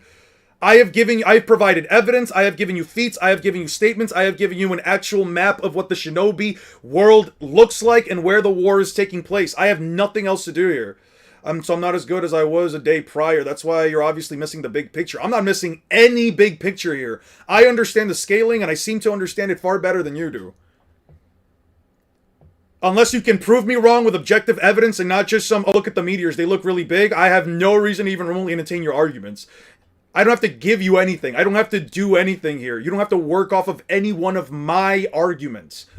Either disprove me, or just say, it is what it is, Eon. You're not going to convince me. I disagree. Let's just leave it at that. If you want to do that, we can also do that. I don't mind that. I would actually prefer that. Let's just leave it where it is. We don't have to debate. We don't have to have a conversation. We can just leave it as it is. We can just disagree. That's the truth of the matter. We can just disagree. I don't have to do anything else. Are those fodder enemies that dodge pacifista lasers in Marineford? What fodder enemies that dodge pacifist lasers were you referring to? Existent durability. There's a reason shadow clones have never successfully jumped anyone who wasn't garbage. You can just keep spamming shadow clones and simply overwhelm Luffy's. I think you added a clip of one of those light beams on accident. You were supposed to pretend those don't exist. Now Luffy gets relativistic to FTL combat speed. Oh no. Wins this mid difficulty. Based on the supersonic speed and non-existent AP/durability. First of all, grammatically in that sentence you should use the you are, not your. Second of all, reality disagrees with your interpretation, so Eon can bring up facts and you're crying foul. Yeah. The guy in the vid said, unlike fodder in One Piece. Oh. You scaled him to. I'll just let it play. The argument for Luffy rests on Gear 5 and this concept No, it does not. I will unironically only use base Luffy just to prove a point. Gear 5 doesn't actually give Luffy the power of imagination or reality warping abilities. I mean, come on, he isn't Grimmy from Bleach. If he could actually do what Luffy scalers think he can do, why didn't we see him unimagine the 5 elders out of existence back in Egghead? The tried and true, if they could, why didn't they? Why didn't Goku they? Could really blow up Earth like power scalers claim he could. Why doesn't he do so and kill all his friends and family? If Naruto really could beat Sakura in a fight to the death, why is she still alive? Point proven. Goku's not planetary and Sakura is stronger than Naruto. You can posit this question towards literally any claim. This is so you can fucking literally dense. do it. Yeah. See, the whole power of imagination discourse is flawed. What Gear 5 actually does is allow Luffy to rubberize his environment and his targets. What rubberization has to do with Luffy creating goggles from his hair or grabbing a holographic tree, turning it physical, and chewing it into a baseball bat? I couldn't tell you. I'm not the one arguing with the author. And he definitely can't negate existence erasure. No. He didn't bring up truth-seeking orbs. You've probably heard fans argue that Luffy has been faster than light since the time skip because he dodged those pacifista lasers at Sabaody. But if we take a second to actually analyze the manga, it's pretty clear that this is just aim dodging. Luffy uses observation to sense the attempt before the lasers even fired. Number one, prove he dodged before the beam was fired because pacifistas have complete control of the laser until the moment it leaves their mouth, so they have aimbot. Number two, observation hockey doesn't buff your speed. If you're not already fast enough to react something, observation's not gonna save your ass. This is shown in Luffy's fights with the Boa sisters and Kaido respectively. And number three, even if you want to disregard everything I just said, Luffy, Zoro, Sanji, Law, and Kid are all shown reacting to these lasers pre-time skip when they didn't even have hockey. And you can't even plead aim dodge because Kid was off-guarded by a pacifista he didn't know was there and still dodged its light beam. Think about it. If Luffy could truly move at the speed of light, he wouldn't be getting mogged by Gazelle Man. I mean, how is Luffy taking off guard by Gazelle Man? 200 kilometers per hour? Number one, not only was Luffy being distracted by Batman, but he also had to be moved closer to an enemy base, which would ultimately lead to his first fight with Kaido. Number two, combat speed doesn't equal travel speed, so that debunks this shitty bad faith argument pretty much instantly. Number three, the fact that Luffy reached for Komainu instead of Gazelle Man himself already proved this was just plot. Especially since even if we assume 200 kilometers per hour is Gazelle Man's top speed, which is never stated, he would have been less than half a mile away from Luffy, giving him a generous head start of 10 seconds, which we both know he didn't have. Via the Nami and Usopp feats I already brought up, trying to cap One Piece at subsonic's not consistent, never has been, never will will be. Let's go through 6 paths Naruto's feet and see how they stack up. First off, he was able to intercept Madara's truth-seeking orb and evade a Limbo clone. Intercepting that orb while it was flying in to kill Might Guy is impressive enough. You've not scaled the speed of the TSO, so no, that's not impressive in the slightest. To put it as simply as possible, Luffy's... Weird, so you do know that hockey panel exists and we're just choosing to ignore it. Naruto can track and react to interdimensional attack from Ten-Tails Madara. Do you really think Luffy's Gear 5 speed is going to give him an edge? Yeah, actually I do, because that's not useful in this fight. And by the way, asking a question just to make the opposition sound ridiculous is not an argument. That's an appeal to ridicule. Next, we have to talk about attack potency. You bring up AP for the first time halfway through this video. Luffy's strongest move in Gear 5 is still the Bajrang Gun, an absolutely massive fist infused with advanced Conqueror's Haki that overpowered Flame Dragon Kaido. We also have the White Star Gun for speed blitzing. You didn't scale Luffy's AP. Hashirama and Madara clashing alone was a continental scale fight. No, it was not. Nothing there was stated to be continental. They never threatened the continent. They never split the continent. They never damaged the continent. All they really do is cut a couple of mountaintops and create a small valley. If you want to be mean, give it a highball, but Madara War Arc gets way stronger than this, plus he scales to Obito's dimension. So now Obito scaled to the dimension that came from an ability that he awakened, right? Okay, so now Obito is dimensional in attack potency because of Kamui. Did you guys know that? Did you guys know that somewhere in Naruto, chapter 704, right? Chapter 704, no, 705, right? This guy just has extra chapters that no one's ever seen of or heard of. Apparently it's implied that Obito has attack potency that scales him at, what was it again? At what was it again? Oh yeah, dimensional. Crazy. Absolutely crazy work.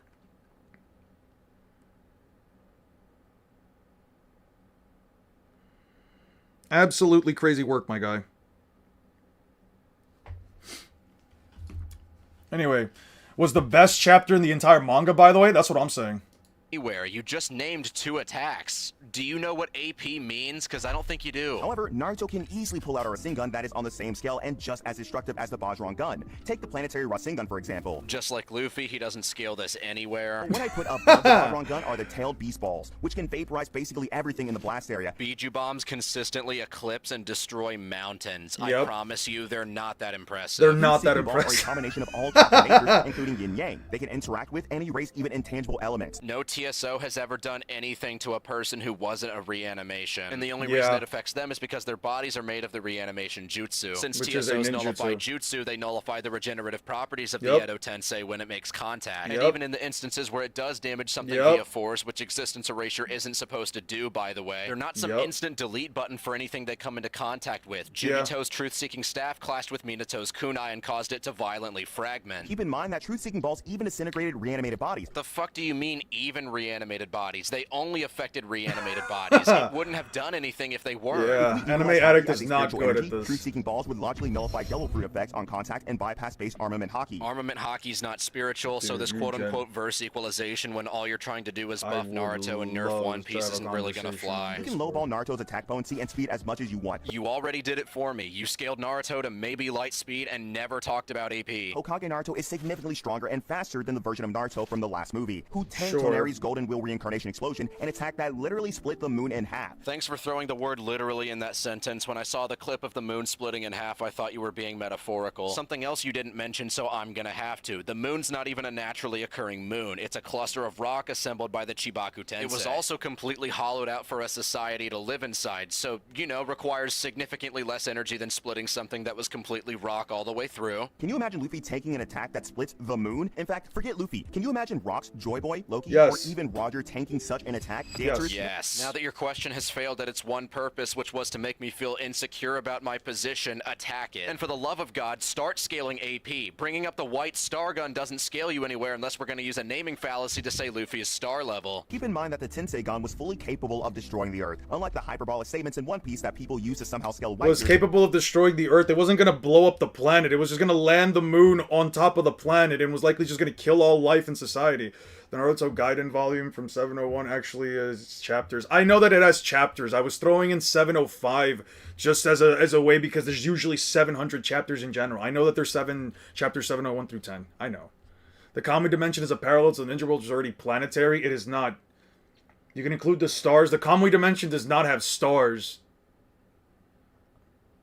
And Obito has control over it while Madara scales over Obito.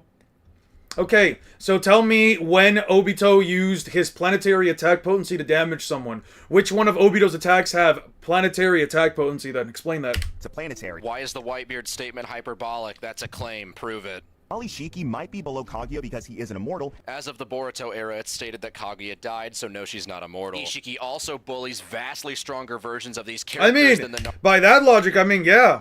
Montdor, Bluno, like, there's plenty of characters who have their own parallel dimensions, right? Here. Let's see, where is it? Water 7, NES Lobby. Oh,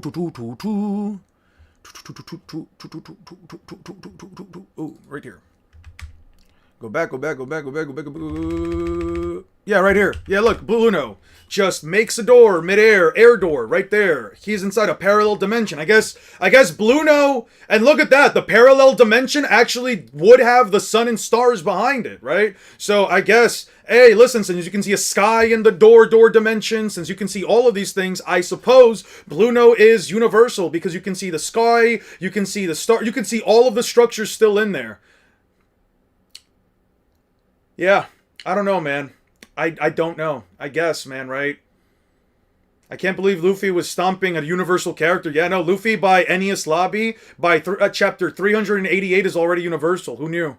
That's crazy, man. Yo, thanks for the scaling, by the way. I didn't know that Luffy was actually universal by NES Lobby. That's Naruto crazy. And Sasuke that kicked Kaguya's ass 6 ways to Sunday. So no, she's not immortal, and it wouldn't put her above Ishiki even Luffy if she traverses was. a parallel universe with 3 temporal dimensions, so he's 60 in immeasurable speed. That's what I'm saying. Moon level durability at a bare minimum. I'm not sure why splitting the moon would be a bare minimum moon level feat. I'm pretty sure moon level would be standard assumption. With the added context that the moon is both fake and hollow, moon level's actually a highball. Any contact barrier mode Naruto makes drains the Bluno is 4D and Luffy beat his ass. That's what I'm saying. Ishiki fight, Naruto couldn't suck especially compared to Universal Naruto. What on God's green earth is he hoping to do to Luffy? This arbitrary cluster of words and images is designed to be just convincing enough to a non-power scaler that you're a power scaler. It's almost bad enough that I want to apologize to Sage. Then again, I'm talking about the same guy who will send you a false copyright strike just because he can't hang with you in an argument. But I know better than to play any of his countless clips of him calling me slurs and attacking me personally instead of my argument for an hour on his VOD. Anyway, I've been punching down long enough. I plan to get back to you with higher effort content in the near future. Subscribe or something, I don't know. Even though Madara has experience in fighting whole armies alone, One Piece's power... The Kamui damaged Deidara, who tanked it. He did not tank it. His arm literally got ripped off. What are you talking about? Deidara literally lost his arm. You want me to bring up the scan where Deidara literally loses an arm? You want me to do that? Because I can do that. I don't mind doing it. Dude, listen, I don't have the energy to listen to this. It's 7 p.m. I've been streaming for 7.5 hours. I am done. We will watch the rest of this content tomorrow. We will watch the rest of this content tomorrow, alright? Yeah, yeah, let me just type something in here. Been watching your content.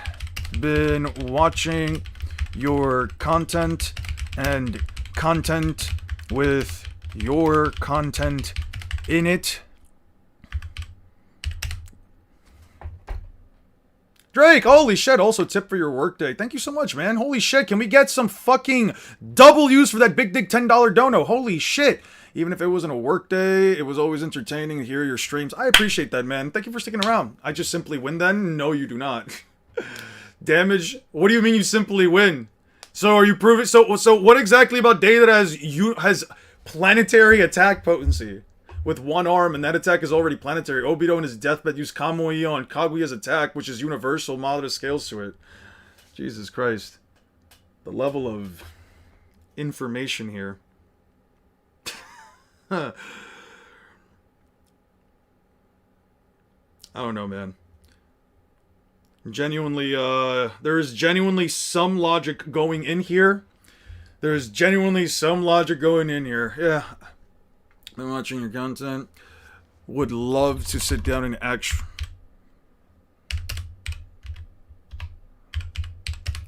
Would love to sit down on a Discord call to try and pick your brain about some of the logic in these videos.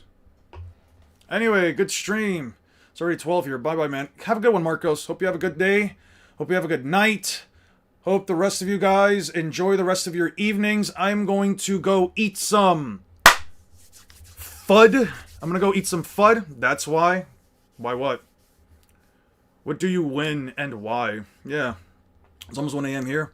Thank you guys so much. You're so stuck in your ways, and you think you won an argument that you didn't even remotely provide any evidence for, but sure. Here, you can believe that. You can't admit when you're wrong. Oh, no, I can. I've actually been proven wrong many times on my streams. I can't admit when I'm wrong. Just show me the actual objective statements and feats. But anyway, you don't have a good argument. Waste of time having a conversation with you. Drake, thank you so much for the 10. Guys, please take care of yourselves. Please treat others with respect. Please drink some water. I should drink some more water. I don't have any more water. I don't know about you, Drake. Actually, maybe once or twice. I don't know. I'm not going to go. All right. Yeah. You know what? Here's a 30-minute timeout. Here's a 30-minute timeout. Have a rest of you. Good night, guys. Peace out. Take care of yourselves. And I'll talk to you guys all tomorrow. Peace out.